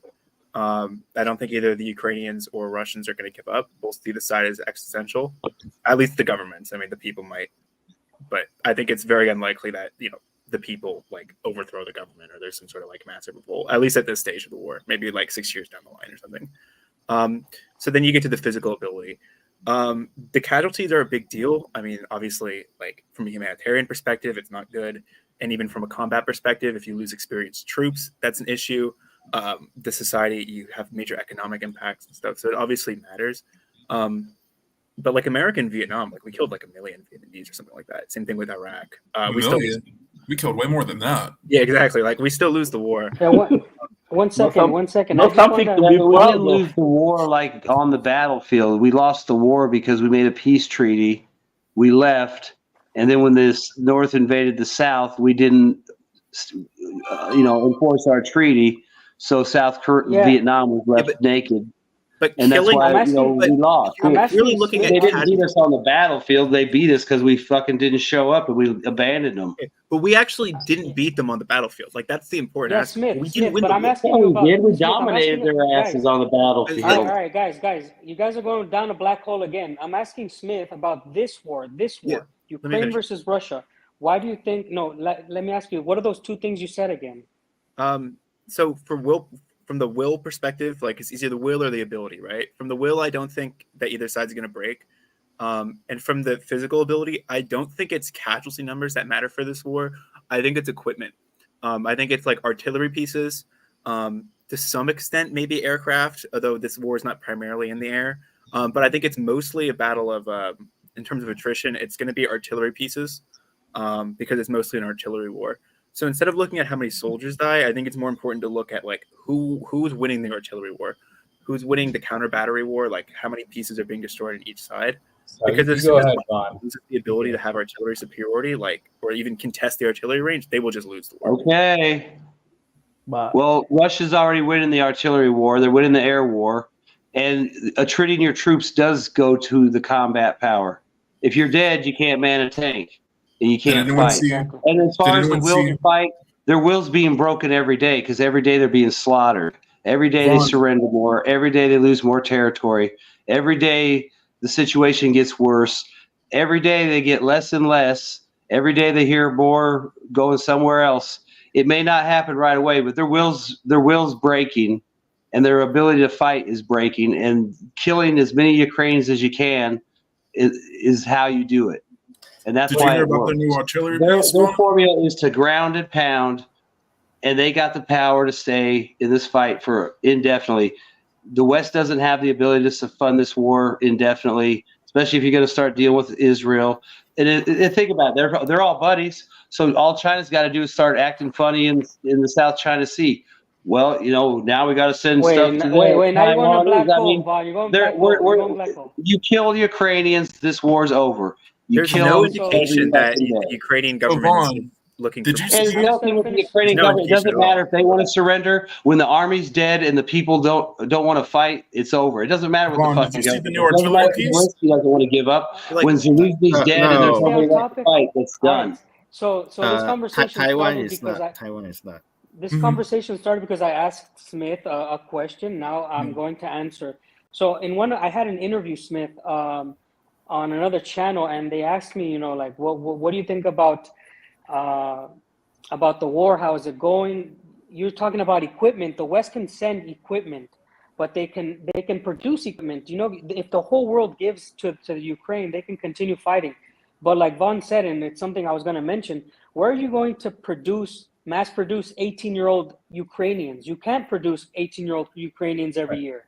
You understand? So that's the concept of war. And when you say that, when you mentioned your 2 points, they're tied at the belly button together with casualties. We don't even have to mention it, but this is just how it works. I'm not saying that you're wrong. I was just trying to explain my point because I think you wrote to me on the chat, and I just wanted to let you know why I think casualties have a huge effect on war, because I'm going to tell you another thing that I've said on the DPA 1,000 times. If you took away every weapon from the Ukrainians, it would still take months to kill them all. They would still fight with sticks and stones, because a body is the basic weapon in war, and you would have to go out and shoot them all. So even if they had no weapons, it would still be about a war about killing people. And the more you kill is better for your team. And one side happens to have way more pool, like they have a larger pool. Russia has had 100-something million people and a bunch of young men. Ukraine has very less men, and it's going away every day. Right. Thank you so much, guys, for watching the DPA channel. This is where you get the truth. That's what I said before. It doesn't matter if the EU gives them the 50 million and the Biden administration pass the 60 billion. It's not going to do anything. If I could piggyback, I imagine any of your predictions for major battles would be all in the Donbass, right? I think this was the crazy thing. I was looking at the map, and when I was having the interview, I saw Divka, and one of them has to be out of the Donbass. Like a major hit has to happen outside, like in the Kharkiv region. Yeah, like I'm getting goosebumps thinking about it, but it has to be somewhere else. By how everything has worked in all of history. But once it gets there, like my personal thing is, we're talking about troop losses, and I think you hit it on the nose when you're talking about Bakhmut, when you talk about Divka, you're talking about the major hubs being in the Donbass. I think Ukrainians aren't stupid. They know where this war originated. They know that this was a pet project of Kiev to Ukrainize the Donbass. Like that's how it started. Whether that's how we interpret it now, this is how the people of Ukraine understand the situation as it is. And they know that if it comes down to losing Donbass, if they sacrificed all these people, all their sons with these mass mobilization efforts, politically, that's fucking done. Like that's the nail. They cannot afford. You cannot lose Donbass. You cannot do it. And people didn't understand this. People are like, oh, why aren't they giving up Bakhmut? Why aren't they doing it? No, because they couldn't. They could not do it. Not politically, they could not do it. And they're not going to, and they can't do it at Divka, and they can't do it with any of these regions. And once they fold, people will, they're not dumb is all I'm saying. The Ukrainians aren't stupid. They know what their kids are getting thrown into against their will to fucking fight. And the moment that pet project gets fucking rolled up on them, that's it. They lose all political will. And that's the last mobilization was a failure. The final thing I wanted to add on to that was the Paraguay versus Brazil war. They lost 69% of their population to Brazil. Put that in perspective. They lost 69%. If you look at the numbers of what Paraguay is, when was that? That was in the late 19th century. But if you look at what their population was in the 19th century, look how much they've recovered. Like they've been decimated what they were going to be. So put that in perspective for Ukraine. If Ukraine really wants to, as Dan talked about, fight to the last man, they won't sniff a nation for centuries, right? They won't have prominence or glory for centuries. So what Zelensky is really wagering is literally the future of his country for centuries, not generations, centuries. Paraguay used to be a very dense country, right? It used to be a very dense country, and it got obliterated off the map because it wanted to try to fight to the last man. They don't want to. They've been told to. So I want to clarify my point about the casualties. Yeah, it doesn't depend on Ukrainian people. It doesn't depend on Ukrainian people. Yeah, There's it's not what they want. Majority. They're starting to protest. Though. It's a small majority. These Nazi, these Nazi Western Ukrainian, very fighting spirit. Nazi, of course, are always high fighting spirit, and they're forcing everyone else to do the fighting for them. Their desire is in the future, during this war, they're creating specific Ukrainian identity and a specific country that's going to be separated from Russia forever after this. That's what they're counting on. Like Bush said, let the history be judge of us. They don't care about casualties. And even Bandera philosophy says, I'll be happy to die for my country, and every single Ukrainian to die if there's a Ukraine in future. That's their thinking. They don't care for the small people. These are full ideologue. They don't care. They don't care about life. If you watch interview from the beginning of this conflict, you're gonna see Ukrainian only start saying we're gonna fight for the last man after April. Before that was in the West. These leaders, they are willing to fight for the last man. They are willing to fight for the last man. The media was behind that, and then they say, okay, they pay. Why not? Let's fight for the last one. He wasn't a Ukrainian call. They were told to say that. You know that the recruitment, that the Ukrainian recruitment officers is damn rich. So yes. every potential recruits that they catch, they get bribed. So they bribe them, they extort the money. So the people working the border make more money because if you get enough money to pay them to let you out, you're off.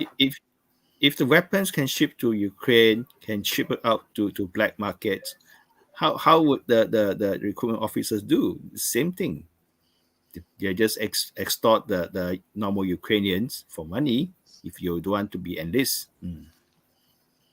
That happens all the time in Ukraine And nowadays. you can see lots of Yeah, video of people especially losing the will to fight already, because if they are very willing to fight, you would see those videos surface around people refusing to be enlisted.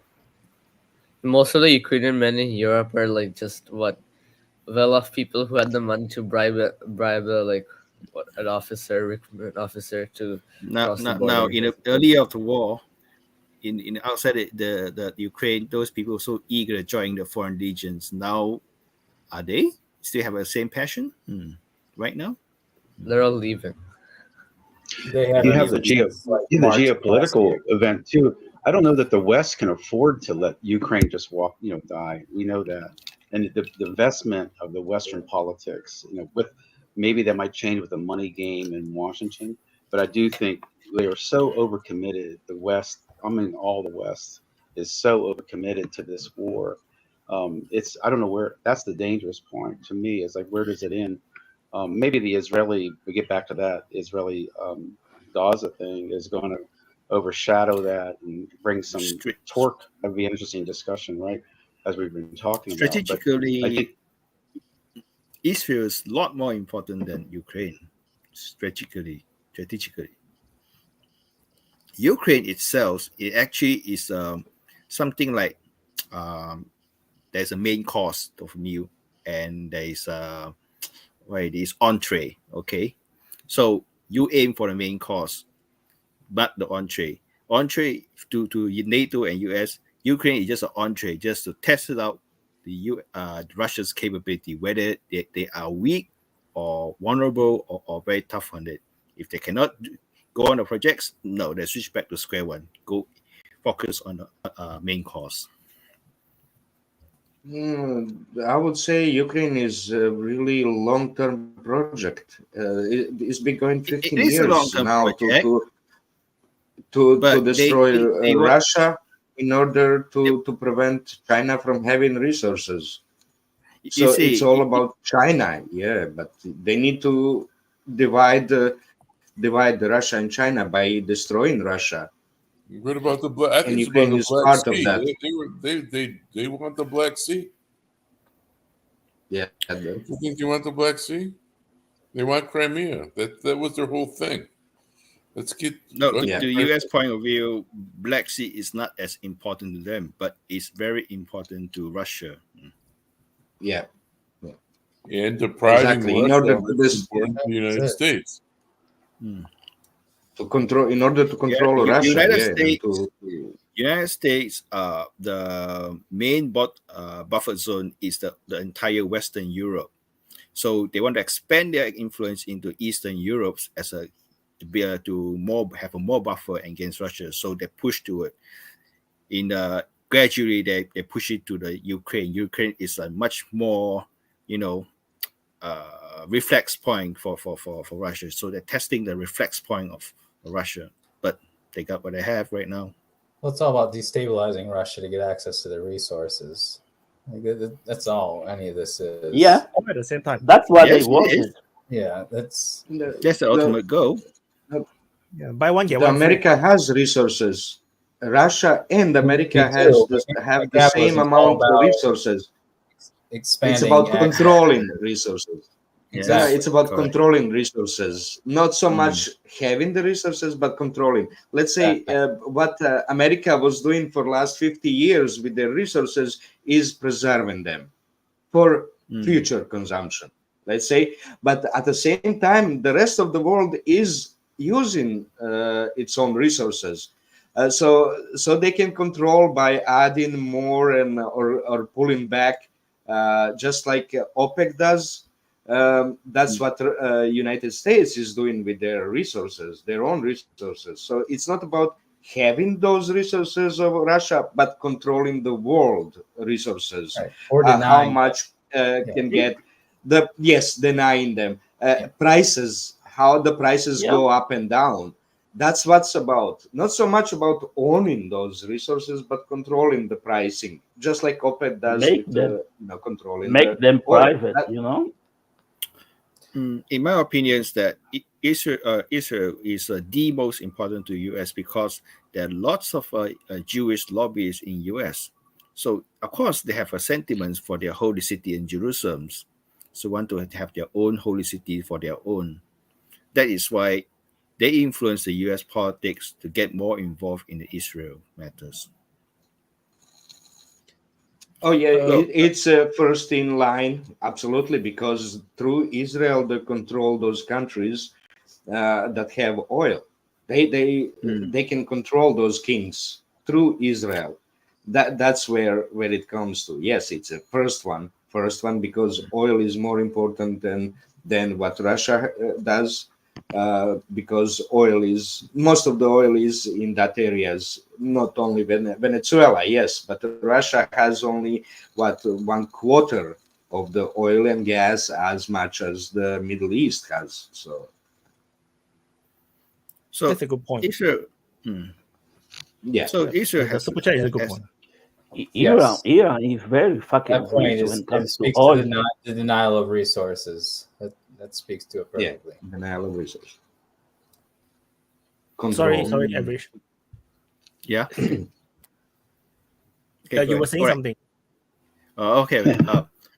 You see, if you look at the maps over here, Israel is centered around the Middle East, so it's a foothold over there to, let's just say, it's like a spider web.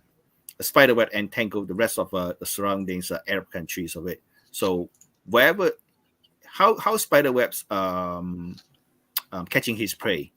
Okay, spider webs when there's some flies fly nearby his web, the web, where it is nearby web. So they feel they entrap their tingling. When the tingling, spider web sense that there is something, the prey is there.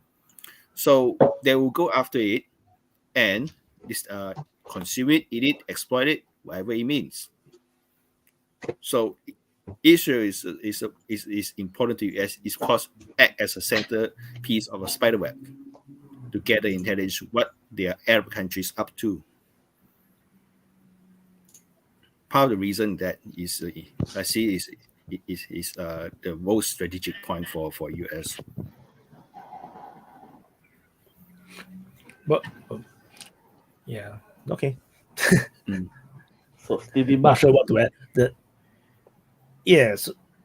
So the intelligence network center. But I would do recommend not to link United States to Israel too much. It will cloud your judgment and perspective of what's happening. It's not like United States is controlling Israel. It's actually a lot more like Israel is controlling United States. So which is why if you confuse that is very confusing, because if you look at the previous wars, major wars, none of it is actually funded or supported by United States. In fact, they even sunk one of the US Navy ship because the US Navy is trying to protect Egypt. So so Israel is actually very independent in that sense. It's just that they are very pragmatic. If they can control United States or to get United States to support them, why not? Why not? There's no. Right. I but missed out there's something. one thing. There's too many billionaires in United States that support Israel. There's lots of big special interest group in United States is made up of Jews. So these people most of these people control the United States. Huh? So I would say it's a mutual. Wagging I would say it's very mutual. The tail wag why it's right. But the USA is also called Israel their aircraft carrier in the Middle East, right? Well, correct. And I mean, you look at we've lost our entire foothold in Levant, right? We don't have Iraq anymore. Turkey's precarious, even as a NATO ally.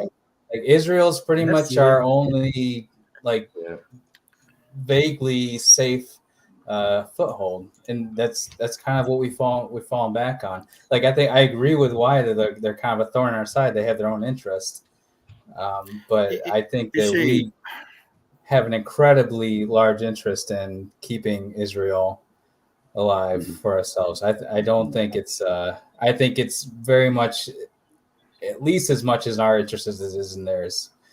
I don't. Oh, it's a mutual. It's very. I would say it's very mutual interest. There is a miscalculate into Western part of the US. Those group of people who are in the Middle East, they train up as much rogue elements into them to destabilize a few countries like Afghanistan, Iraq, and so on in Syria. But sometimes you train these wild dogs, it will lose control in some day, will turn against back to them. Osama bin Laden is a fine example, trained by CIA together with the Pakistan ISI. Somehow, I'm not convinced that we haven't calculated that in. I think we've known about this, and I think we're going to be fine when it happens. I think once they get into the Rafah Gate, I think we're going to be completely fine with Israel expelling them all into Egypt. That's what's going to happen. That's a good question, Joshua. Why have we all gone along with this premise that a two-state solution is going to work? And that's what Russia and China are basically complaining about. It's saying that the United States has never been sincere about.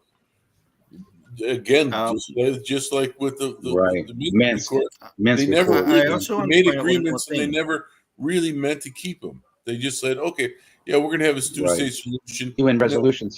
Bailed on. I don't disagree. I don't disagree. I think that we banked on this happening just as much as the Israelis did. We thought it would exist as some pipe dream, and it's not going to happen. Have to say one thing for in the Israel part also miscalculated. So Hamas actually is fattened up by Mossad. Hamas in the old time is just a very small organization, but it's been fattened up, been fed, grown fed, feed them more things, sterilizing like this. So they can get rid of the rival faction of Fatah. Because those time people, Palestinian people, all sided with Fatah. Fatah is a stronger factions in the Palestinian side. So in order to weaken the Fatah, so they have to create an internal rivalry. So Israel Mossad have ideas to support Hamas. So they successfully get rid of Fatah in Gaza. Then Hamas have getting more ambitious. Things happens will bite them back. It's not even just Fatah. It was you had the PPP, you had the PLPF, you had a ton of leftist armed wings in Palestine that they really banked on. Gaza is a strong. Hamas in Gaza is the strongest group among all, but it wasn't always though. Israel propped them up, the US propped them up because they also Fatah influenced faction is getting weaker in Gaza. Mm-hmm. That is why they banner up all those Palestinian jihadist group together under the umbrella of Hamas, turn against Israel. Well, that's 14 years of political people. People now are fighting. You'll send more super chat. Could Nureddin introduce himself? Sorry to interrupt, but could Nureddin introduce himself because we lost him? Nureddin is new. Can you introduce yourself? Hi, I'm Nureddin. I'm Nur. Actually, you just call me Nur. I'm actually in Malaysia, and I'm a Filipino actually, but I live in Malaysia. I have a Malaysian wife. And I've watched the DPA Open Mic. Very good of you, Wyatt, to share your platform with people who can give an opinion. And it's really great to be here. And I'm also a Muslim, and I've followed the Gaza, the Palestinian issue for pretty much half my life. And I'm very interested to hear what other people have to say. And also, I got a lot of opinions on the Ukraine war and Russia as well. Yeah, sure. So I'm very, very sure because Malaysia actually is very close with Hamas. They're very supportive of Hamas. Yeah, all the prime minister, current prime minister, Hamas. The previous prime minister also called. So they both called the Hamas leaders. So all the prime ministers, Dr. Mahathir that time, prop up Hamas. So they support. They are supporters. Malaysia is an extremist country. Not yet. Hey, I'm joking. You know, they do get very serious. But it's a very interesting dynamic. Kindergarten stage yet. But it's a very interesting dynamic because Malaysia is very pro-Palestine and they have no problems talking with Hamas or whatever. Or I'm not sure Hezbollah, but no Hamas. They are actually in talking Hezbollah terms. is Shiite, no. But just next door, Singapore, we classify Hamas as a terrorist group. We do not talk to them. So that is a very interesting dynamic. Indonesia is not here, not there. No, Indonesia is not here, not there. Malaysia is already non-aligned. You're speaking for yourself because Drew got different opinion about that. Average Drew is also Malaysian, right? So yes, correct. Yeah, so they know Malaysians very well. There's two Malaysians here. Nah, I'm talking about Singapore. Singapore, why? Yeah, Singapore is governed by kafir. He's a neutral. Singapore is not important. Yeah, it's not neutral like Switzerland. Why is the moderator? Why keeps the peace? Why is the UN? He's the UN. So I can share one very interesting thing. Like the government have our own position because we are very close with Israel, but we also support the two-state solution. So it's a very, and we have a lot of Muslim in Singapore. We are surrounded by Muslim countries, so we do not go all pro-Israel. So we have a very measured reply, or statement. We say that we support the right to self-defense, but only approximate, to what was done to them, proportionate to it. But everything else is like we kind of condemn the amount of civilian death. I think our president, the new president, come out and made a statement condemning the excessive death. Okay. Can I just like on that point, right? Of like this, like the right to defend itself. Where in international law does it say that Israel has the right to defend itself? I know where I can find the right to defend itself for Palestinians is in the UN Charter because they are occupied. So they, in law, have a right to defend themselves. But nowhere do I know that Israel is like allowed to so-called defend itself when you are the occupier.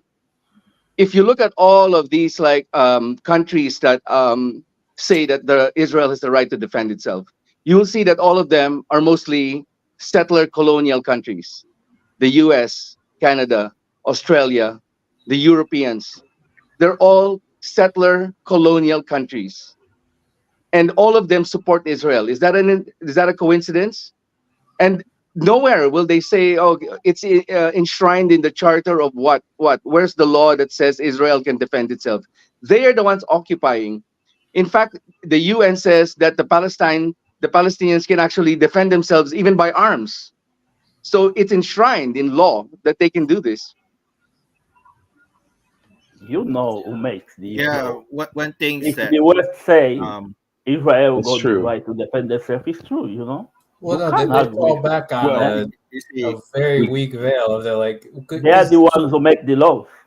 No, I can actually you could only attack the settler regions, right? They'd be like, no, you can only the attack Palestinian recognized territories. No. It's about the UN. I tell you the right. answer. I tell you the answer to it. Wait. The answer is if you do not attack back, you cannot occupy. Then so they have to attack to be the occupier. So they are not defending per se because they are overwhelmingly powerful. But it's like they have to use force, then they can occupy. If you put it in that sense. So the oppressor have to oppress to be an oppressor. Put it that way. No, so you cannot oppress without oppressing. What I'm saying is they're exploiting. Allow me give me my opinion. No, go ahead. Sorry. Go ahead. It's not right. It's not right. Go ahead. There's a right to armed resistance. Second World War. After the Second World War, the UN is given the two-state solutions already. So of course, the Arab country not happy to have an Israel state over there. So all they gang up to fight on the Israels to chase them out. So they have the whole Arab lands on it. So they miscalculate that if the UN mandate over there to have the two-state solution, that people can work on that within the framework. So somehow both parties, in that time is the Arab countries, getting more stubborn. The one they have their own land, so the wars broke out. So expand the conflict, going to expand, become a lot of things, the entanglement, overlapping each other. So they build out all those hatreds all along. If the Palestinians agree on the two-state solutions framework, but if they're not happy with the border being drawn out, they can always keep on negotiate with inside the UN to draw a proper border line. But they don't do that. They go on a full-on war against Israel. Of course, Israel become victorious. They're going to get more land to secure his sovereignty. Yeah. We always known as two-state solution. It's really and also one thing, Israel, Palestinian doesn't have a credible leadership come up with to UN and say, look, okay, I accept the two-state solutions. I have a representative for you. I'm the leader, represents Palestinians. I want to negotiate. I want to draw up the borderline with the Israels. Let's discuss on that. So actually, it's really not good to deny anyone right to defend themselves. So it's right that says when it says that Israel has the right to defend itself, but also Palestinians have the right to defend themselves. What's the legal problem here is that to resist. And that legal problem is that Gaza is part of Israel. So Israel is defending itself against itself. That's a big issue because it's not still two states. But when you look at it as Gaza is a different state attacking Israel, we have the right to defend themselves. That's the confusion in legal framework. This is why we should avoid talking too much about international law or United Nations, because you are just clouding your mind. We got two lawyers here. Come on. Because the main international thing is law. If you see all the statements that are by the players of all the region and in the region, the Arab states, they all give a lot of lip service to international law. But and truly, in the end, what does the world have but to international law? And what I want to say about the United States is the first one to use human rights, to attack other countries. And the United States is the one that goes around telling everybody, hey, we're about the rules-based order. And here you have a country that's the thing that Wyatt was saying, I think, and which is critical, including the gentleman who just joined us from Malaysia. The point is, he's right. There is a right to armed resistance of an occupying force. And what I find so strange about the Israeli issue, and it gets back into what we were saying maybe hours ago about the trauma by populations. There was a problem is Palestinian doesn't constitute his country earlier on. If the Palestinians constitute his own countries after the World War entered into UN representative, then this thing says I'm a sovereign country. Let Richard finish first, then let me finish this. There's been 30 resolutions favoring Palestine, 30 that have been violated by Israel, not just the 1948 and the idea of statehood. There's been 30 separate. UN 242 was back when I was in your age, and let me tell you, that's been violated a million times. The idea is, what Wyatt was saying is that you have a disproportionate reaction in Gaza, whether it's Israel or whatever you just have a serious disproportionate reaction to, and it's basically a vengeance, which everyone sees, obviously. That's what the world's outraged about. If they had gone in with special forces and the Navy SEALs and gone on with special commando raids, I don't think the world would be worried about too much going on over there. They wouldn't even be paying attention to it. But the way they've gone in for nonstop 24/7, JDAM bombing of neighborhoods and mosques and Christian churches, Christian Palestinian churches as well. That's what's raising the humanitarian international law issues. So I can raise an alternative. Sorry, who want to talk? Maybe that's no. You talk Wyatt. Okay, so more than me. So I want to raise an alternate way how Israel would have reacted. For example, after the first attack by Hamas, where I was adjusting. Sorry. So after the first attack by Hamas, then they have all these so-called terrorists or fighters running all over the place. They can enforce, send in, but they don't bomb Gaza at all. They can choose not to bomb at all.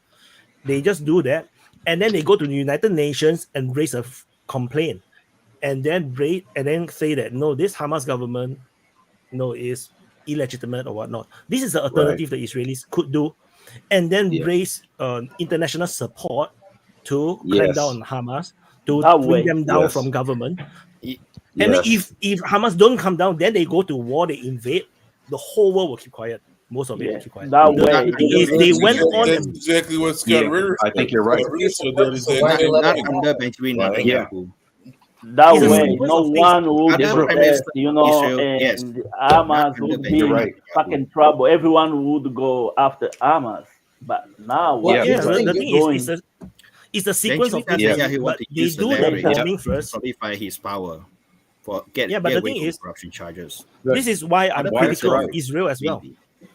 That's why I'm critical of Israel as well. It's not just this issue, the way how they're handling is bad. It's the entire handling of the Palestinian issue as a whole throughout history is bad. For example, imagine when they won the 6-day war, they conquered the West Bank from the Jordanians and the Gaza Strip from the Egyptian, and immediately declare that Palestine will have its own independence. We go back to the UN line. Imagine Israel will be like the savior of the Palestinian people because they cannot get their independence under the Jordanians or the Egyptians. The thing is that they chose to annex the land, and that confused, that messed up, because you're now conquering a group of people that you have no interest of taking into your country, and then now you're stuck with these people that you don't want to be part of your country, and now they have the permanent conflict that they cannot move out of. Why, if I may speak to that for a second, let me just say this. I can see that we did the same thing with Iraq. We did the same thing with Iraq. If we had the world, even Putin calls us first. As soon as 9/11 happens, who calls us? Putin calls Bush first. He says, what can we do about this terrorism bullshit?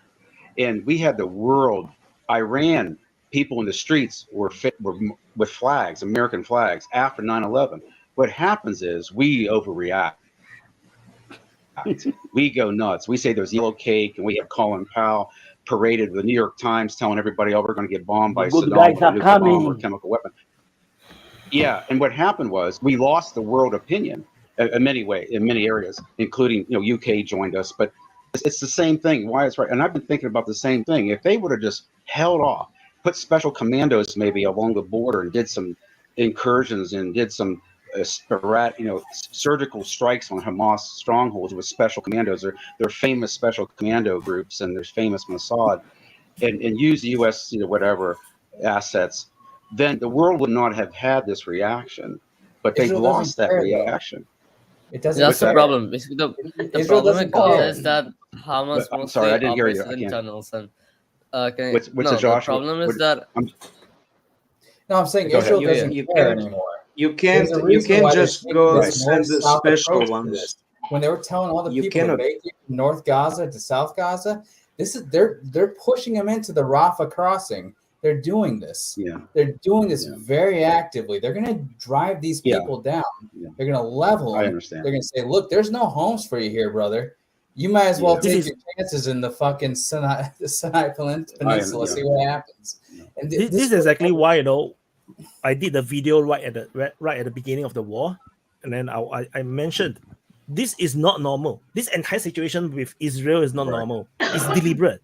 They deliberately want Hamas to succeed in the attack. They deliberately want this war. Hamas is exactly the same thing. They are just as culpable as the leadership of Israel. They wanted this war. They don't care about the civilians. Which part do they look like they care about the civilians? If you care about the civilians, you will not start the war. So you can see the Hamas leader having a lavish life. If the idea is to defeat the Israelis, to take back the Palestinian land, they would have held ground outside of Gaza and fight outwards and keep the buffer zone, fight outside Gaza, save the civilian. This is not that what they do. They attack. They went back into Gaza and dare them to come. Oh, we are waiting for you. That is not caring for the Palestinians. They are using the Palestinians as folders. Yeah. So that they can actually gain kind of a weapon, as a weapon. Yeah, but Wyatt, look, as a weapon. Sorry. Okay, I just want to say something about that. Like the thing about like Palestine, right? If you know the history of Palestine, you know that there's nowhere else to go. That's number one. And secondly, that I would say that actually Hamas has already won the war. No matter they lose their people, because they're already losing their people anyway. If the world's attention had not been grabbed by this event that they did, That's it would just continue quietly.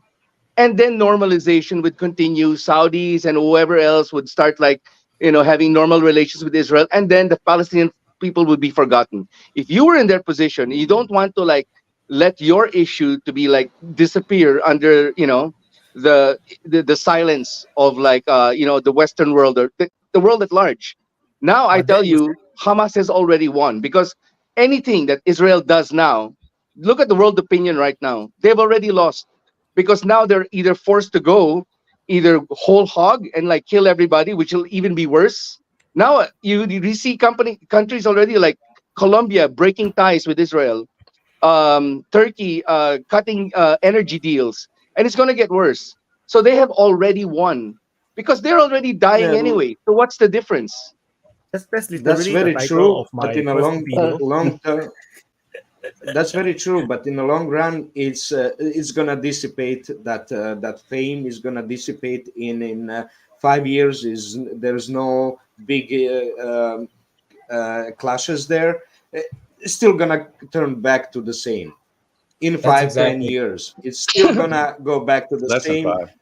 I think it's Less than different this 5. time. Palestinians don't have. I think it's They, different they this don't time. have. Many, No, many, I don't many think. issues, including multipolarity, de-dollarization, the fact that the Western countries have basically isolated themselves, self-inflicted pain, and self-inflicted like the sanctions, and all of these new trends and new like centers of power coming out around the world.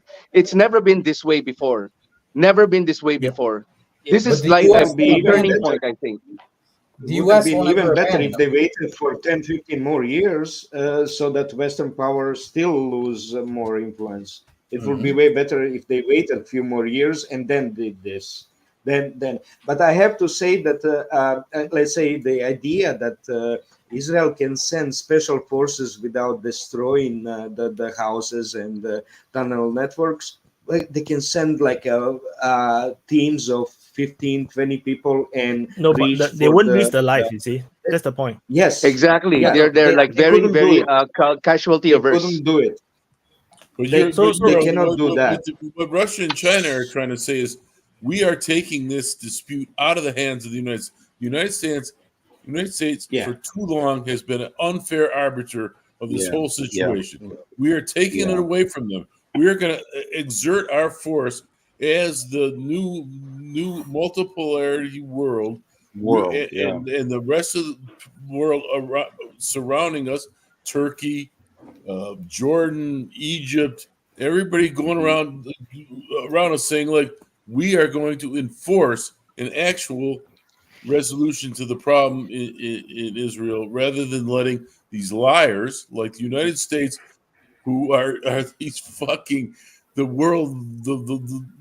rules-based or the rules-based order. Do you realize the United States attacked, bombed in Syria based to protect their bases, their bases that are illegally based in fucking Syria? You're right, but that's the whole point, though. What kind of craziness is that?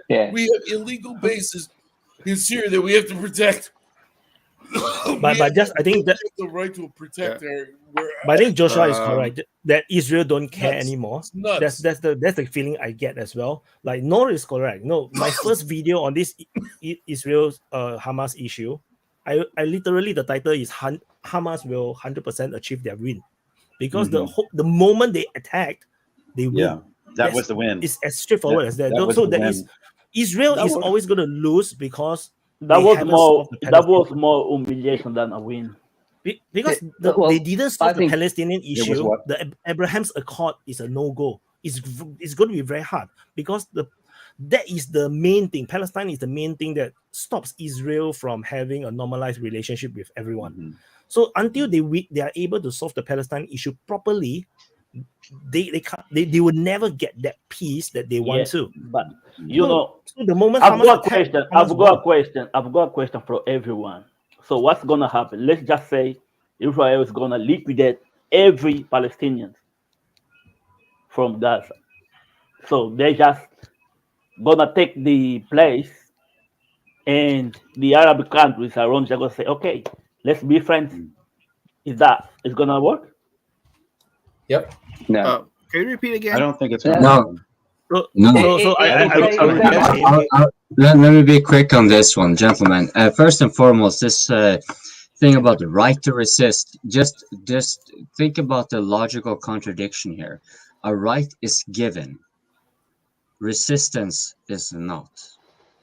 Okay, so we can dispense with that. So that notion, don't go and What do you mean interpret resistance it. is not? What do you mean it's not?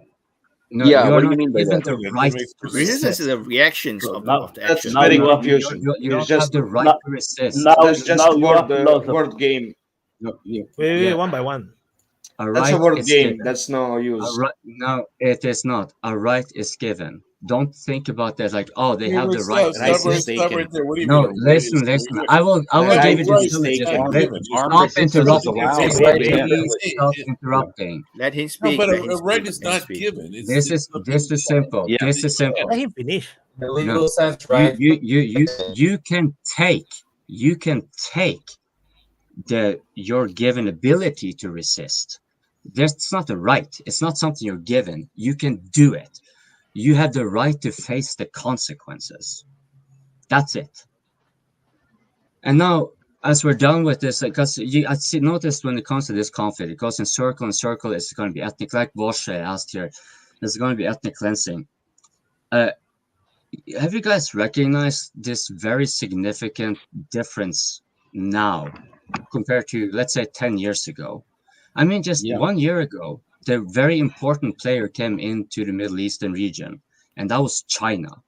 It didn't come here with force. It didn't come here with propaganda. It just came here and solved the conflict between Saudi Arabia and Iran. In the process, it ended the conflict in Yemen, or at least the process of ending it started. It managed to change the crown jewel of the United States in the Middle Eastern region, the really, really crucial part. Saudi Arabia officially acknowledges it changes its comprehensive all over strategic partnership. Its priority is to be, for the next 50 years, China. And so here we are with, they have, of course, interest not in enforcing and keeping control. We have seen this. Why would they otherwise bother to mediate with Saudi Arabia and Iran? Well, if they can take the biggest player in that region and the most important player being Saudi Arabia, I mean, Israel, I think, okay, yeah, it's convenient, but the really important geopolitical player for the United States was Saudi Arabia. If China can enter without force, without projection, just by merely, hey, we got a trade agreement, we got some mutual, we got something we want to get done. How about you guys settle your disagreements? Like, your conflict is disturbing our business. Your conflict is a problem for us, but we can offer you something better. You cannot say this has been in the Middle Eastern region ever in modern history, or history, period. Such a strong power who is truly impartial, doesn't give a shit about your projection, your partiality, what have you. No, it just wants to have its geopolitical aims are not really like the United States, right? It's not like the Soviet Union. So, gentlemen, I wanted to ask you guys, with that in mind, if we can just keep that pretty fucking significant event in mind. Oh yes. Isn't it there a pretty good opening where we beyond, Actually, like, when this conflict settles down, where are we then going? Because I'm actually, you don't.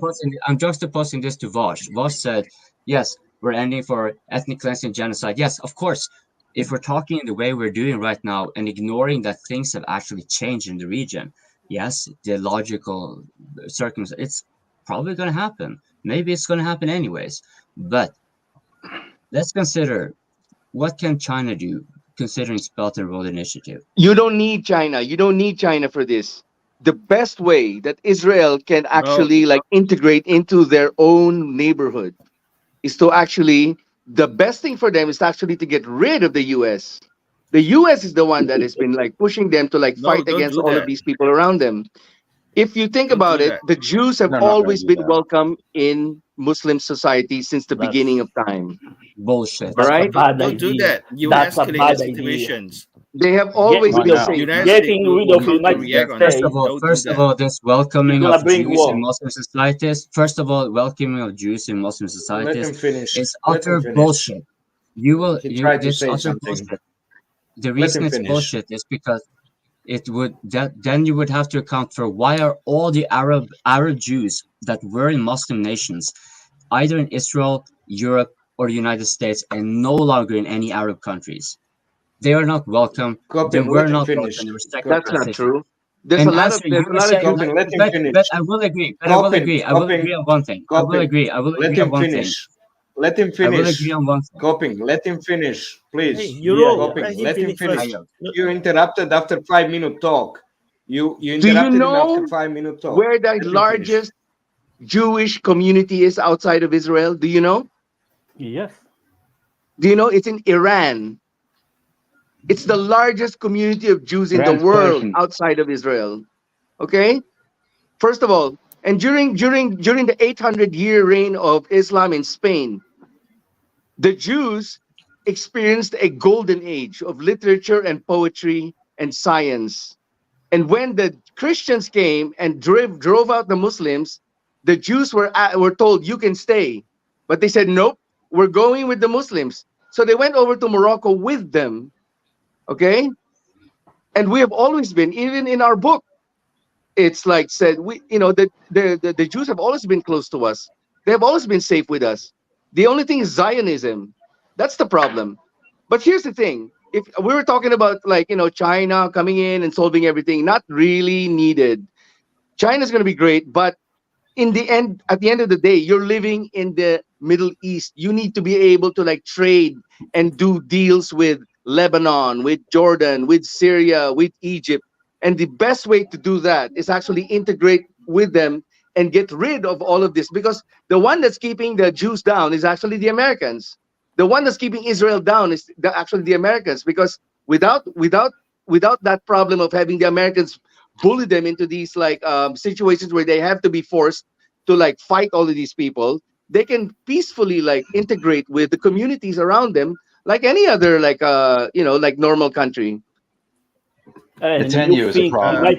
Netanyahu is a United problem. States just gonna say, okay, Israel just don't wanna be a friend no more. They're gonna be friends with the Arabs. No, Okay, go. no, Enjoy. not gonna happen. There's no fucking way that's gonna happen. Never. Not gonna happen. Let me You bring see, back even the with They that, will they be start forced to to do it, immediately whether they like split it or in a not. They will mess be forced after to do that. it, because right now the only Nureddin, choice for with all them is due either a respect, one-state solution or a two-state solution.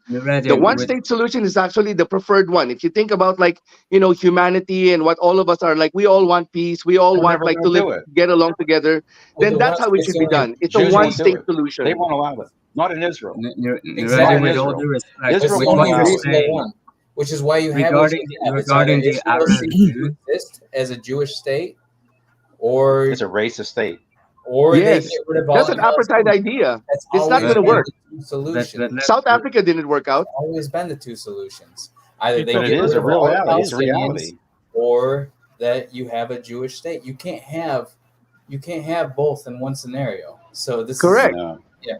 They have to choose, and yes, you now can. the events of the The world. thing is, Israel is using Yes, they are choosing to the Israel genocide. is using their religion as a backup. No, Whatever but you say about I'm not sure them, it's for they're always genocide. gonna say, "Oh, you're racist." Okay, They're let the me tell you one. They're something the about one doing Malaysia. racist. Okay, Let me tell you Nureddin, something can I about ask you one? Malaysia. This Nureddin, is can I very ask one relevant. question? Nureddin, can I Malaysia is ask a one country of question? three cultures, three religions, three cultures. We have the Muslim, we have the Chinese, and we have the Indian, and we also have a lot of others. But how did we do it here? That's why I say Malaysia is the best example of what the multicultural system should look like. We have a country that has all three, and we don't have like, there is like a what's called a Bumiputra, or which was like a some sort of like advantage for the locals, the NEP. natives, right? The NEP, natives of the new land. economic But that's policy. not all just Muslim people. These are also tribals. These are also like minorities. They're also Bumiputra. They are considered the natives of the land. So it's possible. It's not impossible. It's not impossible to put them all together. So okay. So and then also here, Malaysians, we live fine. London Can I has ask all. you a question? You No, have you to can't let understand. the fanatics run the In fucking. present, That's the I'm problem. as a Malaysian It's the goddamn because fanatics. Malaysia is not Yes. predominantly all three Abrahamic religions altogether. All three Abrahamic religions altogether were bound to have a conflict, but it's After totally 12 different. We have a very separate from No, not. Can I There's nothing ask bound. Islam, There's nothing can I ask bound. you a You can question? you and can have Hinduism. you I can want to have Other ask native Nureddin. you. beliefs. I just want to It's ask you a pretty much question. natural. It's pretty much natural that the mixed cultures, mixed races live together in pretty much every state. It's pretty much natural. It's when outside Switzerland has forces French, interrupt. German, Yeah. and Okay. what else? Stop it. Stop it. Canada. It's pretty much natural. Every country You know, has it. Israel It's is very much when founded outside forces. predicated on being a It's when Jewish outside state. forces. Joshua. When outside What are you saying, forces Josh? start interrupting and directing inside, that's where the problem starts. Not inside. That usually it's not interior problem when there's different races mixing and all of it. That's pretty much natural. It's everywhere. As far as I know, it's everywhere like that. By Not the way, every city, Singapore is but the same thing. everywhere. Every By the way, country. Singapore is Yes. almost exactly the same as Malaysia. They have three as well, main Nureddin, ones, right? We Nureddin, live fine. Singapore is Nureddin, Singapore is Nureddin, very Israel's not the prosperous and same. very, very Israel's fine. not the Malaysia is same. good too. Nureddin, Screws I it have up one is that question. they I have added one these question for religious you. fanatics. All of a I sudden they bring in the I have one fanatics. question. That's what Paul, we started. please. We started in fucking Paul, Afghanistan with the Here, Mullah. Let let's Kuping get speak, coping. okay? Fucking Let Kuping fanatics. speak. Paul's right. Listen to Nureddin, Paul. Nureddin, I have one question Paul. for you because you basically said like to the answer of, oh yeah, the Arabs and Israelis that were or Jews that were working just fine all together, and then Zionist propaganda. Well, okay, fine. I'm not going to dispute that. That's certainly a factor, but I would like a good explanation.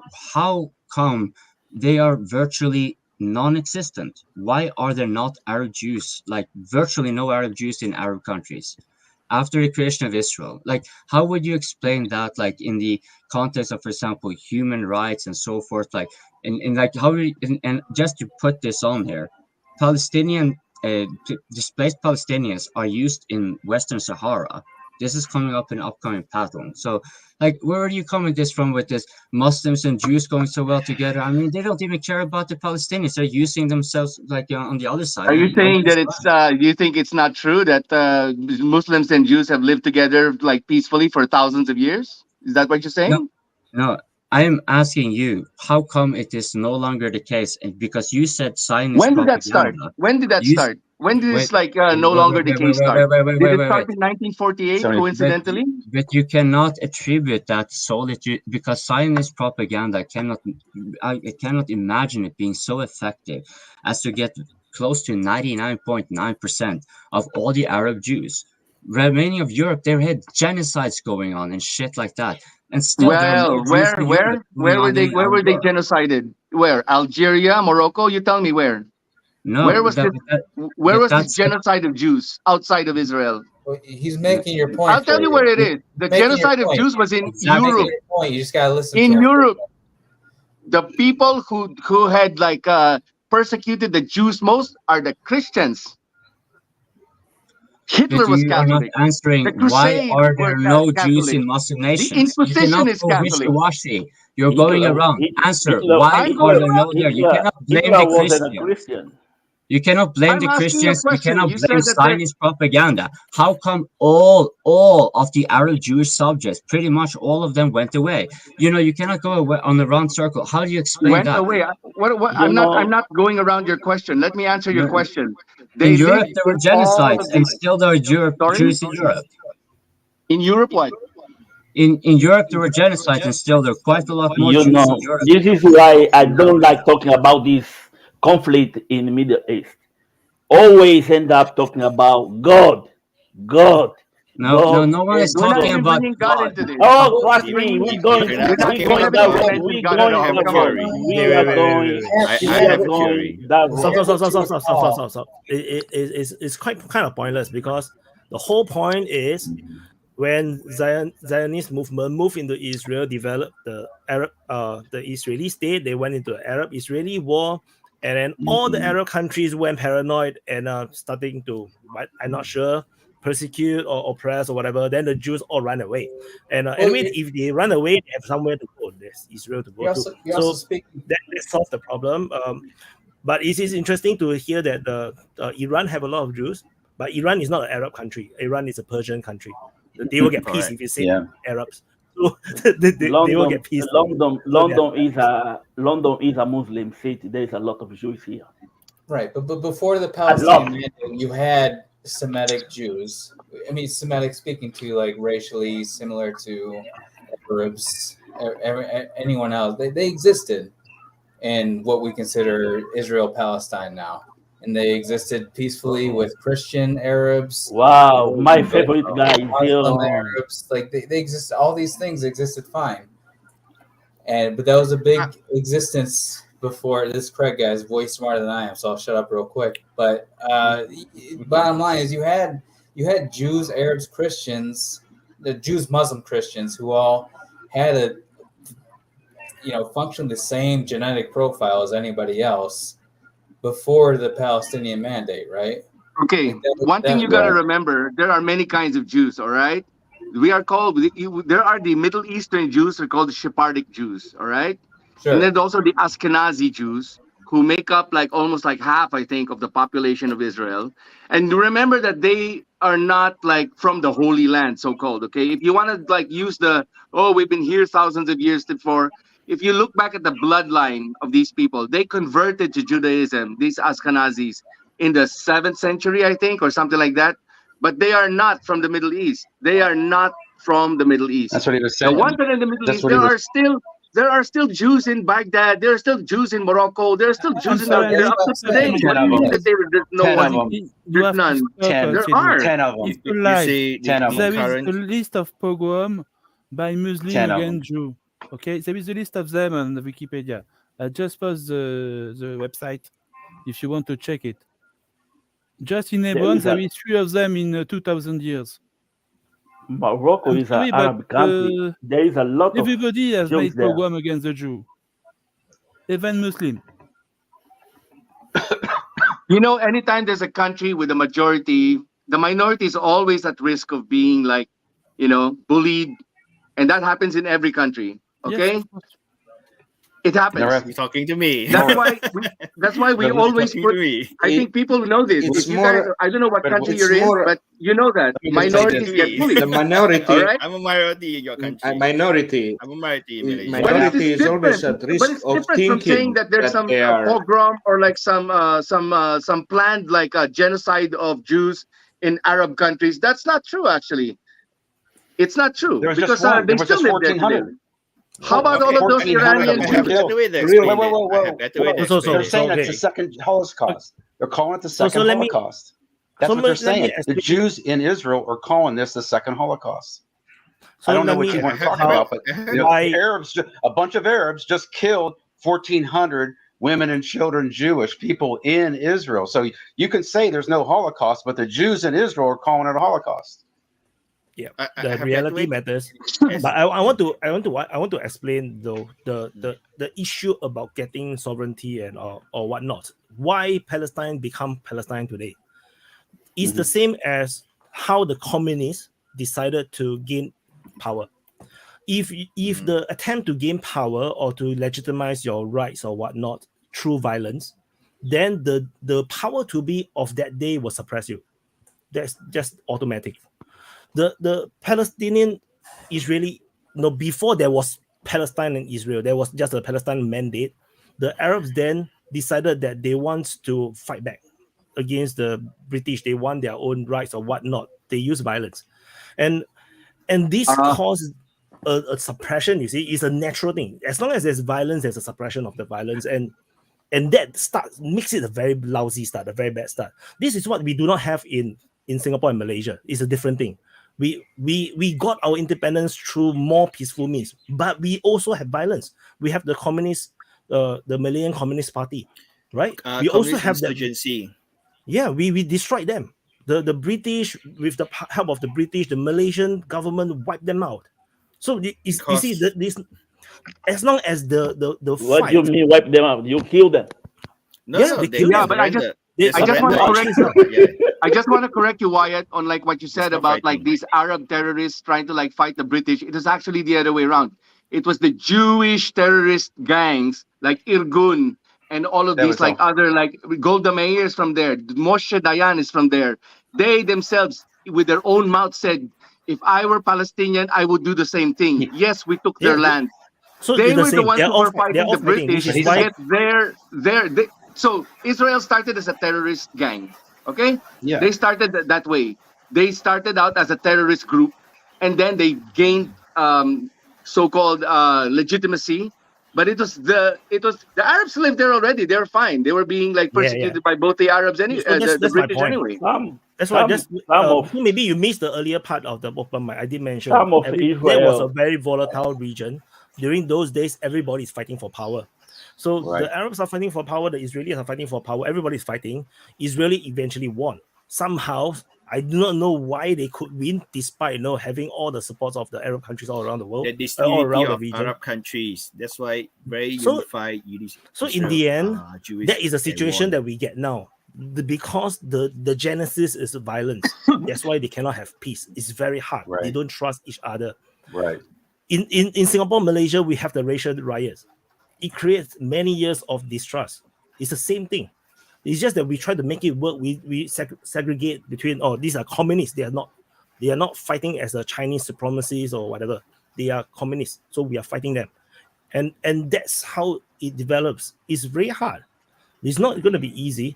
But Israel-Palestine is a much worse issue. It's a much more complicated issue, and no one is making good decisions. Neither the Fatah or the PLO or whatever the Palestinian authorities are called now, or the Hamas, they are not making good decisions as well. When is the last election in Palestine?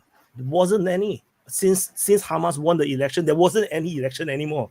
There's no democracy in Palestine. There's no proper governance in Palestine. Whoever Hamas the leader was created by Israel, by the way. Yeah, Hamas was created by Israel. It's fattened up by Israel. What's that? Yeah. Hamas is Not a created by Muslim Israel. Brotherhood organization. So it's just that Supported just by like the Israel. Yeah, They were not supported there in the because West they were Bank. used. So they were used.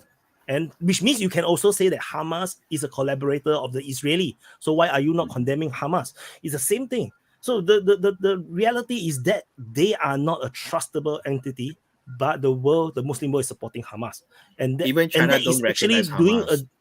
that's actually I doing think a it's the disservice worst. to the Palestinian people, because the Palestinian people until now they do not have rights, not even under their own people. Be it the PLO, the PA, or is it the Hamas? No one gives them a hell of a damn. That's why I kept saying in all my different videos, I say I'm actually supporting the Palestinian people, the civilians, but the leaders, whoever they are, Hamas or the PA, they are all not doing justice to the Palestinian people, and it's very sad. Because their own leaders are not saving them. They started a war that they know that the Israeli will bomb them, and they did it anyway. That is the reality. This is why I don't encourage people to support the Palestinian issue just for the Palestinian issue. It's not so simple. There's a lot of nuances. And if you support it in the wrong way, you're only causing more death. And that's what we're looking now. This is the If this situation. didn't happen, it would still continue. They would still die by the thousands anyway, every year. Because you guys are not supporting. I can tell you one thing. In Palestine, even without Israel. Do you know how many children? Do you know how many Palestinians are in jail right now in Israel? That's why they took those people. They want to swap because they have thousands, not just hundreds, thousands of people in jail for do you nothing. know how many communist Malaysia capture and under ISD? Same thing. ISA. If you use violence, it's the same thing. you will be just seen as a terrorist. You'll be captured. Malaysia and Singapore have ISD law. We are the right to arrest someone on But communism no is an charges. ideology. Being Palestinian is a birthright. Anti-Israel, You live there. anti-Zionism is an ideology. Basically, so I wouldn't say it's anti-Zionism. They're pro-Palestinian. You know, it's the same thing. If you live in a country where you put people in jail for being a communist, there is no fucking democracy in this country. But they're not being arrested because of their ideology. They're being arrested because they're Palestinian. You mute. You can't call that democracy. No, but sorry, this is sorry. What choice do they have otherwise? What choice do they have? So first, you must first You establish constitute a country first. Yes, you have to Who constitute lets a them proper do governance. that? No, lets they them do have that? the right. Well, just for the a problem point, is passing right now. regarding the there's no one hostages, constitute a country, the government. There is none. regarding the hostages, They're not allowed to have it. Regarding the hostages, I just this saw is why Alistair Crook was talking. it's the same thing. The release of the hostage when the Hamas took one Israeli soldier as a hostage. It took 2 years to get him released, and they got like 1,000 fucking. I remember. For one. So that's what they're trying to do in one respect. So that's fine though. That's fine though. What do the Palestinians? What peaceful solution? So I tell you what they could have done. So just like the Israeli, they could have managed this entire rubbish in a proper way. The Palestinians have proper ways to do things to gain legitimacy, to gain rights. For example, whatever shit peace deal that Israel have given them, take it first. Take it first. Take the peace deal first. Then you can fight for more. You develop. So you want Palestinians to play by the rules and play nice, but Israel can do whatever they want. Of course, the losers. Almost 8 decades. Almost 8 decades. They've been waiting for this opportunity, and nothing happened. There's really no peace deal, Quiet. So there's been no real example, genuine peace deal. I mean, I understand what you're saying, but there's really there's been genuine brokers on each side, and that's what everybody's saying. And like Joshua and that's Paul, why you had to bring China in. And also, I want to say this: Rabin, go back to Rabin. He was assassinated by the hard right Likud, which a Likud goes back to, like what Narud's saying, that goes back to the Stern gang. And they're in power now. The very power now goes back to that terrorist state. And by the way, Menachem Begin quote, you can find it on Google, said, "We taught the Mideast terrorism." And I think that's what's lost a lot of times, not to say, and again, why you're right in the sense that, but there's no, I go back to the Noam Chomsky thing. When you have poverty, when you're under absolute, control, you can't even go use your air, you can't use the beach, you can't go outside unless a military guard tells you can.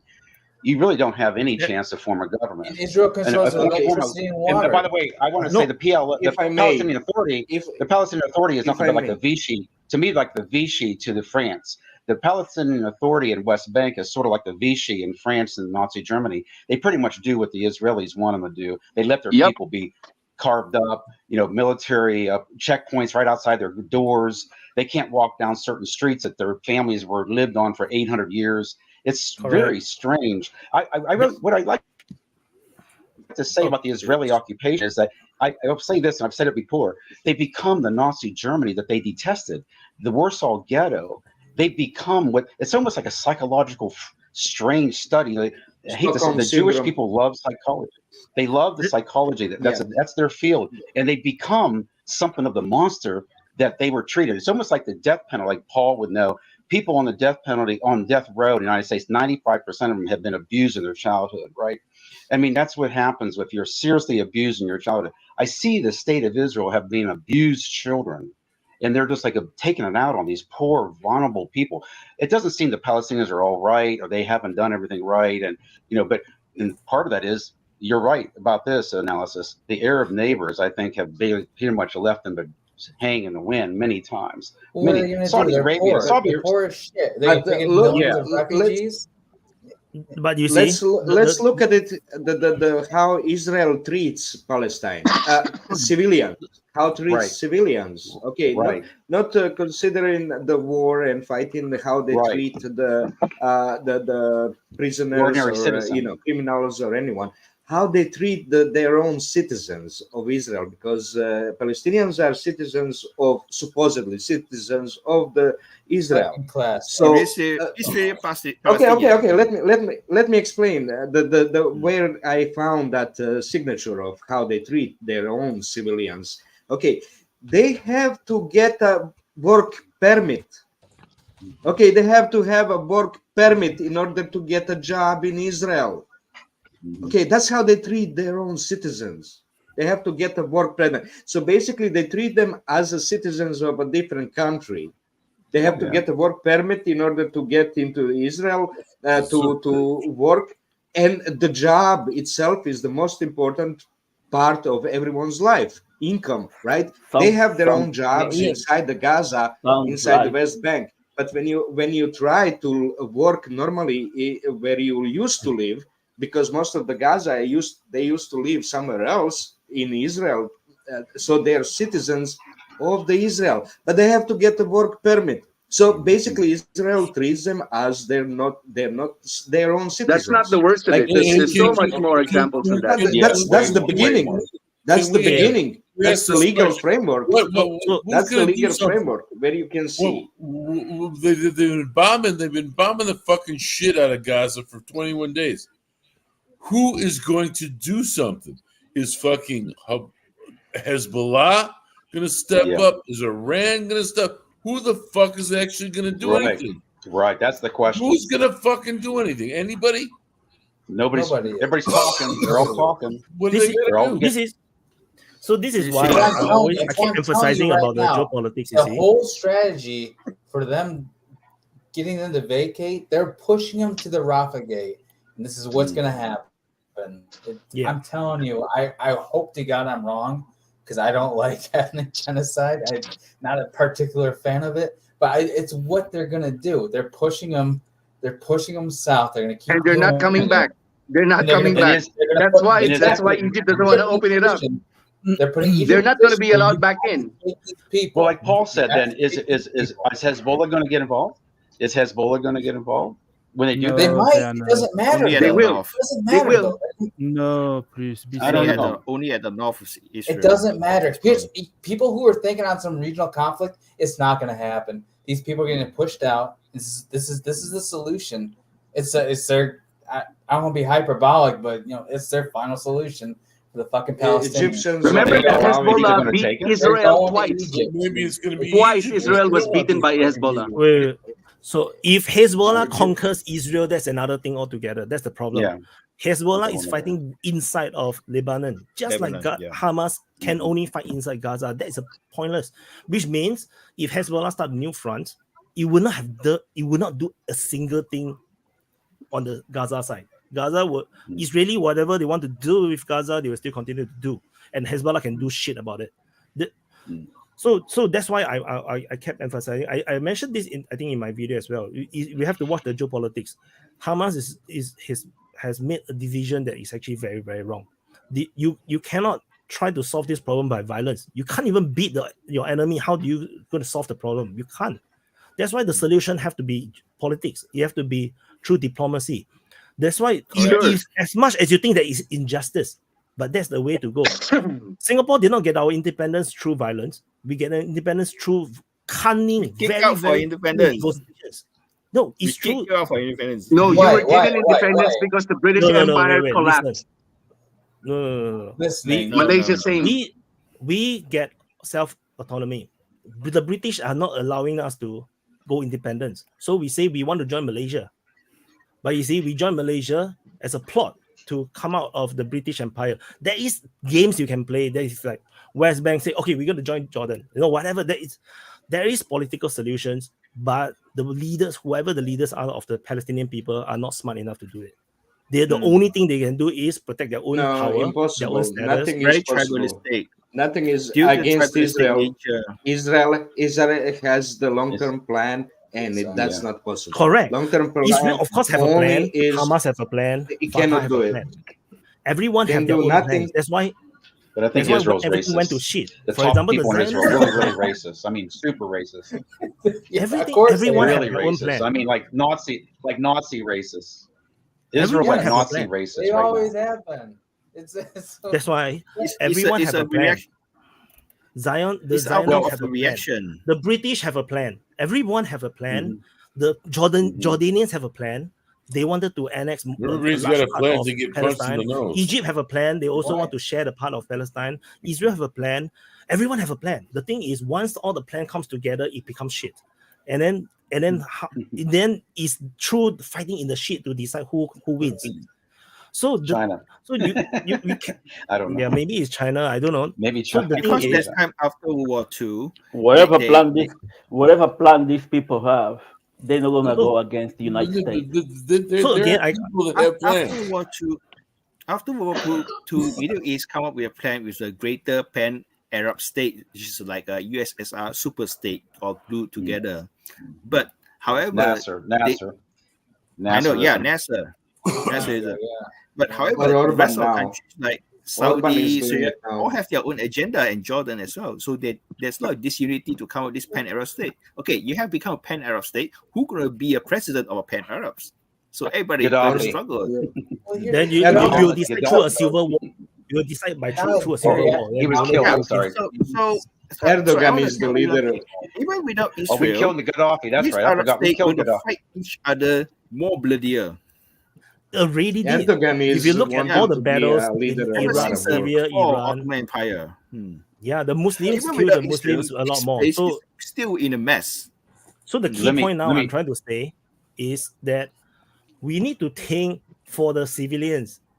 We need to No. stop them from dying. Yeah. It's Never not will. about justice, you see. It's not about that line in the sand. I don't care about the border. You know, the people who care Right. about the border is using the Palestinian as the weapons to deal with the Israeli. That's as far as I'm concerned. There's nothing to do with them. It's not their issue. It's not their war. The thing is that because someone don't like Israel, then they say that Palestine must have the right to all the land that they're supposed to have, or maybe Israel should not exist. And they're using Palestine as their chip. That's why until now, all the Palestinian refugees around all the Arab countries still are stateless. They are still considered Palestinians. They are not allowed Arab citizenship. If they are in Egypt, they cannot get Egyptian citizenship. Well, why Jordan, they should cannot get they? Jordan Why should citizenship. they do The it? Middle East doesn't want to Because they absorb cannot. the Because Palestinian if refugees. because if you give them you absorb them into your population, then they stop to become Palestinian. Then there is no Palestinian issue. That's why the Palestinians are victims. I'm keep saying that they are the These victims, people also and there is no aren't. political solution. It's a pawn for the Arab countries. Egypt and Jordan aren't Europe.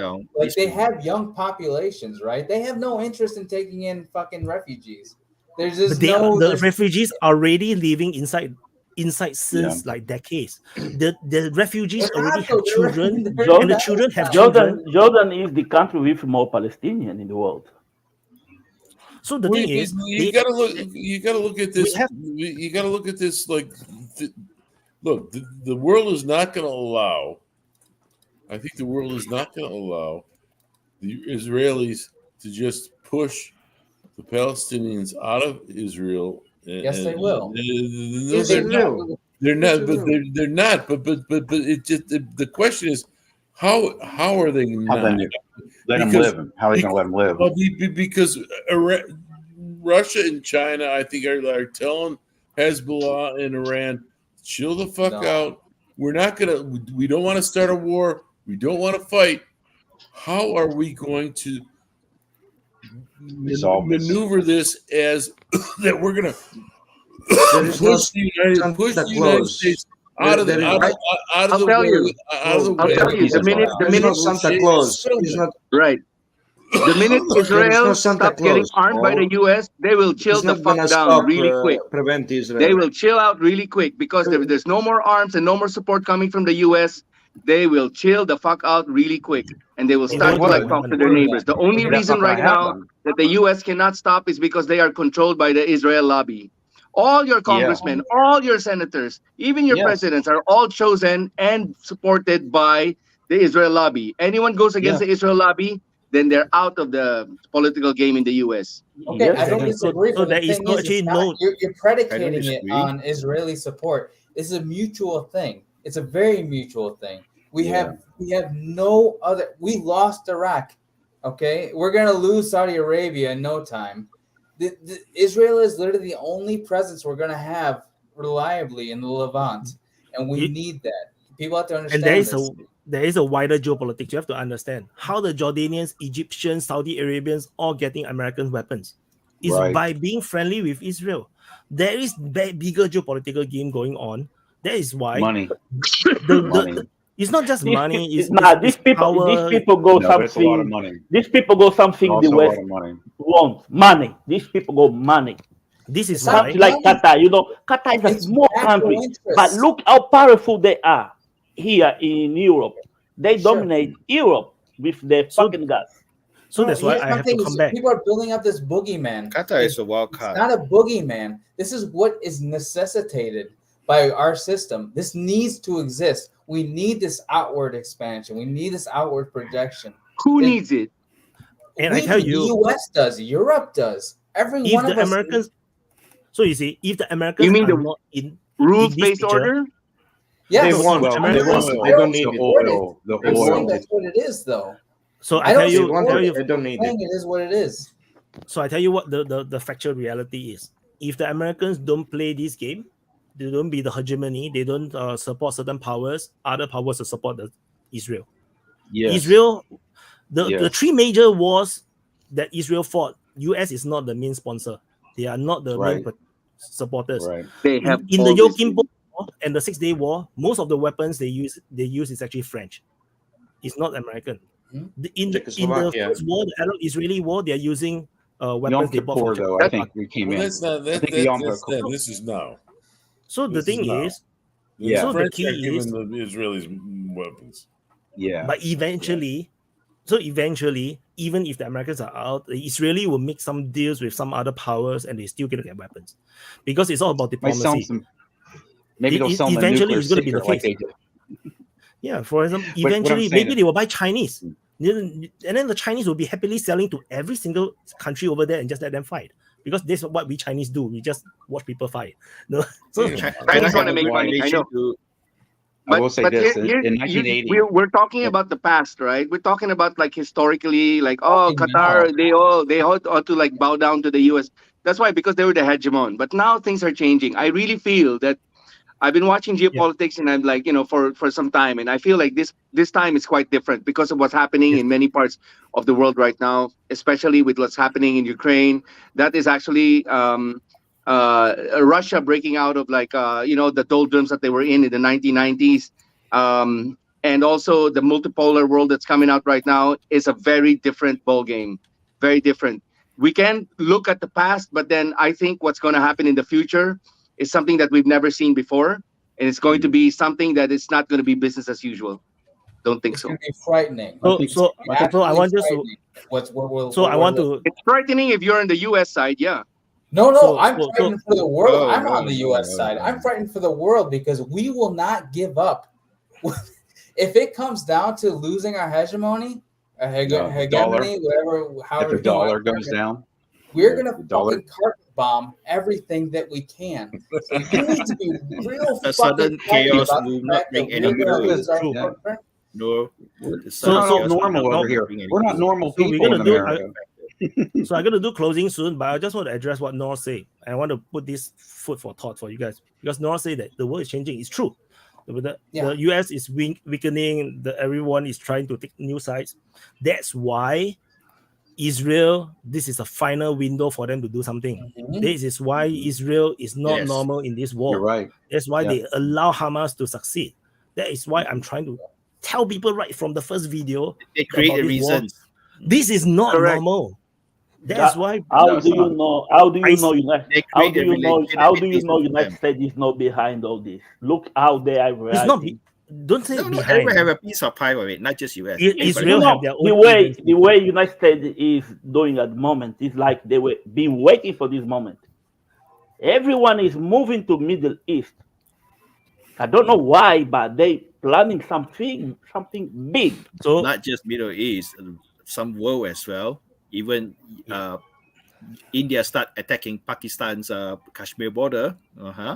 Everything is in happening Myanmar, all at once now. rebels start retaliating the Like someone military. said a few weeks ago, someone on here on Open Mic said, if you want to take advantage of the United States, this is your moment.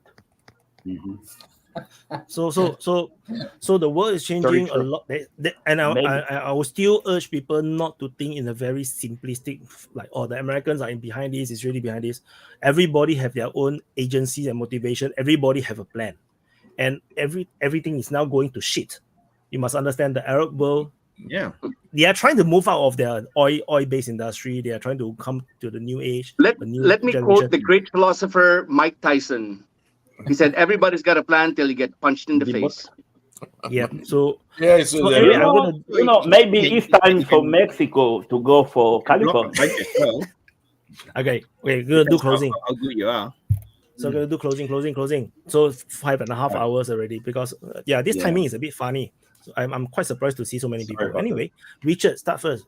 Closing statement. I apologize for getting into my personal history of civil rights. It's a long story, but so I apologize everybody for taking too much time on that. But I will say this: I studied Henry Kissinger, like I said, in college. It was my senior thesis, and what he focused on in those days, at least, but this is going back 35 years, guys. He wrote a lot about the Merovingian peace of Europe in the 1840s, and he was trying to get the world back to that kind of what he called the balance of power peace, which was taking the greatest powers and getting the détente going, the détente, which you remember that word. And the idea is to use the superpowers all come into like a coalescing. And what's kind of interesting is after the fall, his whole view was that's the way you keep world peace. The only problem was, in Kissinger's view, the weak get used and the powerful get the resources. And that was the Kissinger. And that's what his critics were. The problem was the guy that criticized him the most was a neocon, Brzezinski, who took over, and Blinken and all these guys that Biden has around him are all the students of Brzezinski. Their view was after the collapse of the Soviet Union, America's exceptional. America's got this right to be the exceptional power to the world, and that's what everyone here understands, that the multipolar world is developing. And I think what we're seeing as to why it's saying everybody's got their plan. When you have a Pax America, so to speak, falling apart or being seriously undermined, even legitimately, because of like Iraq, they did it to themselves. We did it to ourselves. 120 nations voted against the United States' position that there should be a ceasefire. And it was very interesting to hear some of the non-Arabic intellectuals talking about that vote, saying, listen, 2/3 of the world went against the West. And it was a very powerful message that was sent, even though the United States and Israel control the game right now. It still was a very powerful message. And I think what you have is Ukraine has pushed this to the front, and I think you have a multipolar world coming out, which is going to basically, it's sort of like a volcano. God knows what it's going to create, right? And it might create the end of the world. I hope we don't go there. I hope we don't go to somebody goes crazy. What Paul kind of was saying, I think is interesting too. You got to take into fact, and Kissinger would agree, because his big thing was he loved personality. He loved meeting Chairman Mao. He loved meeting Yasser Arafat. He loved meeting all these, Khrushchev and before him. He really was into personalities, and even Gaddafi, and he had a couple of different views on personalities that run the world. And what you have right now, you can't take personality and attend you out of the equation. You can't take the lack of leadership of Joe Biden out of the equation. And I think Putin is not this demonic figure that so many people think he is in the West. Sadly, and I may say as American, I think he's one of the most experienced statesmen on the scene, even though he tends to have his opponents fall out of windows every now and then. But it's just that what you have is a gap of leadership in the West, a serious one, and you're going to end up very serious. You are being led by incompetent people. All your top people are all journalists, PR, humanities, like graduates. with no. It's a closing. Whoa. No discussion. It's closing. No, Closing. Don't worry. I agree with you. You need like a gavel. You get like something you can bang. Well, that's right. I'm gonna end my comment, but I agree with you. Don't get me wrong. Like I said, it's scary to be in our country. I'm old enough. I hate to say all these personal things, but I have a silver cup from John F. Kennedy. It was sent to me personally. My mother somehow met him, and she asked him to be my godfather. And the day that he was elected, he sent me apparently this silver cup. I have a cup from John F. Kennedy. So I grew up with this image of John F. Kennedy, and our family did. And we were in democratic politics in that era. And my first memory is watching his funeral. And we don't have a John F. Kennedy in America anymore, and that's the problem. We don't have a leader like John F. Kennedy who can sit there and look at the other side. Kennedy looked at the other side so much. I mean, at least when it came to the Russian issue, by the time he was killed, he was talking in terms of we have to put ourselves in the shoes of Russia. And his peace speech was the one that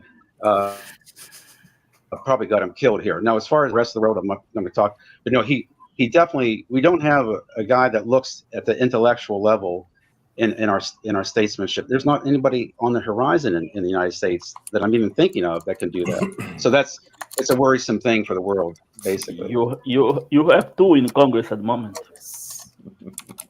What's that again? Thank you, Richard. Thank you, Richard, for the closing. I ran for office, by the way, and I was trumped. I was crushed by the Trumpers. I ran for office a couple of years ago, and had no chance. Richard, I sent you your email. Did you receive to join the Open Mic Lounge?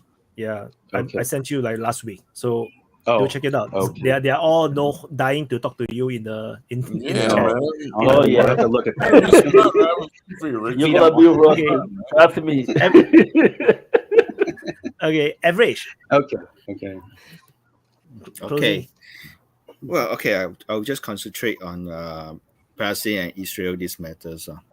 So what I can see is my personal opinion is that you tend to get bloodier.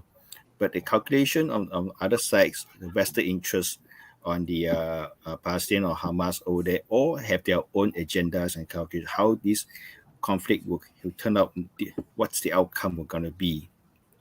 You're going to take a country, I'm not going to name it, which has no bad blood feud among them, to come up as a mediator. He needs to do that. Because to resolve this country, you need a country who are trustable, accountable to resolve this matter. That country is huge enough to make a call the shots on it. Otherwise, this cycle of violence will keep on continuing on this.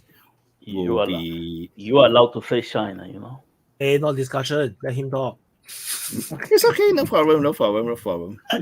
It might be China. Okay. It could be Russia. I know you're talking about China.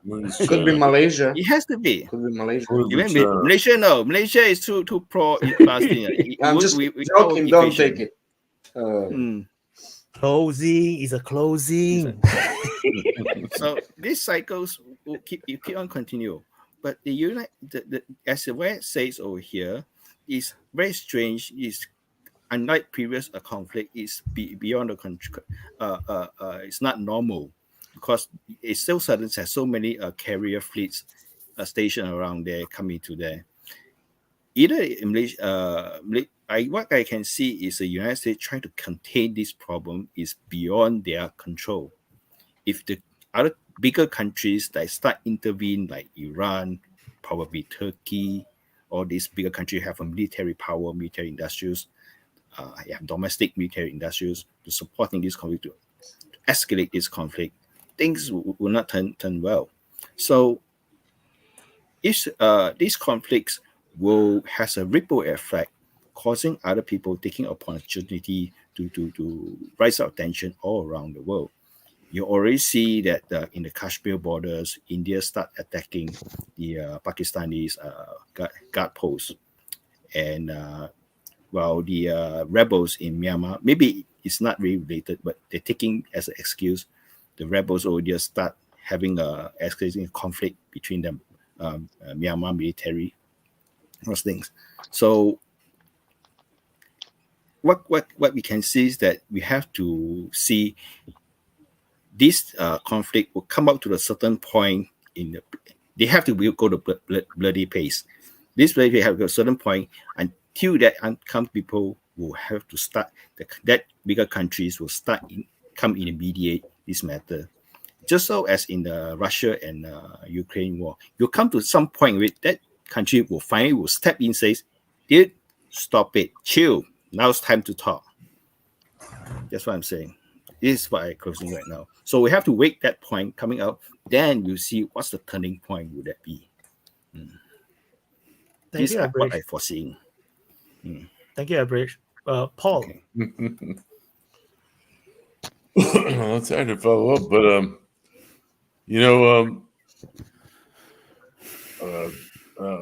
20 years ago, Noam Chomsky, I don't know if many people know. Of course, you all got to know who Noam Chomsky is, right? Noam Chomsky wrote a book called Hegemony or Survival. And the premise of the book was, will the Colossus, the United States Colossus, allow itself to be pushed off the world stage because it can no longer maintain its hegemony over the world? And we are now at this stage where the Colossus is swinging around, trying to do things, trying to maintain its hegemony in fucking Eastern Europe, in Ukraine, trying to swing it around, trying to like beat up on fucking Iran, trying to, and the rest of the world's going like, look, we got to be chill, because we can't let this Colossus take us all down, because if it freaks out, it's going to fucking launch nuclear weapons at everybody. We got to be really cool. We got to figure out a way to take this bitch out. Somehow take it out. And I'm thinking we're saying to Iran, like, let them go after you. We're not gonna run to your defense. You're our boy, man. We want you to fight him to the fucking death, or something to that effect. I don't know what do they have to do to get the United States to fucking realize that they no longer rule the world, and everybody has to cooperate and have a fucking not a rules-based order, a law-based order, where the rules of the international community matter, where Israel can't just bomb Syria whenever the fuck they want, where the United States can't just bomb fucking Syria whenever they want, where they can just bomb wherever the fuck they want. Nobody has any fucking ability to like say, no, that's wrong. They're trying to figure out how to take down this giant. And this giant, they recognize, is an insane fucking giant that has leadership, that is absolutely a bunch of fucking children, bunch of dumbasses, don't know what the fuck they're doing, and they're scary. We got to try to put them out of their fucking misery in a way that doesn't kill the fucking rest of us, okay? That's what we got to try to figure out how to do. I hope we can do it, man, but it's really scary, man. That's what I got to say. Thank you, Paul. Okay. Euro. Yeah, I would like to continue on this Colossus story, because it is the story of the 20th century and whole 20th century, and now 21st century. The Colossus became a Colossus because it was benefiting everyone. That's how they created this hegemony, by giving the credit to buy to what United States produced after the Second World War, because everyone else's production was decimated, and they were giving the money to buy. So basically, I'm borrowing lending you the money to buy something from me. That's how it became the hegemon. That's how dollar became the reserve currency of the world. And actually, the rest of the currencies, the yen, the euro, the whichever currency United States backs, it's actually acting as the same as the reserve currency, because everyone will accept it for their goods. That's what basically reserve currency means. The pound, the dollars from Australia, Canada, all that, yen, it's accepted for your own products. What changed is that with Bush, it completely changed that we're gonna benefit you, we're gonna benefit the world. No, we're gonna punish now because there was actors that didn't wanna do what we wanted. That's what changed, that attitude towards the world, not benefiting anyone, but now wanted to control it for their own benefit. If that was the long-term multi-century plan of the United States, it's completely wrong, because the biggest benefit is by soft power. Soft power means I'm going to give you credit. I'm going to give you money to buy something from me. So that change is what we're seeing now, and that's because they're trying to enforce something by force, not by benefit. That's why the hegemony is losing. Otherwise, they could have lasted. The hegemony of the United States could have lasted for centuries more, just as after the Roman Empire fell, it could have lingered on. But this way is the way to really finish it off in 10 years. I have some calculations that in 10 years, this is all going to change, completely stop. All this galloping change that we are seeing, the conflicts everywhere, because hegemony is losing the power to implement their own will, so that the new states are fighting for their own rights to exist, to have their own decision-making process. That's what is changing. They're fighting for their own. So it's immediately everyone is starting the fight because hegemony is going down. And it's really bad, because this is what happened when Britain were losing its own world power hegemony. The same thing, new actor is coming up. So we are repeating what happened 100 years ago. We keep repeating. It's the same process. It's the same process. Economic problems start. People get the economic problems are not solved, but the elites that cause the problems stay in power, and they distract population by finding the new victim, which is usually historic victim of that saying that they're caused, that victim has so much power, they caused these problems that you're seeing now. Those are elites are distracting. It's the same thing happening through history over and over. The elites that cause the problem are not solving the problem because they keep doing the same thing over and over, causing more problems. And they're distracting the population. They don't want to give up their own power. They're distracting population by giving them the victims.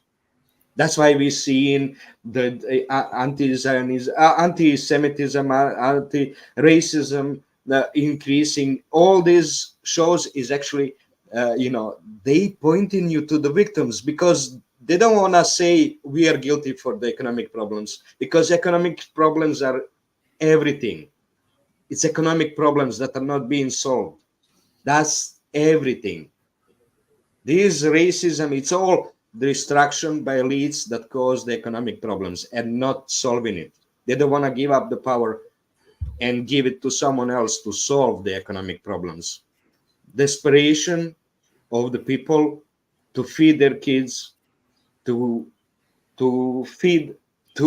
lavish their wives.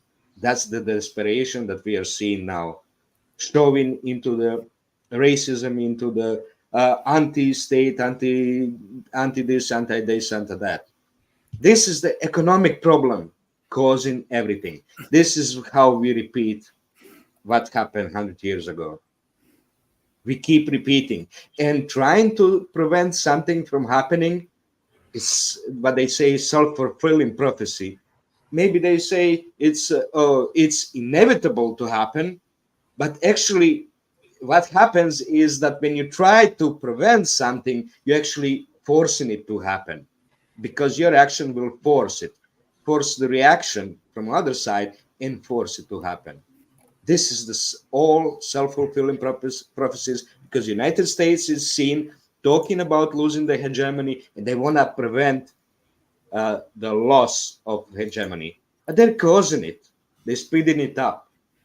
Self-fulfilling prophecy. It's bad, but it's all about economic problems not being solved. It's all about that. Thank you. Thank you, Euro. Wow. Somehow that was the best half an hour of the. So I just thought that he Open mic. repeated the same point 3 times. That's Well all. said. Well said. Good point you made there. Good point. Yeah. Anyway, thank you, Euro. Nuruddin, I also emailed you already, Nor, of the link to join the private chat for the open mic speakers. Yeah. Closing statement. Closing statement. Who? Me? Yeah, you. Oh, right. Okay. Well, I really enjoyed this first participation of the live stream, and I look forward to more. But going back to the topic at hand, the thing is like, see the U.S., which is I see them now as the most dangerous country in the world, because as you said, they're on the way down and they're gonna like take everyone down with them, because that's the only thing they have. They have done a lot of miscalculations. They have done a lot of mistakes in the past that they cannot get out of anymore. Just let's say just look at the military, which is supposed to be their strongest suit. Even that they're failing at. They have a for-profit military industry that has not come up to spec when it comes to the war. They cannot support both a war in Ukraine and in Israel or anywhere else. In fact, just in Ukraine alone, it's already killing them. There's no way that they're going to be able to catch up. No matter how much money you have in the world, you won't be able to like produce enough arms or like weapons, because they've already miscalculated very long ago. And so this miscalculation and also this ideology, the neocons, that have just taken over the U.S. government. Nobody is getting like promoted on the basis of meritocracy or anything like that. It's all based on ideology. So now you've got like a country run by incompetence, and it's dangerous, and it's really like it's going to be their downfall, and it already is. The thing is, nobody has to do anything about the U.S. They are destroying themselves. They are already destroying themselves. Money-wise, militarily, they have lost. They have lost all of them. In the economy, they're the largest like indebted country in the world, and it's going to come back to slap them really hard. They're running out of money. They can't print enough. The economy is going to be really bad. And I have relatives in the U.S., a lot of relatives in the U.S. Being Filipino, we've got like a lot of people. I've got relatives in Hawaii and the East Coast and the West Coast, and I fear for them. And I see what's happening in the U.S. now, and I really get scared for them. My daughter goes to an international school here, and they're full of Americans that are running away from the U.S. They're glad to be here, because as teachers in schools, they don't want to get their children shot up or themselves shot up in these like mass shootings and all that. It's crazy. And so I see that it's something that's going to come very fast. I really thought that it's going to take place maybe 5 years from now, 8 years from now, but I never realized, and I never like thought that it would happen this fast. The fall of the U.S. is coming so fast that it's hard to keep up. Now, as far as like the Palestinian issue is, it's not really a complicated issue. This is one of the biggest like myths that people say. Oh, it's such a complicated issue. They've been like, at war for hundreds of. It's not. It's not a simple. It's a very simple issue. You just like live with the land and live with the people that live there and just like integrate. That's all. It's not like rocket science. So that's one of the things that the Israeli lobby does, is try to obfuscate and make it seem like it's a very a complicated thing, but it's not. It's a very simple issue. As I said, like I think the only thing that's keeping Israeli actually from integrating peacefully and becoming a normal country is the U.S. because having the support of someone, the big bully behind you, does not encourage you to make peace with anyone else because they feel like they don't need to. But then events are going to like prove them wrong, and I don't think they can keep this up for much longer. It's not sustainable, and they cannot like live in war for the rest of their lives, and neither can the world. The Palestinians will never disappear. This issue will never go away until they solve it. The only real way is to give them their own state. Now, I know, Wyatt, you have this opinion that, oh, Palestine was never a country. Yeah, sure. But all of these like people in the Middle East, or all borders are all artificially made. Okay? So people live in where they live. So what they call themselves is what's important. You cannot tell them, oh, you can't call yourself that, because me in Singapore say that you can't call yourself a Palestinian country. Like, I don't agree with that. Like, they're Bedouins, and they're like mostly like they're mostly nomadic, and so they go from one country to another, and they don't even know they're crossing into another country. They live there for so long that that's just the way it was. They never really like enforced those like borders, so called. So for also us to say that, oh, there was never a Palestinian country, that means that they should never have one. So it's also like it's also not right. So I think these events that are coming now, actually we're coming to the most dangerous part of what I think the world is coming to the precipice of the Third World War, and I really believe that it's getting there fast. And the only way that we can try to like get through this is if we have take away all of those like the hegemony of only one rules-based world order, which I have no idea where the rules are. Where is this rules? Is it written somewhere? What rules are these that the world is supposed to be based on? I've never seen a list of it. I've never seen a list of these world rules, right? So like Euro was saying, like it's all economic.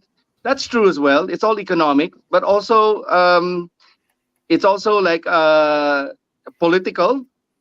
And I think that there's going to come a time when the U.S.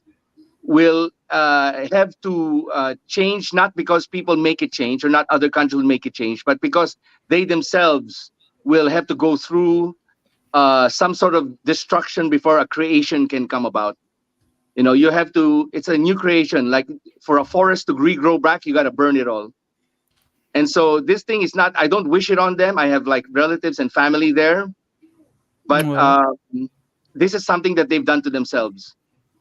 So Europe, they're also like in the doldrums right now. They have also done self-inflicted harm. I see that maybe in 10 years' time, when Europe is already deindustrialized and becomes a backwater, and economically, that's what I see. In Asia is rising fast. The Central Asia is rising fast. We're all like creating our own like economies and all our own like roads and all our own like trade routes, which is like the bloodline, or the lifeblood of the economy. And so the U.S. has only been able to like take control the sea routes because of their aircraft carrier group, and that's all they have. But the thing is, they've also miscalculated in that they're trying to fight, a war that they fought last, not what's going to come. So this entire like aircraft carrier groups are all actually a thing of the past. With like new weapons coming out, there is no way that projection of power that way will work in the future. So that's the only thing that they have left. Okay, there's one more thing they have left, and that's the one I'm scared of the most, which is the nukes. They will try to start a war, as you said, swinging, going down, because that's the only thing they have left. They've lost militarily, they've lost economically. It's not going to be apparent now, but it'll be more and more apparent as time goes by. And I think that's coming as faster than we ever thought. But I want to keep it short, and I want to thank Wyatt. I want to thank everyone for engaging, and I look forward to engaging more in the future. Thank you, Noor. Yeah. So I just want to push back a little bit. When I say Palestine is never a country, it's because they are never a country. Doesn't mean that they can never become a country. It's a two different thing. By knowing that they are never a country means that you have something to fight for. It's just like if your kid is not a champion in that race, he's not a champion. You don't tell him that he's the champion, then he will have a false sense of reality. That's what I'm trying to say. For when I say that it's never a country. Just as Singapore was never a country until Hamas is fighting to make it a country, but you don't agree with them. If you can fight and win, then it's all right. But if you can fight and don't win, then that's just dying for nothing. So coping. Pretty sure Palestine's I think Coping wants to go last. No, he wants to go next. Actually, I want to go next. Thank you all for, and thank you, Wyatt, so much. I mean, always. It's so nice to see new folks here. And Nureddin, it's very nice to see you. I had just woken up when I came on, and so I'm a little bit more grumpy than usual. And then I tried to go back to sleep, and it didn't work. I come back to this closing, and I hear Richard talking human rights stuff, and Paul talking human rights stuff. And then you talking human rights stuff. And I'm just going to foreshadow a little bit to folks around here. And by implication, also invite you, Richard and Nureddin, and also Paul, if you want to join, of course, I've asked you. But Richard and Nureddin, you have yet to join the Telegram group. So tomorrow, about around this time, but evening, you know what I mean? Like my sense of thing has gone on definitely not this time. It's closing. Shut the fuck up. It's closing. Shut up. I'm just trying to correct the time. It's about 7 London time. You're next, man. You're next, man. You do it. And when it's working, shut up. Richard, all this humanitarian rights. What we're going to talk about tomorrow is the Palestinian connection between Western Sahara and the West Bank. Morocco and Israel, several similarities, several distinctions. There are all these kind of things that you guys are kind of going in circles on. Well, this is actually one of the reasons I wanted to address this topic. And this is one reason it's so good for my coping that you gentlemen are here and I can invite you in public and thereby tie you, oblige you. Sorry, I just want to clarify. Do you invite me to a Telegram channel or to another live stream, is it? Or what is it again? Wyatt is going to invite you. Just answer Wyatt's email and follow through the motions. Get into the Telegram group. And I assure you, the thing that you had a very long closing on, because you had a longer closing than necessary, you could actually just simply enter it into the recording, which we're going to have in about 24 hours. You see, this is why I came on. It was to invite you and Richard on not only the Telegram, but also we're having tomorrow. Okay. This is what happens on the DPA Open Mic. I'm not going to belabor this. I mean, what? It's fucking 6 hours this going on. And you're having all these Yankees. Yeah, that's probably why. It's all these Yankees. Anyways, let me not be the weight on here. Those of you who have supported DPA, Defense Politics Asia, Open Mic, directly on the Super Chat, we love you. We love you. For you validate our existence here on this stream. And to those of you who support Defense Politics Asia, generally speaking, financially, of course, on Patreon, Ko-fi, Locals, and Boosty. I mean, that sounds so sexy. I'm just thinking I'm going to shift my support. I didn't realize you're partners with Wyatt. Is this your channel as well? Like, I didn't know that. No. DPA, there's only 1%. That's me. Actually, yeah, right. The whole of DPA, there's only 1%. But Coping is very enthusiastic. Right, Yes. right. Yes. And so for those of you who haven't subscribed yet, we appreciate if you do. Do leave a comment if you did miss the live stream, and of course, naturally speaking, we're gonna like those of you who pressed that like button a whole lot more than those of you who didn't. However, all things being equal, we can thank all of you, or at least I can. I'm not sure about the rest. It's Watch's next closing, so since he interrupted me, let's see if he gets a good closing next time, because I gotta leave. But I will thank you all on behalf of everyone of the Defense Politics Asia community, the Open Mic, for watching it. Bye-bye now. Bye-bye. So just to explain what Hoping was talking about. So the Open Mic speakers have a private chat group, and some of them have organized their own panels recording. We call it the voice chat. So they talk about a lot of topics, because I'm always not free, because if not I will be doing DPA panels. So they do their own thing, and I just upload for them onto the Open Mic channel. So yeah, so that's the thing that I know you're a really busy guy, Wyatt. I see how tired you get. You have a day job, right? A business. I have two business. This is one of them. And then I got another design business. Okay, boss, it's closing. Yeah, okay. The recording Coping was talking about, it's gonna be about 7 p.m. London time. So it's not gonna be around this time. That's all I was trying to tell him. Anyway, the thing is, 7 p.m. London time. Yeah. Well, It's gonna be in about. It's gonna be in about. It's gonna be in about 10 hours or something. Yeah. One thing, this conflict in Israel, is very sensitive for some reason. As soon you starting get against Israel, it's gonna cancel your channel, and I don't want DPA to be canceled, because DPA is the place we get a chance to come on and talk about the things we know. When we're talking about things about Israel, we really need to be careful. Stop mention Jews. Call Israel. That's it. It's them. Because the moment you start talking about Jew, people are gonna think, oh, this guy hates Jews. We need to stop that.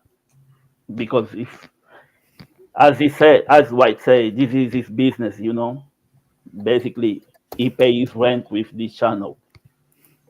If he go cancel, he's not gonna pay his rent, and we're not gonna have another chance to have a channel where we come and talk about human rights, talk about United States.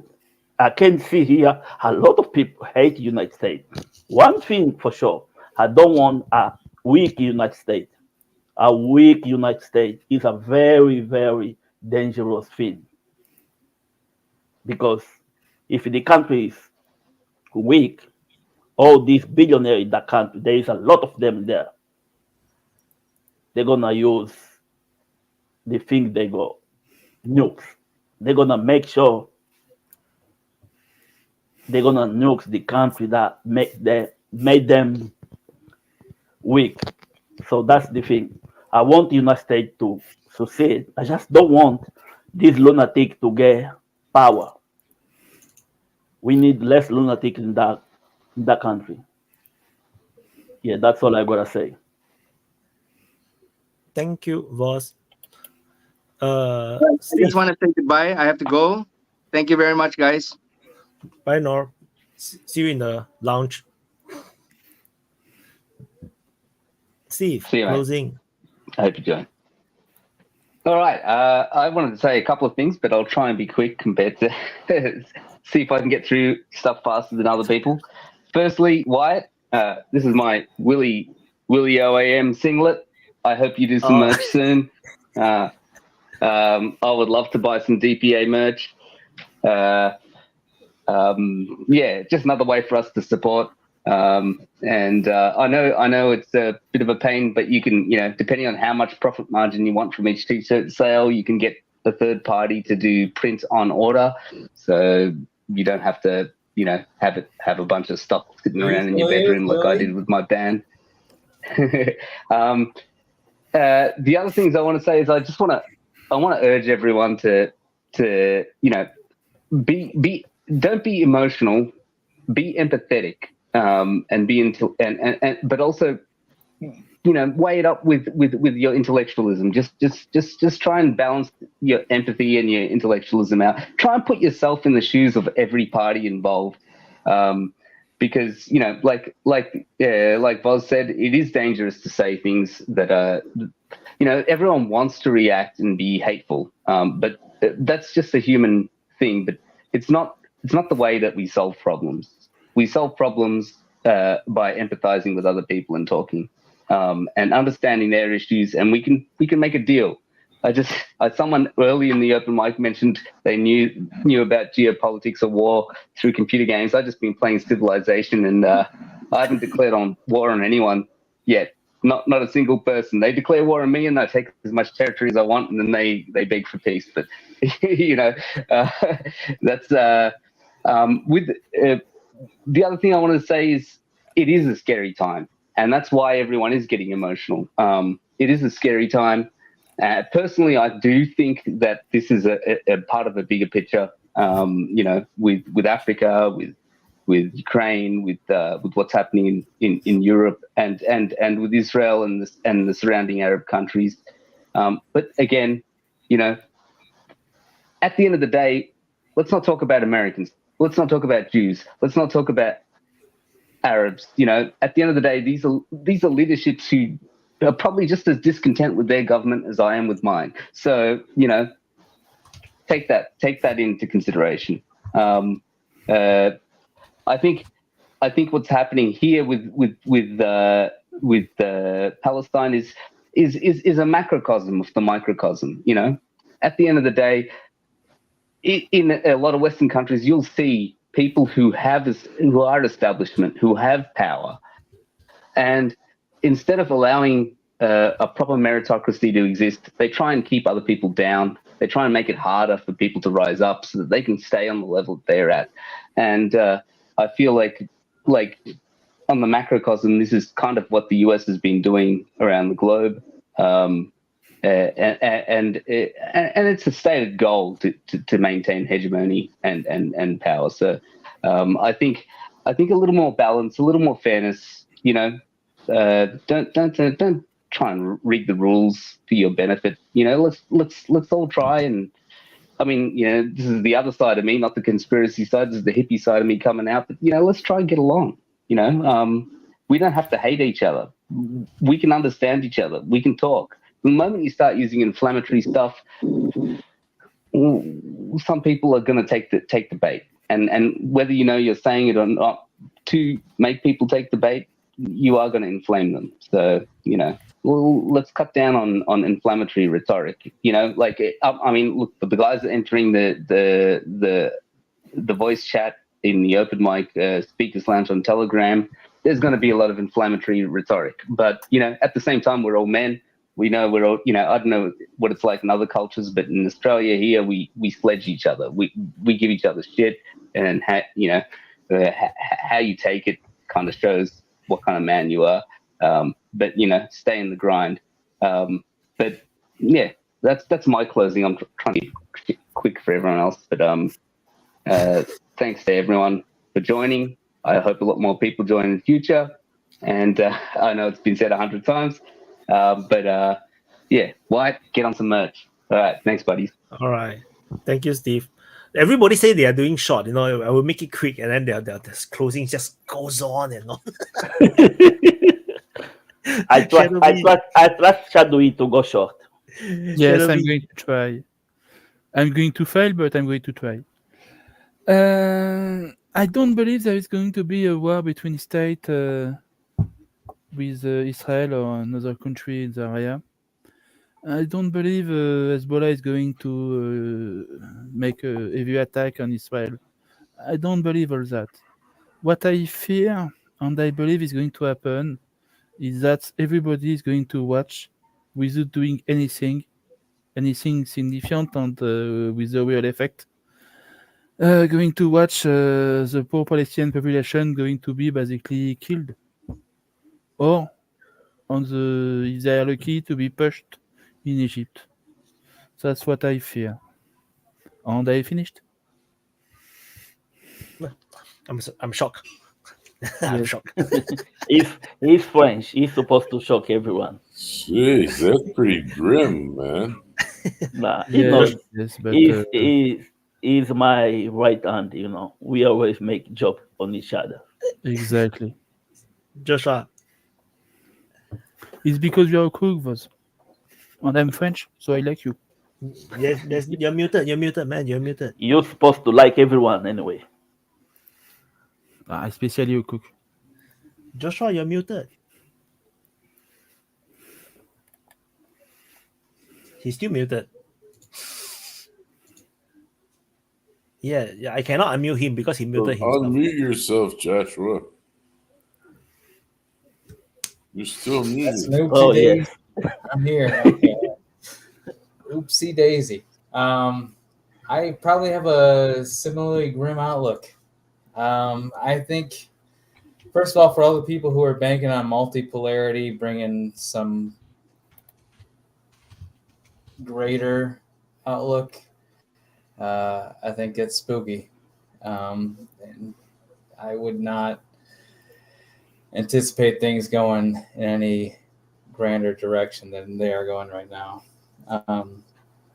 I will reiterate that I do fully anticipate that Israel is going to drive all the Palestinians down through the Rafah Gate, and that's going to be the solution to that problem in their own minds, and people need to be prepared for that. As far as hegemony goes, yeah, we are fully projecting. We're like, oh yeah, Russia's going to nuke everything. No, we will be the ones nuking everything if it comes down to our standing.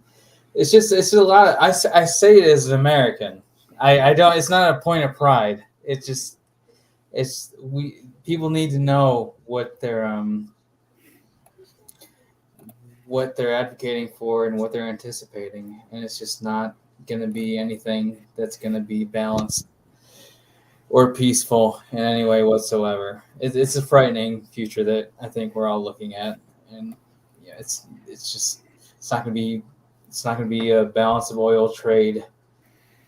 The U.S. is going to go full Imperial UK Navy, but in the most frightening way possible. And it's just I don't know what to tell people. Just it is what it is. Store your water. Jesus. We ended the open mic in such grim tone. I don't know what to say. I have a daughter, so I want there to be a peaceful thing. But God help us, our country just does not want it to happen. So this is the road we're going down. Jesus. I love you all. Wish peace upon everybody. So where were we going, man? Where you live in America? Where were we going? Like Montana? Where the fuck? No, I'm in Indiana, the middle of bumfuck nowhere. So hopefully, we gotta get in the mountains somewhere. Some shit. Yeah, I'm trying my hardest, brother. I'm gonna dig my little hole in a hill. Hopefully that'll be where we are. If they're trying to nuke everyone, I think the safest place How about is for me to move back to Africa. Hey Joshua, I'll meet you in Idaho, man. We'll make it look a fucking. No, you come to Indiana, brother. I'm not leaving. I'm going. Indiana's a bunch of flat land, man. In biblical prophecy, out of Indiana, goddamn crazy place. In the book of Revelations, if everybody wants to get into the book, it doesn't include the West. There's the North, there's the East, the kings of the East. Whether we're at that point or if it's a million years from now, who knows? But the bottom line is there's no United States according to the literal text. There's no big USA coming to save Israel. That comes from But if you follow Tolkien, you guys are in the West, which means you are in the heaven. Yeah. Because the West is the heaven, right? Yeah, that's Across right. the sea is That's the right. heaven. That's right. That's right. Yeah. Yeah. The promised land. We're the promised land. My mother said it. She's 96-year-old Polish girl. She says, the Jewish peoples, this is their promised land. That's just the Holy Land. That's it. I'm saying That's you what are welcome to our acreage. I'll give Yeah. you each 1 acre. That's what we're doing. I got All right. 37 Thank you, if everyone. you guys want to come. All right. Thank you, Okay, everyone. right. Yeah. I have to close. Just for Bye, them. guys. Good job. Thanks, Wyatt. See you, mate. Bye. See you Thanks guys again. next week. Thank you. Thank you, All right. everyone. You know what it is, Wyatt? I'm not Timing leaving. needs. Not leaving. I can remove you. He's okay. I gotta leave with dignity. guys. All right, I'll leave with dignity. All right, it's fine. Okay, I got. Okay. So, yeah, that's it for the open mic episode 51, where we have a lot of very, very powerful conversations. Just a bit of black hole-ish. We went into the black hole like maybe 2 times, a little bit, but mostly is a tremendous. I actually wanted to end this. I only planned for 4 hours. Then after that, I said, okay, never mind. Conversations are good. Let's go to 5 hours. Freaking hell! Now go to 6 hours. The freaking closing. Oh my god! Why everybody's closing so long today? So anyway, thank you guys for watching, and yeah, so it's time for me to eat my lunch. It's 3 p.m. right now. I started in the morning, so like what time did I start? 9 a.m. So no, now it's 3 p.m. So it's like crazy. So thank you everyone for watching. Thank you for the super chats. I will just show them again. I hope to see if I can make this a habit. So we have thank you, Dark, Human Condition, Tamit, NGS, and Ashdale, Tamit, Ashdale again, and then Tamit, NGS, and Wallace. Thank you guys for the super chats, and so that will help with the AI tool that I'm using. I have to pay for the AI tool to do the timestamps, and lately the just to update the AI tool is a bit wonky nowadays. It's unwilling to eat 5 hours videos, and I have to break it apart. I actually only just managed to do the timestamp for the previous one. I haven't even put it. I mean, I fed it through the AI tool, but I haven't even do the timestamp for the previous one. Yeah, so yeah, a lot. So no time to do all these things. Oh my god. So anyway, I hope I have 2 me, but there's only 1 me. So let's just deal with it. And so hopefully this is interesting for you. It's a different time zone that I'm doing this open mic today. So sorry for the Europeans, despite we still have some Europeans coming on. And yeah, thank you for watching. Do press the like button, subscribe, and yeah, and do share the good words of the DPA Open Mic. Share the gospel to everyone, telling them that no, this is the awesome place to meet new people and listen to views from all around the world. And I will see you guys in the next update. I need to press the button. Bye-bye.